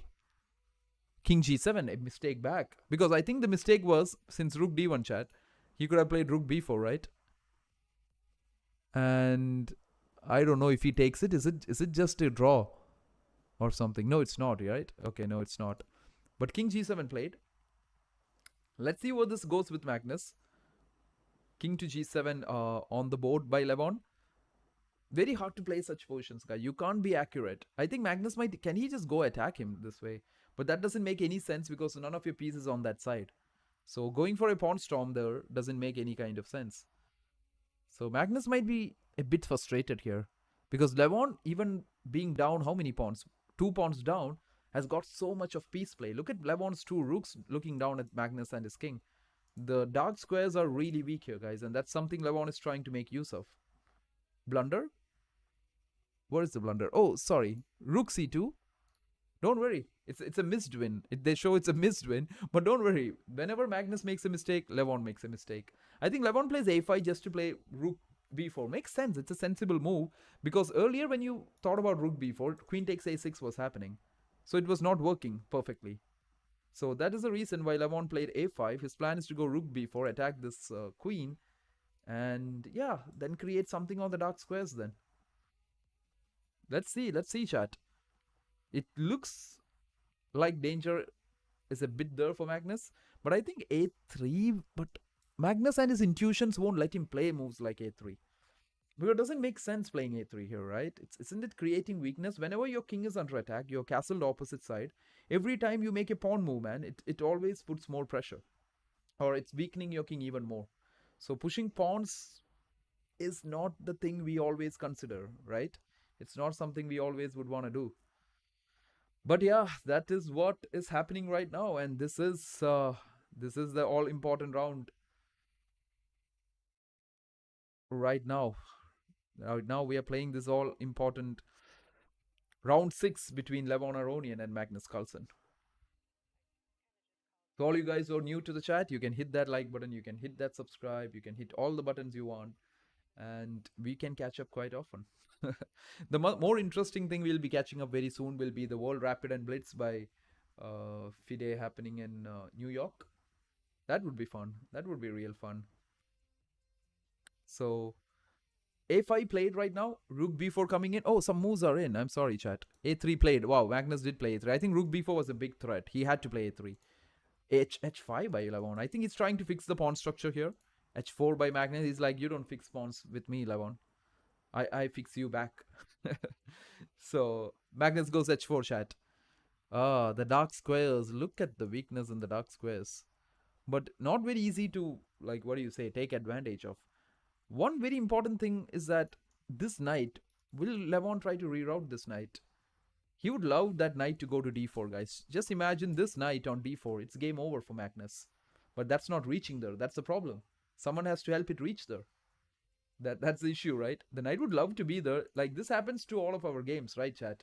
We would love to be somewhere, but it never reaches there. We seize all these stuff. Okay, rook b3. Oh, here comes Levon Aronian, man. King a2. Queen here. The Alakane's gun on this file. Rook e2. Magnus is like, I will defend like hell. Knight c7. Oh, here we go. Here we go, chat. You can't take it. Wait a second. Can Magnus take it with this queen? Sorry, I don't get it. What if Magnus takes it with the queen? If Magnus takes it with the queen, chat, Levon is planning rook takes a3 here. You can't take with this, you're getting checkmated. You can't take with this, you get checkmated here. The only plan that you can do is just bring your king back. And you're up a piece. The attack is not breaking through. Magnus takes it. Rook takes a3. King b1. Magnus... That is amazing. That's amazing. Has Levon really blundered a piece? Like, I don't think Levon has missed it, right? Levon didn't miss that. Really? Oh, here comes Queen here. Oh, wow. This is crazy chess. Magnus down to 46 seconds, chat. Levon down to... Levon has... I mean, Magnus has 3 minutes. Levon down to 41 seconds. This is getting hard for Levon. And you see more pieces getting traded off. Check, and the king will just run away. Wow. Magnus Carlsen and his defensive skills are back. And queen check, king goes back. Queen check, king a2, rook b2. Oh, Levon really holding it up. Levon really holding it up, chat. What can happen here? Rook a3. Crazy stuff. Rook a3. Force the trade this way. Right? Force the trade that way. Because if Magnus can trade some pieces, this game is done. What a game. What a game. Oh, is it over? Like, where are we right now? No, yeah, it's not over. What a game. Oh, b3. Mistake, a4. Levon immediately hits a4. Oh, but the trade, queen takes, and oh, wow, this pawn will come up, right? Should he take it? What if he takes it, chat? If he takes it, rook b2. Oh, wow. Is Magnus losing this? Levon Aronian has played some, like, crazy stuff. Look at this pawn right now. Can Magnus checkmate Levon here? Can Magnus go back and checkmate him? What do you think, chat? Can Magnus checkmate Levon here? This is crazy stuff. Levon down to 38 seconds. 37. Like, Magnus is planning rook d7 here. It has to be rook d7. It has to be. Letting him to make 2 queens. Oh, check. Okay. King goes here. Rook d7. I'm very sure rook d7 is coming up. 2 queens doesn't matter, chat, because there's a checkmate happening here. You can't make the second queen. Oh, Magnus is just calculating, I guess. He has 2 minutes. Of course, he has 2 minutes. He can take his time. Yup, there you go. Rook d7. That is interesting. Because, like, rook f8 maybe here, chat? Defend first, because this threat... Okay, but then bishop d3. Queens. Oh, this is hard. Magnus will still be up by 2 pawns even after Levon getting the piece back. Wow. Levon really complicated stuff there. This is a really crazy game that we are watching right now. And trust me, guys, if you want to really get good at chess, just keep watching such games. Just keep analyzing such games. You will see something or like out of it. Rook f8 had to be played. Bishop d3 had to be played. Queen takes. Magnus still up by 2 pawns. King f2 is a way to run away. Or maybe queen d5 also makes a bit of sense. No, but queen d5, queen e1 check. And then you lose stuff like this, which will be really bad for Magnus. King f2, I think. Magnus would just go in with the king like this. But king f2, my doubt is, chat. Like, what if he gives a check here and takes mine? King g3, queen takes c4. Oh, I might have to play with 1 extra pawn.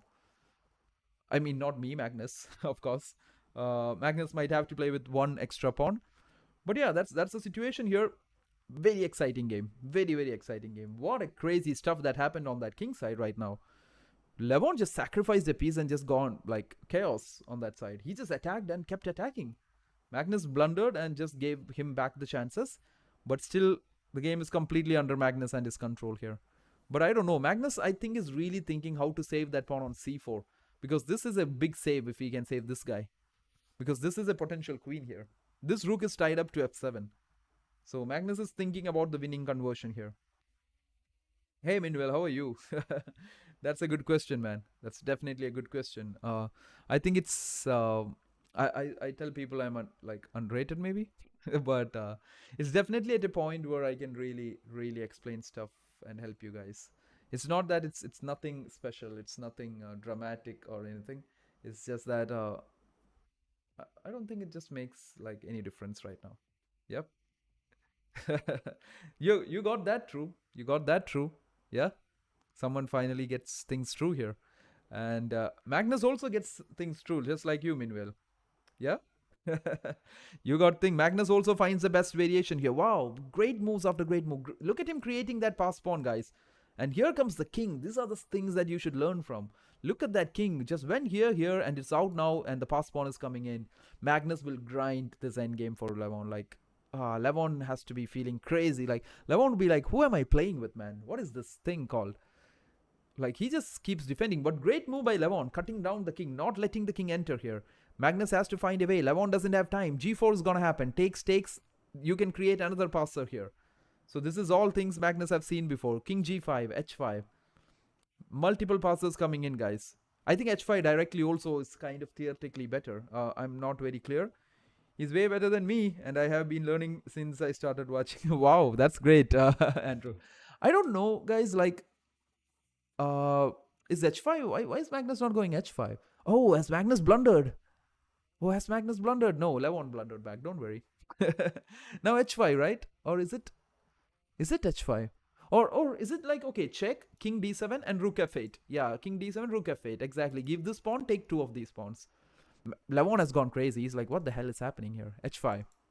There is Magnus Carlsen and his way of finishing off games, chat. Magnus Carlsen finishes this off h6. What a rook endgame. What a rook endgame. King comes to h5. Magnus, okay, Levon tried his best, but it's just not happening. And you know why it's not happening, guys? This pawn is just not that advanced. You can still make a queen. The king and rook will catch it. It's not advanced enough. It's not advanced enough that they can promote.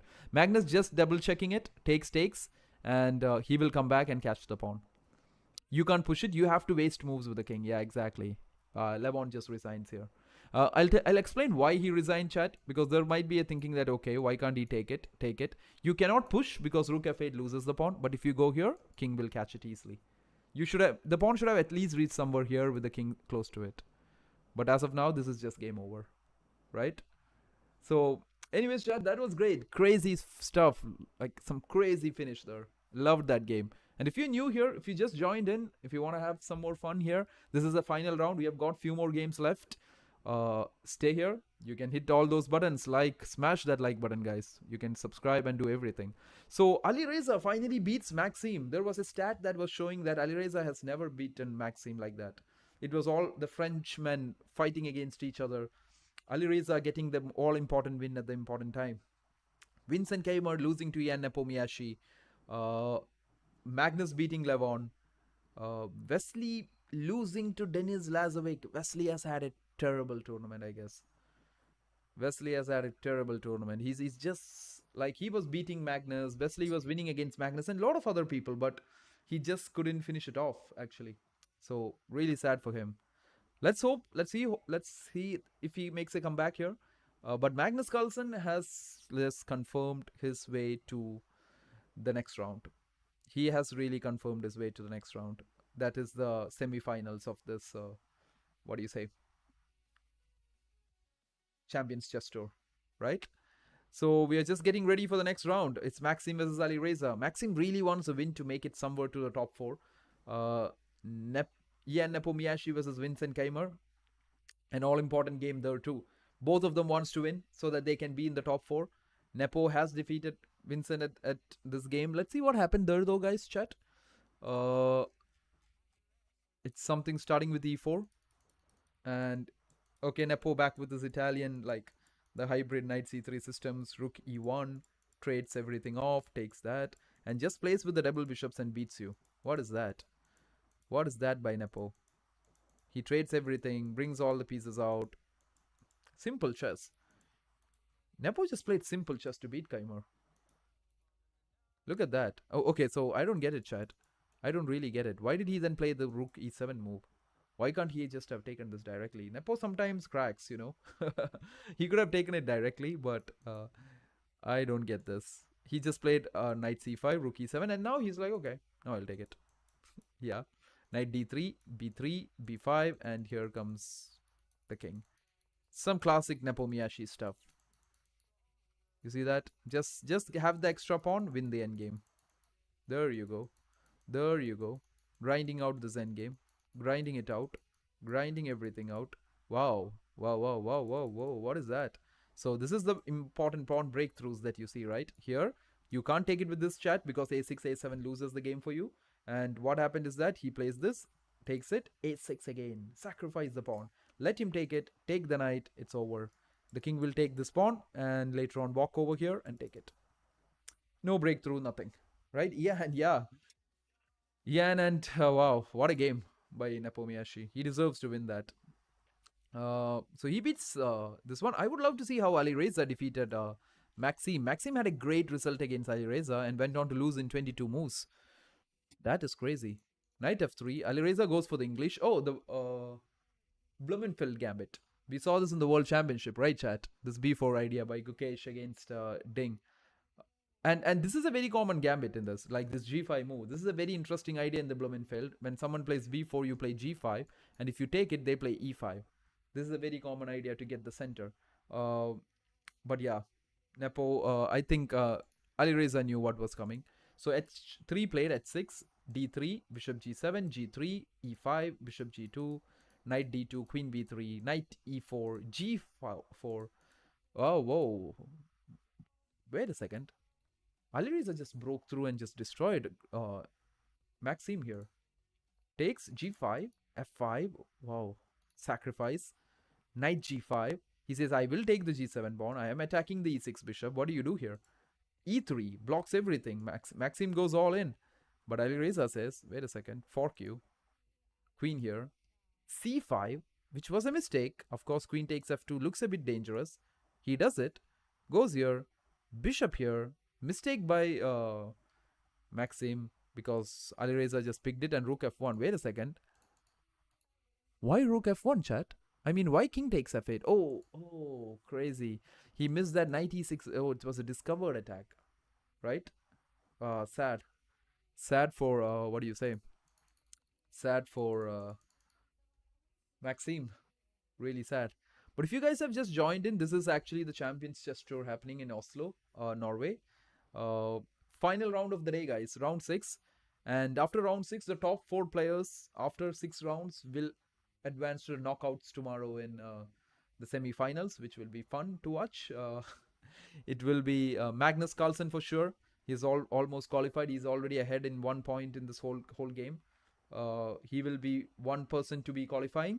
Along with him, it would be Alireza Firouzja mostly coming in with 2nd position. And the fight for the 3rd position, chat, is actually between Denis Lazovic, sorry, Ian Nepomniachtchi. Basically both of them, right? And if Vincent Keimer can beat Ian, then Vincent can make it through. But at the moment, it is not looking great for Vincent. It's not looking as if Vincent can make it there, because Ian has already defeated him in 1 game. So Ian just needs a draw and he has qualified. So crazy stuff happening right now. And we are just waiting for the final game of Magnus Carlsen versus Levon. Can Levon turn things around with the white pieces here? He played some crazy chess in the last game, guys. Trust me, that's a game you must watch. It's a game we must watch again. It was some crazy chess. Levon just did something. He just sacrificed everything on that queen side. But at the end, Magnus, typical Magnus thing, right? He just trades off everything, takes it to an endgame, and beats you. How sad. How sad is that? Just letting you know, chat. Like, it's really sad. Magnus really created that issue. So, but coming back, all you guys who are new here, this is the Champions Chess Tour, and we are in the final round of the day. The top 4 players will qualify tomorrow for the finals. And it's Magnus Carlsen, who's at the top. The world number 1 is leading the tournament. So if you like the chat, if you like the stream, you can always hit all those buttons that you see there. I think you can double tap to like, you can share, you can subscribe, you can do anything, chat. Okay, it's all up to you guys. And even if you don't like, it's absolutely fine. It's fine. Keep watching, and you can see what happens in the, like, it's a best of 2 games, guys. And don't think it's a long game. It's just 10 minutes each plus 2 seconds for both the players. So that is the format that we are playing. So it is Magnus versus Levon. This was a crazy game, guys. If you did miss it, it's a long game, 67 moves though. But Magnus started with e4, and look at this now. It went in a Sicilian, Najdorf. Magnus went for some very solid situations here. And look at this, offered some trades. b5 by Levon, gave up a pawn. Levon gave up a pawn and played some great chess, you know. Look at Levon, like, he just sacrificed 2 pawns, got great piece play, 2 rooks on those open files.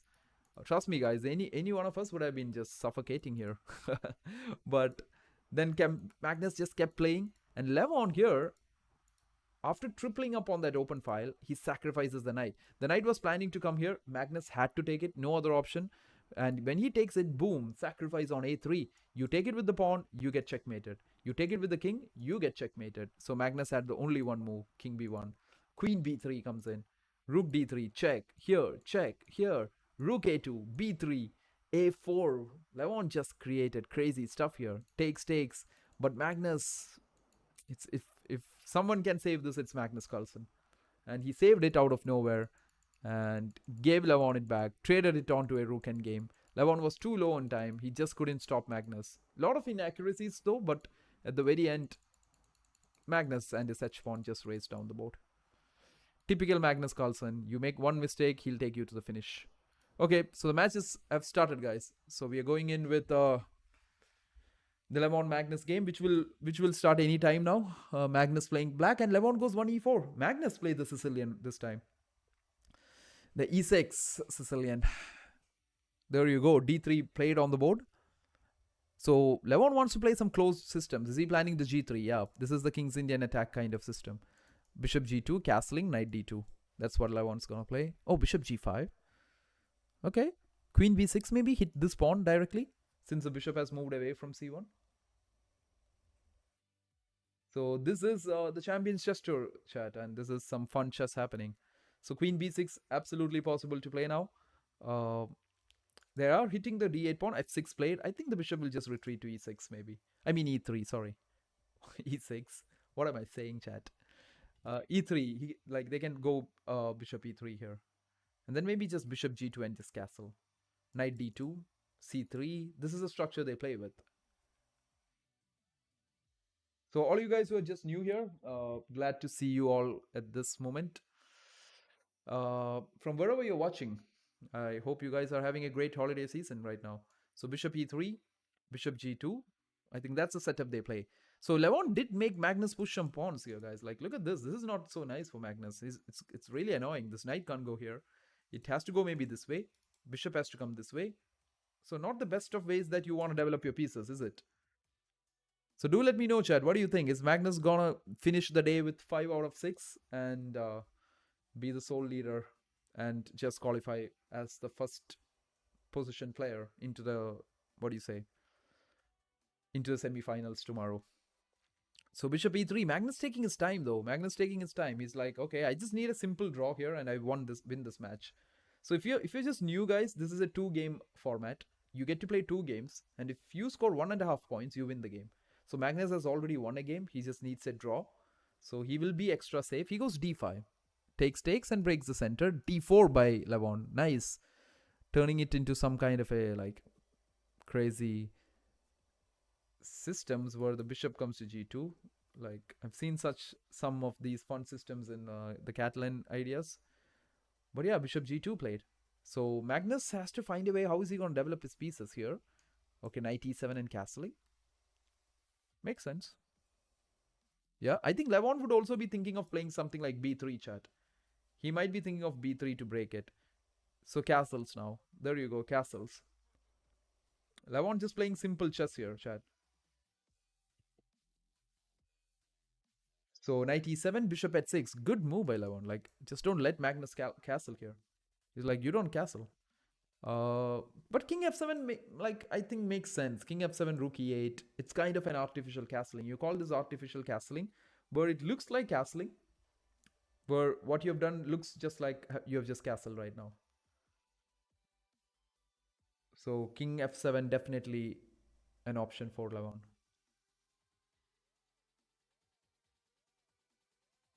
So knight f5, okay, check. King f7 maybe. I think Magnus has seen king f7. He just played knight f5 to hit this bishop. Now I think he's just gonna go king to f7. But of course, this is a target, guys. King f7 is not that safe. That bishop on g2 is just looking at him. So I think Magnus is calculating some of that. Like, see, king f7, you don't want to get knight g5 and bishop takes d5 kind of like checkmated, do you? Are you actually getting checkmated? Knight g5, f takes g5, bishop takes d5, king f6. Wow, I thought he was checkmated all of a sudden. You do get a square, right? Just kidding. King f6, right? Yeah. King f6. For a second, yeah, it looked crazy. So basically that was what Magnus was calculating, guys. If you are wondering what was he thinking, he was thinking about if he's getting checkmated. So king f7. Anyways, but I think Magnus would be bothered about this diagonal here. About the bishop looking at, what do you say, d7. You don't want to see that all the time, do you?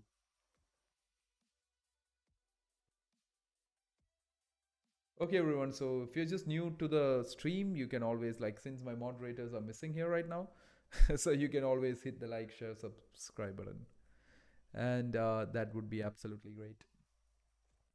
Because I think we are closing in on 3,000. We will reach there, slow and steady. We are going there. Yep. And if you want to catch me up on Instagram, where we post a lot of contents, a lot of different types of contents and stuff, uh, it will be really fun for you guys. I don't know if you guys are following me already there, but if you are, great. I'm very sure you will watch some fun stuff here, which will definitely help you learn something better. So if you do, you can just follow. But the king just went back. I mean, the bishop just went back. Yeah, Levon wants to keep it safe at the moment. I think knight is coming to c3. Levon really is looking down at this d5 pawn, chat. He's that's why he just went bishop d2. That knight c3 move is coming, and the d5 pawn is something he is really aiming at. Okay. Magnus might be just excited to develop bishop d7, rook e8, queen somewhere, and just get his pieces out into the game. So both players down to 7 minutes here. Wow. When I do this right now, I feel, how did we actually manage the world championship? Yeah, but I think World Championship was even more relaxing, right? Like especially when it was the openings. Ding used to take so much time and give us a lot of time to relax. He was such a gem of a guy. But great World Championship. It was fun.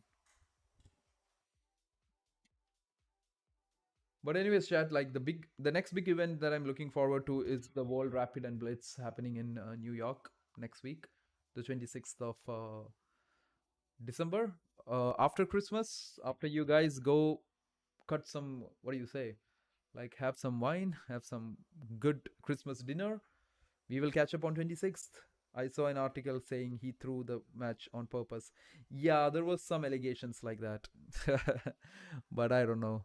I don't know if that's actually worth it. Magnus goes h5. Magnus is really not happy with his position, chat. He's really not happy with this position. Trust me. So Magnus goes h5 here. Knight c3 by Levon immediately. Knight c7. This is not looking nice, man. This is really not looking nice for Magnus. But yeah, let's see where this goes, chat. Let's really see where this is gonna take him. I don't think he'll be really excited with what is happening right now, because it seems some kind of a problem here, right? Something doesn't look right. Why, look at Levon. Levon's like chilling. Just like Ding chilling. This is how it looks like. Look at this. Look at these files. Look at the bishop. Happy guy, Levon. But if he has to win this to take this to a tiebreak right now, Levon has to win this to take to game number 3. And Levon has had a great day today, okay? Like, just keep that in mind. He has had a 2 out of 2. So beating Magnus would be perfect for him. Perfect way to finish the day. Even if he doesn't qualify, he would be a really happy man. He'd be like, I just got 3 out of 3, did I? So that is something Levon is looking for. Magnus Carlsen, the world number 1, put under pressure right now. And Levon Aronian, he is a master of these kind of positions. He can make you sweat and he can make you feel the heat. So let us see where this goes, everyone. So wherever you guys are this fine December, I know it's an amazing month of the year. I personally love this month because I feel it's a very festive kind of a month. It's a month full of celebrations, and a new year is coming, and just be happy, guys, wherever you are, and just relax. Good things will happen. Right? Good things will happen. And I hope good things will happen to Levon in this game, because he needs to win. Okay, that's a typical plan, guys. b3, don't be surprised with a move like b3. It's to break the pawn structure. Magnus had to take it, and now Levon gets an open file. With nothing to do, he gets an open file on the a file.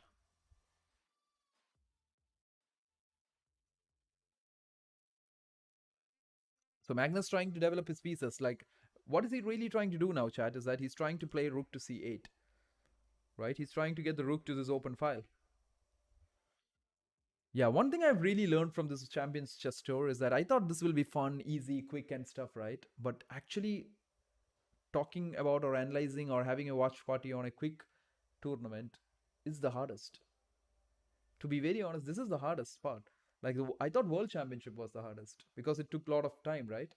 That was so fun. Now when I think about it, you have a lot of time to do, like they'll make a move after like 10 moves. This is hard. This is like you have to analyze quickly, you have to see the variations, you have to ah Queen E2. Okay, chat. So that's what's happening right now. Life's not easy. Did I just tell a few minutes ago good things will happen? I don't think it's happening to me anyways. I'm depressed now. Okay, Queen E2. Okay.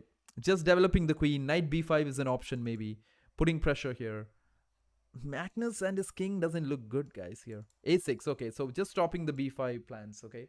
Just stopping the B5 plans. Uh, Magnus hears us. Magnus definitely hears us. He sees what we are talking about. He knows we are talking about knight B5, so he just stops it immediately.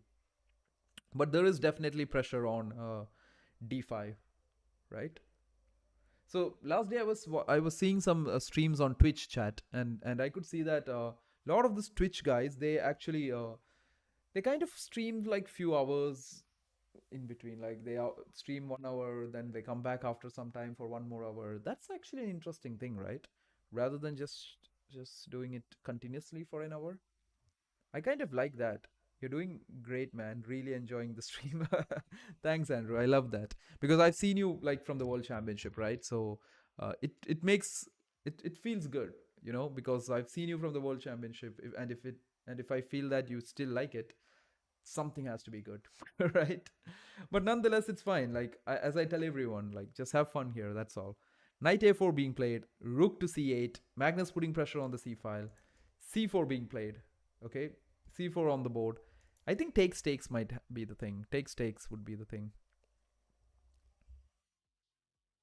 Yeah, Frank is my favorite Twitch streamer. I've seen some of his videos, right? I've seen some of his stuff there. You know what, guys? After this World Rapid and Blitz, we will come back and okay. So let me just look at this now. C4 being played by Levon. What did he actually miss there? What do you think he missed here? Is this takes? Oh wow! Oh wow! Look at this. Your position completely cracking open when the king is stuck on f7. But I think what Levon missed is that what if the king just goes here? Takes, queen takes. Okay. Now we know what Levon missed. Right? Okay. Rook c8 was actually a blunder, guys, because knight e5 was an amazing move, which Levon missed. He played c4, rook e8, c5, bishop c7. Things are getting locked up here. Levon has gained some space, definitely, but things are getting locked up.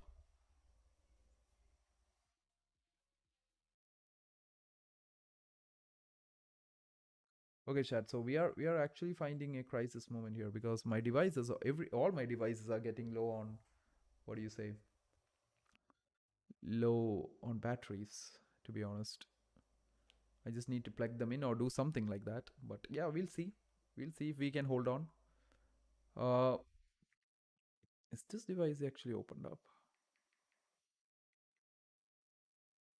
Maybe this device can do something. Anyways, everyone, whoever has joined in, this is the Champions Chess Tour. This is the finals of the Champions Chess Tour. This is the final round of the day, round 6, and it is Magnus Carlsen versus Levon Aronian. Magnus is already leading this event completely. He has already qualified for the, what do you say, knockouts tomorrow. But we are just trying to find who's gonna finish second, third, and fourth maybe.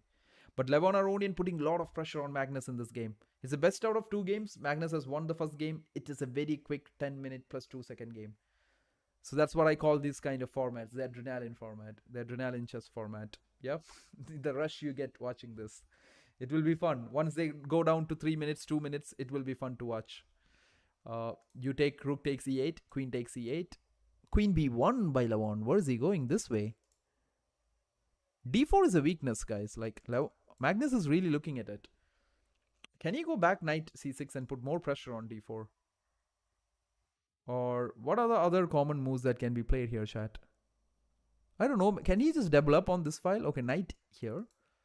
Okay, that doesn't make much of a sense for me because I thought this was a weakness and this knight... Oh, okay, got it. He's gonna go bishop f5. That's why he's playing it. So he just went knight e7 because he plans to play bishop f5 here, put pressure on the queen, and just do something like that. So that is the way he wants to go now. Looks interesting, isn't it, chat? Looks really, really interesting. Bishop to d7 here by Magnus. I mean knight e7. Magnus is planning bishop to f5 here. Put pressure here. Okay, knight h4. This is like the fight for the f5 square. White says, I won't give you f5. Magnus is like, I need to get f5. Give it to me. I think Magnus should have just played knight f5 maybe, you know, like just offered a repetition. If Aronian goes back, go back. Repeat the move, win the match. Because this is a must-win situation now for Levon. Right? This is a much-win situation, chat, for Levon. Not easy. Not easy at all for Levon here. And such an annoying knight sitting on b4. So trying to kick that away. I think Levon heard us. Heard us maybe. Levon's like, I hear you, man. It's really annoying. It's not just annoying, it's really annoying. So just give me a second, everyone. Just trying to make sure that the mics are perfectly placed. You guys can hear me well. So queen comes back. I think the plan is again to hit on f5, trying to get the square. So 3 pieces aiming for f5. Look at these 3 pieces. 2 pieces defending that square. I think he will eventually get it. Magnus has made it possible. Yep, but that's where we are right now. That is where this is. Bishop to e3. Bishop to e3 by Levon. Just holding down this weakness on d4. So that his, I don't know, but still very hard to see how he can play here. Magnus is just going to move this king, or is it something like rook here? Wow. Oh, is Magnus actually going to go g5 and h4? Wow, this is going to be exciting. Magnus is trying to find some groove here. He's like, I'm going to go g5 maybe. What do you do for that? I think g5 is coming. I think g5 is really, really a practical plan. Because unless you can get this f5 square, nothing's working. g5, h4 seems to be something happening, chat. Isn't it? g5, knight f3, h4. And you just checkmate the opponent like this. Looks like a crazy, but I don't know. I really don't know. g5 can be really, really possible here. Oh, Magnus first goes for a trade. Is that a blunder? Why is it a blunder? Oh, wow. Why is it a blunder, though? d5 or bishop h1? I don't get it. Like, oh. Oh, wow. This knight is overloaded, guys. This knight is overloaded. It's doing too much things. So takes. This is the thing. Takes with the knight. If you take it here, I guess, then queen takes g6. You get that? And if you go here, you lose the rook with queen g7. And if you go somewhere else, like, I don't know where, you go here maybe? Bishop h6 is over. A lot of options. Wow, has Magnus blundered completely? Is this over? Oh, what did this Magnus play there? Bishop h3? Oh, Levon just took on d5 directly. Levon's missing something. Okay, now Magnus can just at least happily go back here, right? He just can't take it, chat. He just cannot take it because of the move queen takes g6. But I think Magnus only has 1 piece on the back rank. Yeah. But his king, this weakness on g6 is the problem, Andrew. This is a big problem, right? The g6 weakness. Look at that. So basically, these kind of pieces are called overloaded pieces. You make them work too much. Like, you've seen some employees in some companies. They're like, I quit. Just quit, right? Right now, the knight has quit. Knight has quit, and it has, like, given up on Magnus. But Magnus getting the pawn back here. So here the problem was that in this variation, the bishop has to move now, and then knight takes d4 happens. Yeah, Magnus has really escaped. He gets the e5 square. The bishop will come there at some point or the other. I'm just wondering what will... Oh, what a crazy position, guys. Like, so many pieces. Levon down to 48 seconds. Now things are getting heated up. Levon down to 48 seconds. Okay, what did Levon just take? Oh, he just took another pawn, chat. Is Magnus gonna hit bishop g3? No, right? Bishop e5 seemed a bit good for me. Because then I can try a lot of tricks and traps like knight b5. And put more pressure after bishop e5. Oh, no. Magnus goes rook b8. Magnus wants his pawns. But Levon says more pressure on you, man. More pressure. g5 maybe. Go for it, Magnus. Anyways, everything is gone. So let's just wreak havoc here. Bishop e5. Oh, Levon. Has Magnus blundered a pawn? But is that important here? It is important because, you know why? Because I also get to get out of the pin, right? Because I just get out of the pin, chat. Levon down to 30 seconds, everyone. Magnus just putting Levon under time pressure here. Levon is cracking under time pressure. Did he just blunder? Oh no, did he just blunder? But what is the blunder? I don't see the blunder though. I don't see what is the advantage for black here. Very hard to spot, guys. Oh, knight goes back. Magnus finds it. I think Magnus does find it. Oh yeah, this pin. Okay, this is the problem here. And now Levon can't afford to leave this queen to save it, because then trade and this is in trouble. Now I think Levon's queen has become an overloaded piece right now. Oh, that is sad. That is sad for Levon, chat. Magnus is really, like, you have seen Magnus grind out end games, right? This is how Magnus grinds out the middle games. Yeah, this queen was just too overloaded, I guess. Yeah, you see this? Bishop takes c3, queen takes c3. I mean, rook takes c3. Oh no. Oh no. Have you seen that? Rook takes h4. Oh, but he didn't do that. Okay, he didn't take this, right? Okay. And now what happens? What does the piece count here? Okay, Magnus has got 2 minor pieces for that rook. Okay. Got that.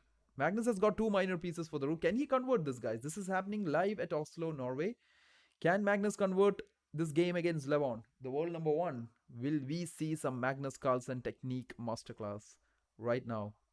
Or will we just not? Or will we just see Levon saving? Levon has 6 seconds on the clock. Magnus down to 1 minute 40 seconds. Levon takes the dangerous pawn away, guys. He does have good drawing chances here. But what does Magnus do? F5 maybe? Can F5 kick this away? Takes, knight c6. Whoa, Magnus creating some kind of bind over here. This is crazy stuff. King f5. Can we get out with king f5? Yep, there goes king f5, because this king can walk around here. These 3 guys are in harmony. Like, those 3 pieces have just well supported each other, and this is just really helping each other well. Knight e2, trying to kick this away. Can you take this? Is that possible? Yep, it is. Knight f4, king f5 possible? Seems like possible. Or is there any trap in it? Any forks maybe? Check. I don't know. King f5, there's a trading chance with this. I think he might go king f7 here. King h6. Now there's only a check after 3 moves when the knight stands against the king like this. So king h6, now the knight has to do something. Okay, so here comes bishop d6, putting pressure on the knight. Okay, king g6. Magnus is thinking somehow to get this king into the game here, chat.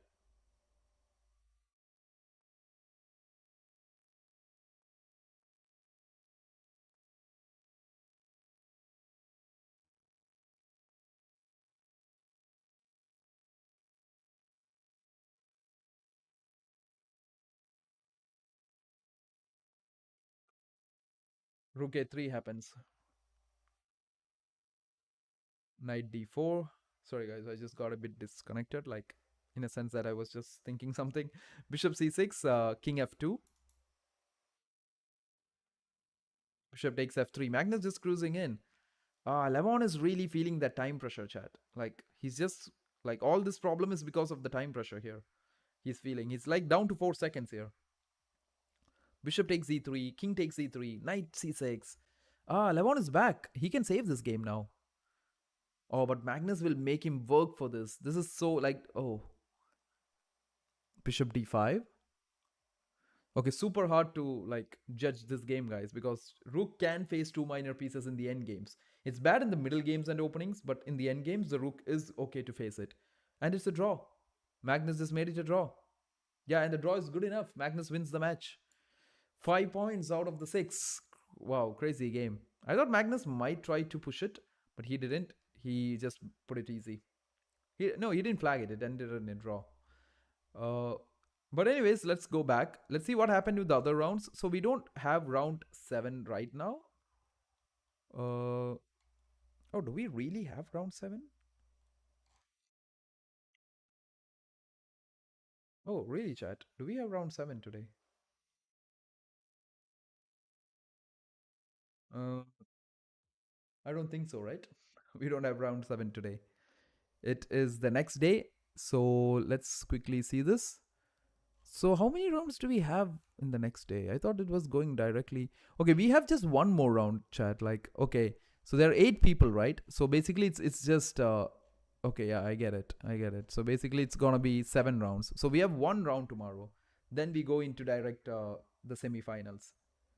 Oh, they made it too hard. Yeah. No, I think Magnus agreed to the draw because that draw just helps him. Like, anyways, he's winning, right? It's just enough for him to win. So here, what happened is that Ali Reza and Maxim entered in a draw. That means Ali Reza wins the game. We will see one more game here: Ian Nepomiashi versus Vincent Keimer, because Vincent won back. Vincent won a game back. Magnus wins it, so no more game there. Denis Lazovic beats Wesley. So wow, what a loss for Wesley. What a bad, like, what do you say?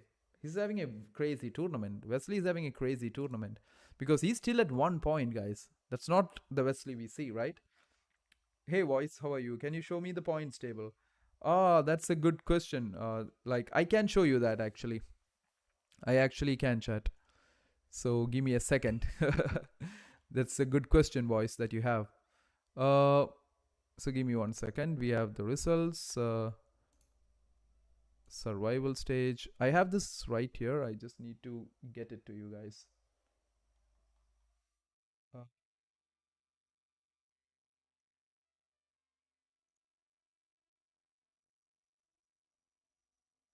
or give me 1 second. You guys will see the points table in a moment. I'll just add a new layer to it, which will be better.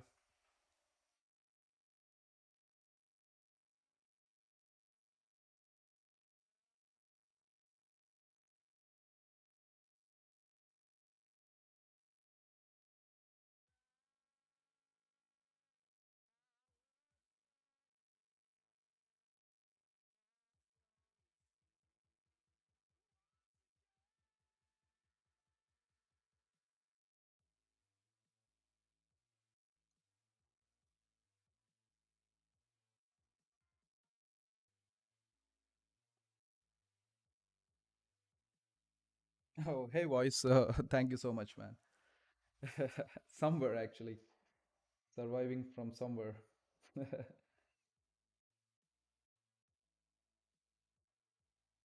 So give me a second, voice. Like, I'm just trying to get to this.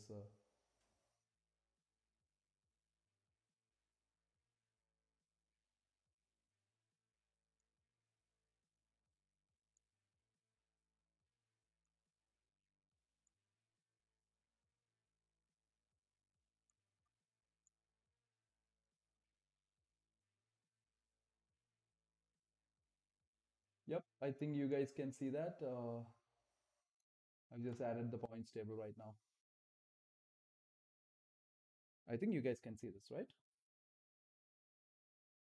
Yep. I don't know if that's a bit small for you, maybe. Should I make it big, chat? So yeah, this is at the moment what is the points table.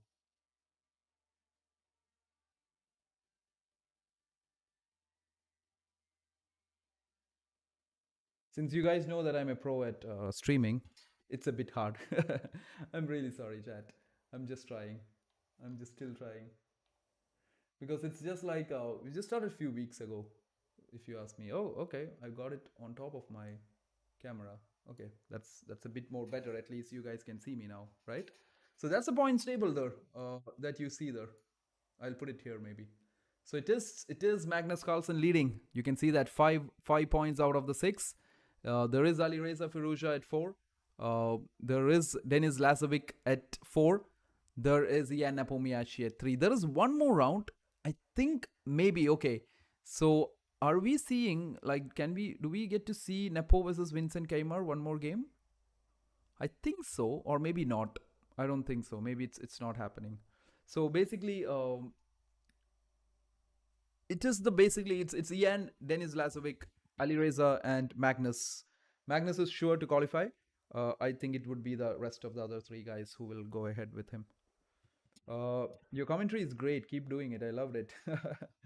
Yes, it's visible now. Thanks for the hard work. Yeah, it's a really hard work, man. Trust me. No, I know it's very easy for people. It's just that it was not easy. Okay, guys. Okay, chat. Like, let me just do something now. Yep. So yeah, that's where we are, everyone. That's where we are. Thanks, voice. Thanks so much. Glad to see you guys here. Glad to see that you guys are watching the streams and watching stuff. I would be more than happy for that. Like, but do catch up, guys. Do catch up like tomorrow. I think I will stream tomorrow also. We would love to see the tie breaks, won't we? And we would love to see who goes to the final, maybe. We will do that tomorrow, and we will also do like let's see the schedule. Okay, but we have one more game, guys. There's a tiebreak game that is happening between Vincent Keimer and actually Nepo, just to decide who wins that game. So that game is actually not over. Our bad. We thought it's over. I think it's not over. We have got to watch one more game maybe. So let's get to see that. Let's get to see where this goes. So it's Vincent versus Nepo, tiebreak kind of system. And Nepo gets the black pieces. Ah, sad for Vincent. That means Nepo just needs to get a draw here. You should stream title Tues too. Yeah, I think we can do that too. Andrew, you know what, Andrew? Like I think after maybe like after the World Rapid Blitz, we can. I was thinking about doing some simple what do you say speed run kind of stuff. Like bullet would be fun, but bullet won't help people, right? Bullet won't help others understand what is even happening sometimes. So I think maybe a blitz speed run from like 0 to what do you say 2000 or above, maybe 2200, 2500, trying to get there. Maybe, you never know. I might get just absolutely crushed by people on the way, but I think that's fun, right? If you don't mind. So it's definitely pretty decent voice. Like I'm just definitely at a point where explaining this is quite good for me. It's not that it's not a big secret or something. I thought we could just do it as a stream, and people could just watch that too. Like the speed run. That's actually the speed run I was talking about, right? So yeah, that's what I was actually talking about. That we could just do a speed run and see how far it actually goes. And it would be nice. I think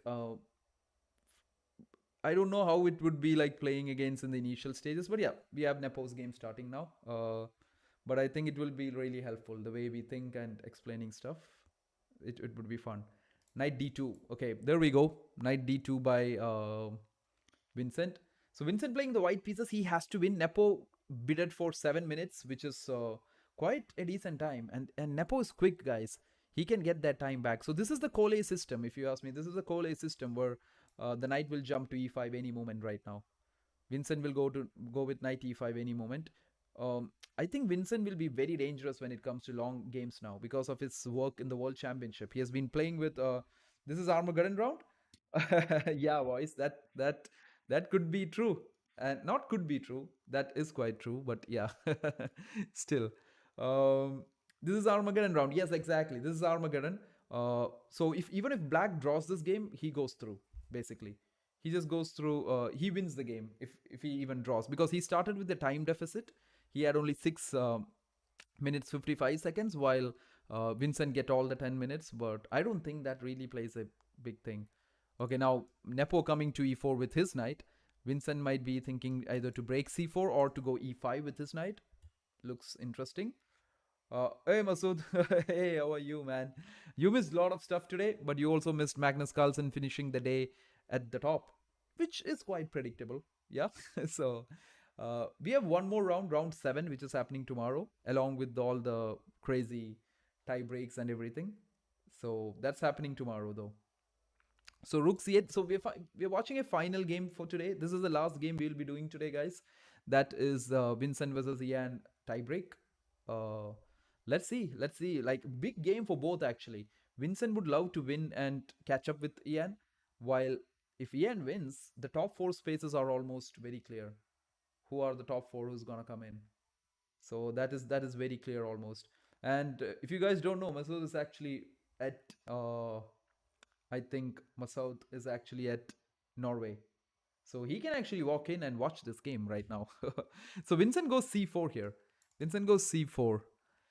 Yeah, he will try. I think for Vincent, this game is like a must-win situation. He has to win for his chances at this whole event. Right? So pawn takes pawn on d4. I think he might just take it back with the pawn and then go knight e5. At some point, he's planning knight e5 here. He's just waiting for the perfect moment to go knight e5. No, no, I have to pay to get in. Yeah, everyone has to, right? And a huge amount of money for that. I think Nepo is gonna just trade here. Trade. Keep the hanging pawns there, and then this bishop is a sniper. Trust me, guys, that's a sniper bishop there. So that bishop is looking okay. Nepo goes queen here, maybe planning to get the next rook here. Uh, what is Vincent gonna do here? A5 seems to be a good try because if he takes it, you get c5, right? He's not gonna take it though, but a5 looks interesting, actually, very interesting, because you can create all kinds of takes, and rook a7 stuff, annoy this bishop. Queen e3 by Vincent. I wonder why. Maybe why. So I really don't know. For Nepo, it's very clear what to play. He's just gonna play this move. Yeah. Nepo has 5 minutes, but that deficit is fine. He got the black pieces, so he just needs to draw this game to win this match. So Nepo is playing the win-win situation. Just to lock the bishop, yeah. I would play a5 here too. Yeah, just like those kind of pawn undermining is always good, chat. It's always good, like those kind of pawn undermining here. So h3 being played, bishop f6 being played. That is interesting, putting a lock on this diagonal. Okay, so no kind of c5 stuff happening, because this pin, I mean, this is interesting. I think Nepo has completely neutralized the Cole system. Like, he has not given Vincent any chance to go e5 and stuff. The whole plan is like off the charts. It's just gone out of the window. So it looks good here. Sorry, chat.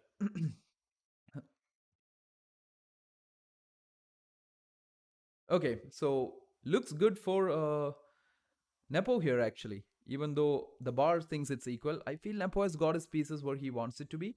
It's just that he's just finding the perfect moment to open this portion up. You see this, chat? Like, look at this. There is indirect X-ray attacks on this d4 pawn. This way. Oh, here we go. a5. Vincent hears us, man. Vincent hears us. He's like, let's go. Let's go a5 then. You guys want a5? You get a5. Right? So we go with a5. I don't think taking is not even an option here, because c5 is really going to cramp your pieces down. So Nepo is not thinking about taking it. I think Nepo is just thinking about this plan. Takes, and there's the pressure on d4 that he can create. That has to be something in his mind. And also opening up this bishop. Because a6 is not a big threat, right? You just go bishop a8.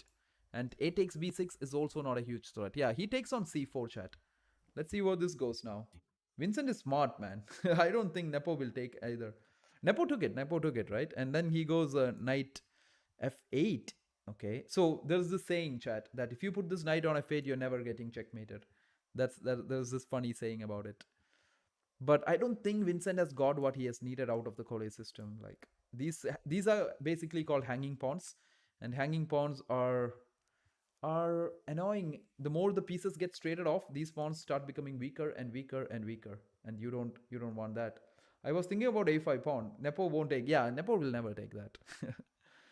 So Nepo comes with knight g6 here. Vincent has to try something. He has to create something on this side of the board.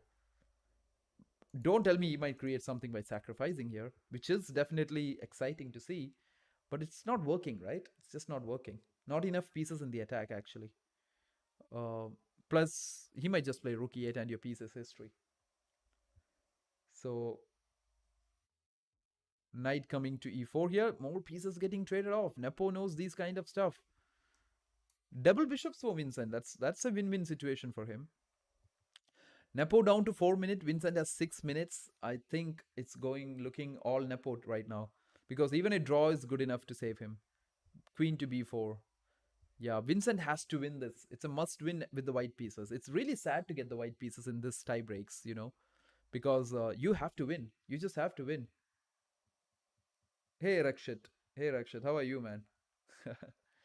So, anyways, queen e3, knight goes to e7, chat. Oh, here comes, I think, knight f5 at some point, maybe, to put, like, even add more pressure, or knight c6 to add more pressure. That's the thing, the hanging pawns, I love to play with the hanging pawns, personally. I really like them, because I feel I always get lucky with this break on d5, but not with Nepo. I'm not me, not you, not Vincent is getting lucky with Nepo, maybe. But if you get this d5 break with kind of a tempo or anything, any kind of counterplay, that is great then. Then you're in this game. Oh, really? Thanks, Rakshit. Thank you so much. But anyways, coming back, chat. This is the tie breaks between Nepo and Vincent Kamer. And if you guys are new here, I think we are close to 3,000 subs, maybe. And I know it's not like something huge, but we go slow and steady, chat, right? To be very honest, I kind of see every single guys who have subbed. I kind of see all you guys who have texted. We are even bigger in Instagram. If you guys want to get to know, it's gonna be a wonderful pawn end game. Yeah. So I think let me see. I think there's this Dronzer guy. Like if he is in the chat, he might share with you. Let me see that. Let me text him and see. Uh, yeah, I think he's in the chat, right? No, give me 1 second, chat. Okay, but anyways, we'll do that later. So rook takes c4. What did Nepo just do? So queen a4, g4, rook takes c4. Wow, Nepo just sacrifices an exchange here. And that's the thing about Nepo Miyashi, guys. Like, his understanding is very good. He understands that, okay, if you take with the bishop here, you just lose this, right? His tactical visions and stuff like that. I actually even thought that even this sacrifice, even this exchange sacrifice is good for him. Even that is good for him, chat. Like, trust me, that light square weakness is good enough. Try creating content with these commentary. You would be big in no time. Oh, thank you. Thanks, voice. I would take that. It's gonna be a wonderful. Okay, I would take that, voice. I'll take that. Yeah, I don't know. Maybe creating the what do you say this long videos. It's been not that easy, but I'm used to creating short stuff. But okay, we are back, guys. Queen e4. Vincent tried for checkmate. Did he? But he just lost a piece, I guess. Queen at 7 here. Takes it. And whoa, don't tell me Vincent missed. The rook is hanging. Poor Vincent, man. This is gone. Whoa. He just threw the game. Just threw it. What a big loss. What a big loss, right? Queen takes at 7, king f8, and the d1. This is about these loose pieces, right? Just so loose around there. And Nepo is not going to miss any of his chances. So basically, Nepo Miyashi is also at 4 points now. So it's basically Magnus Carlsen at 5, Nepo Miyashi, Alireza Firouzja, and Denis Lazovic at 4 points. And I think that is the bunch of people who will be qualifying for the next semi-finals. But we do have one more game tomorrow, I guess, like this 19th. There is one game still, and after which I think there might be tiebreak. That's it. Yeah, like Vincent said, why am I even playing with a piece down, right? He just didn't want to do that. Okay, sad for Vincent, but that is how it is. So we have one more rounds because it's 8 people. So it's a round robin system. So you have to play against 7 of the other guys. So if you look at the schedule here, guys, I think we see round 7 tomorrow, and we see survival stage match A and match B, survival stage match C, then semi-finals on the 20th, and the finals on 21st. So we will see what is survival stage tomorrow. We will see what is that happening. I will check on with you guys there. It's all starting at, if you guys see it, it will be starting at 9 a.m. PST. And according to your timings. Okay, so survival stage starts at 10:25 a.m. because 9 a.m. the round 7, the final round of the round robin has to be done, right? Let's go, Nepo. Even I saw that. I saw for the win. Yeah, Nepo is coming back. Nepo is that he will come back at the final moments, chat. Like, don't count Nepo out. So yeah, tomorrow we have Denis Lazovic versus Magnus. 2 people leading the tournament. Denis was leading with Magnus yesterday, but today he's dropped a point. Magnus taking 5 out of 6 today. Lost 1 game against Alireza, but that was unfortunate. 3 games ended in a draw. And the tie break, Magnus was white. He had to win, he couldn't. So Alireza just took it home.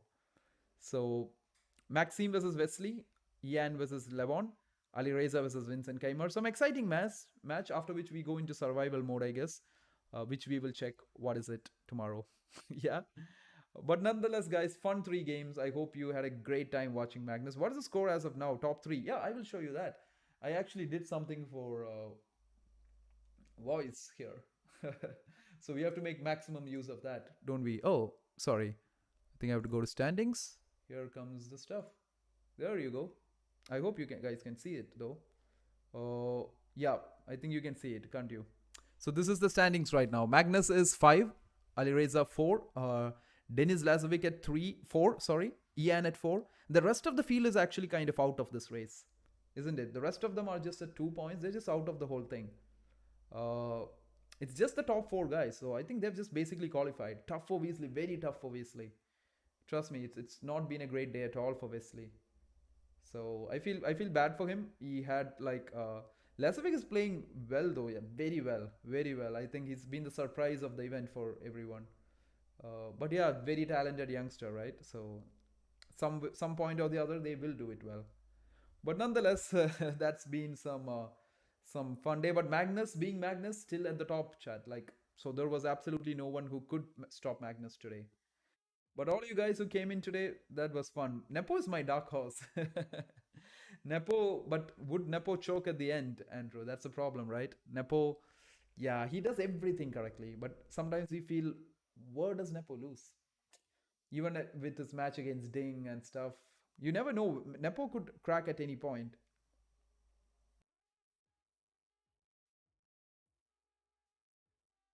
So we will have a look into that. Nepo is my dark horse, and yeah. But that's where we are, chat. That's where we are. So some crazy chess happening today. It was fun. It was the so we are done with 6 rounds. One more round tomorrow, and then it's a survival stage. So it will be fun to see how that goes tomorrow. And then it's just the end. Historically, Nepo choked the big ones. Yeah, that's the thing, right? That's the thing. When it comes, yeah. But I hope he does well, and I think Nepo will still make it to the candidates this time too. He's like that guy who will reach there. He will be there for you. And I hope how though. I'm wondering how will Nepo make it this time. But if he does, great for him.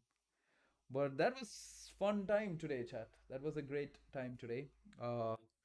So that is 6 rounds done. I think we will keep it till there for today. It was some good chess. Magnus, some crazy games. I hope all you guys had fun. We will catch up in the next one now. Tomorrow, right? I don't want to take most of your time, but thank you for everyone who has dropped in. I will see you all in the next one. Until then, you guys, in the future is always untold. The past does not define you. You are true, Andrew. Like, you're absolutely true. This is a standing, everyone. Just removing the standings. And we'll just play some recap of what happened today, like some of the game recaps. I think some exciting games here today. Magnus, this one was a really exciting game, I guess. Levon versus Magnus. This end game was fun. Yeah, see you guys. Yeah, thanks, man. Thanks for joining in, everyone. I hope you guys have a great time. Have a great month. You guys enjoy your holidays too. We will still catch up. I think the major one will be after this.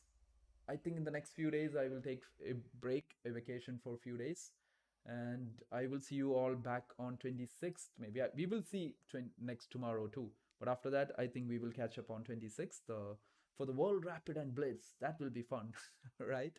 We will see some superstars playing there, and we will see how that works. That will be exciting chess. So I will definitely be catching you guys up for that. And yeah, until then, all of you take care, be safe, and I will see you for the next one. Bye-bye. Where's my cam? Yeah. See you, everyone. Peace out. Peace out, everyone. You guys but must still watch the recaps. They're just really cool if you want them, but that's all.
It's all about how you were with my parents. Yeah, and changed their mind. Cause you were sweet and looking like you cared, boy. That was hard to find. I caught feelings, I caught these feelings. I caught feelings, I caught these feelings. I caught feelings, I caught feelings, I caught these feelings. I caught feelings, I caught feelings, I caught these feelings.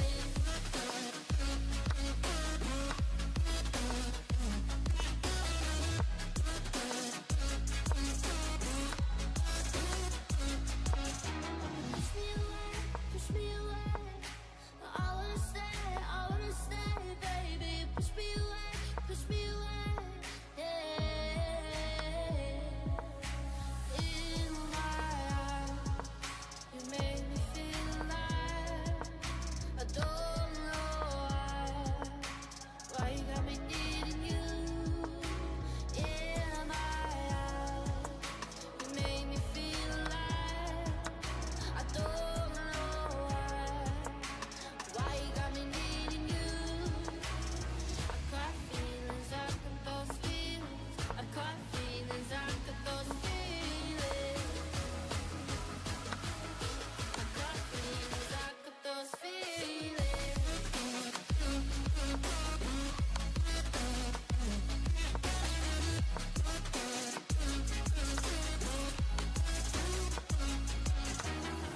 Right now I'm living in a daydream. It won't leave my mind. When I'm with you, yeah, nothing really matters. Don't need money or time. I got feelings, I got those feelings. I got feelings, I got those feelings. I got feelings, I got feelings, I got these feelings. Those feelings, I got feelings, I got those feelings. Got these feelings.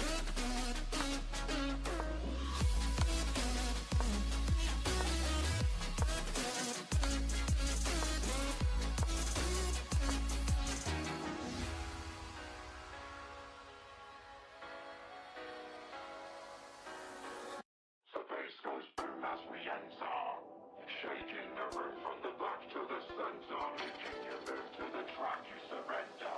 Body scrunching, your face goes bum bum bum bum bum. Boom as we enter, shaking the room from the back to the center, making you move to the track you surrender. Body scrunching, your face goes bum. The bass goes boom as we enter.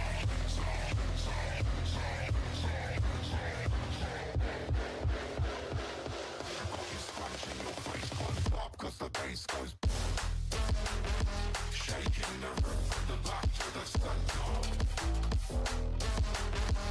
making you move to the track you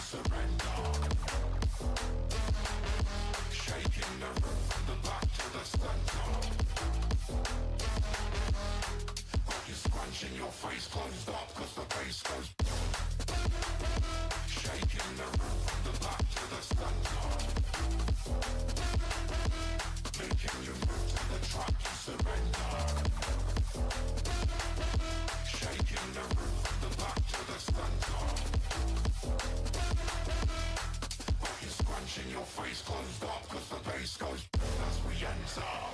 Shaking the room from the back to the center. Making you move to the track you surrender. But you're scrunching your face closed up cause the bass goes as we enter. Shaking the room from the back to the center. Making you move to the track you surrender. But you're scrunching your face closed up cause the bass goes.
monsters out your window. No, you can't sleep, you pretend though. You don't have to play the hero. 'Cause I got you like you got me. When the earth shakes, when the bombs scream, till our last breath, every heartbeat.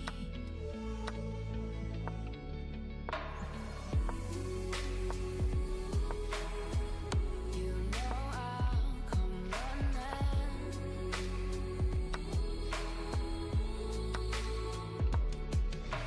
If you go to war, then I'm going with you. Pick up my sword, yeah, there's nothing I won't do. When you sound the alarm and the chaos is rising, leading the charge, yeah, I'm coming, I'm fighting. Swear on the breath that I breathe, I'll never retreat, yeah, I'll be your army.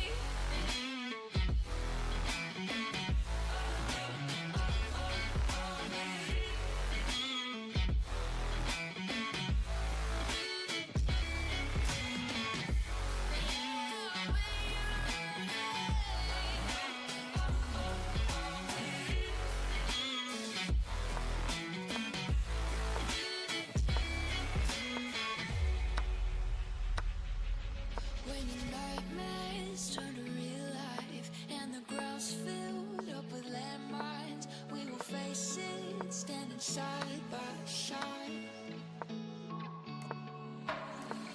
You know I'll come running when you need. I'm coming. You know I'll come running. If you go to war, then I'm going with you. Pick up my sword, yeah, there's nothing I won't do.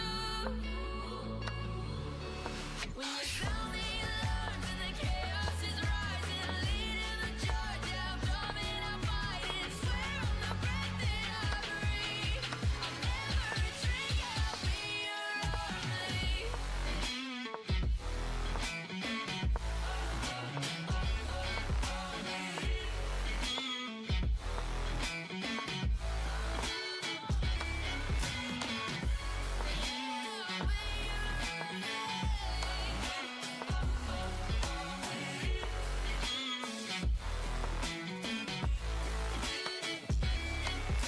If you go to war, then I'm going with you. Pick up my sword, yeah, there's nothing I won't do.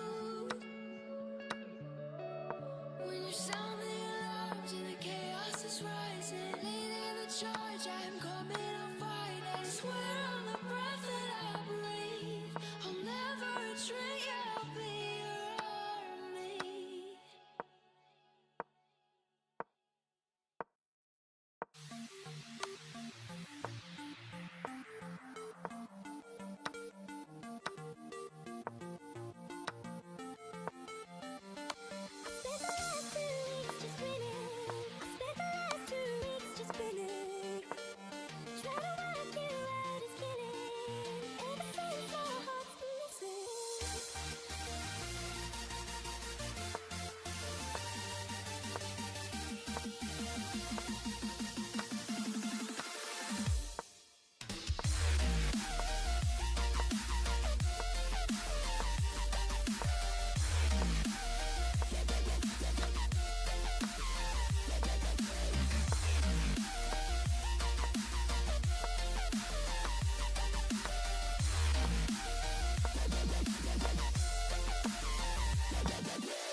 There's one downside about living in the center of the UK.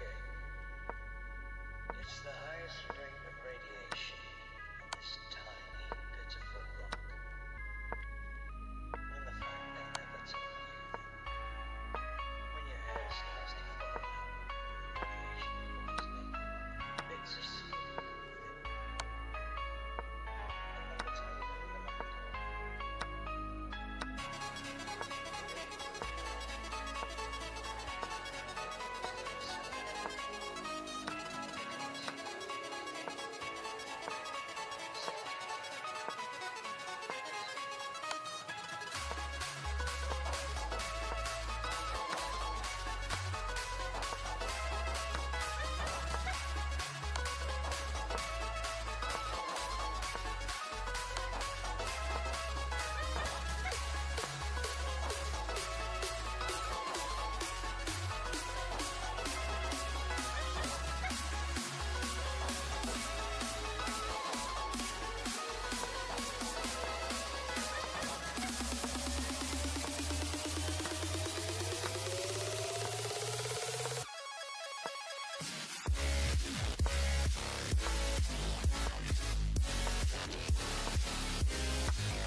To keep my heart upon a shelf.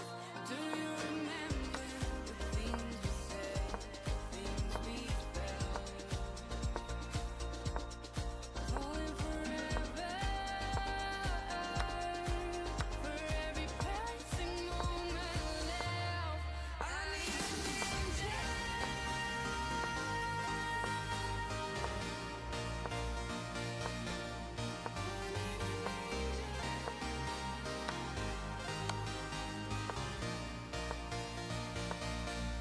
I need an angel to save me from my fate. I need an angel to light the sky along the way. I need an angel.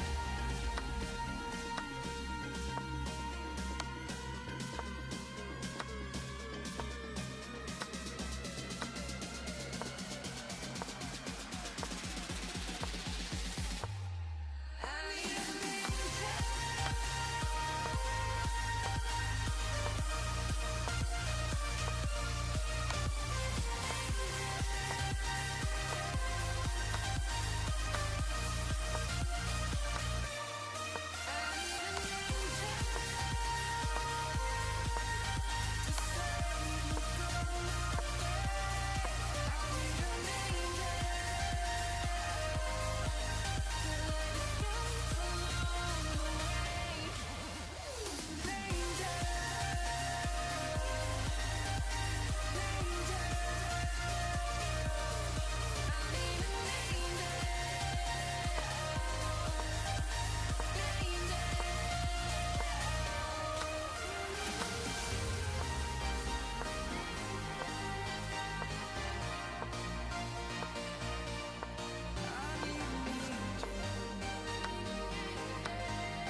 Do you know where secrets go? 'Cause I've forgotten mine.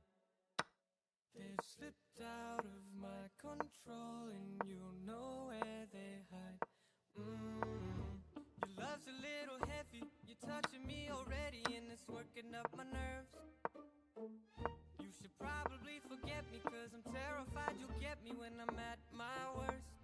not too late to let you know that you're in love with a ghost. So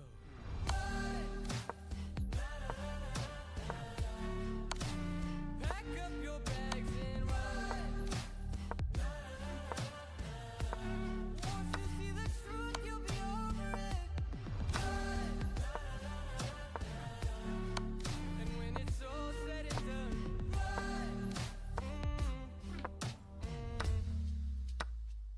you just gotta run. I could whisper sweeter things and back to me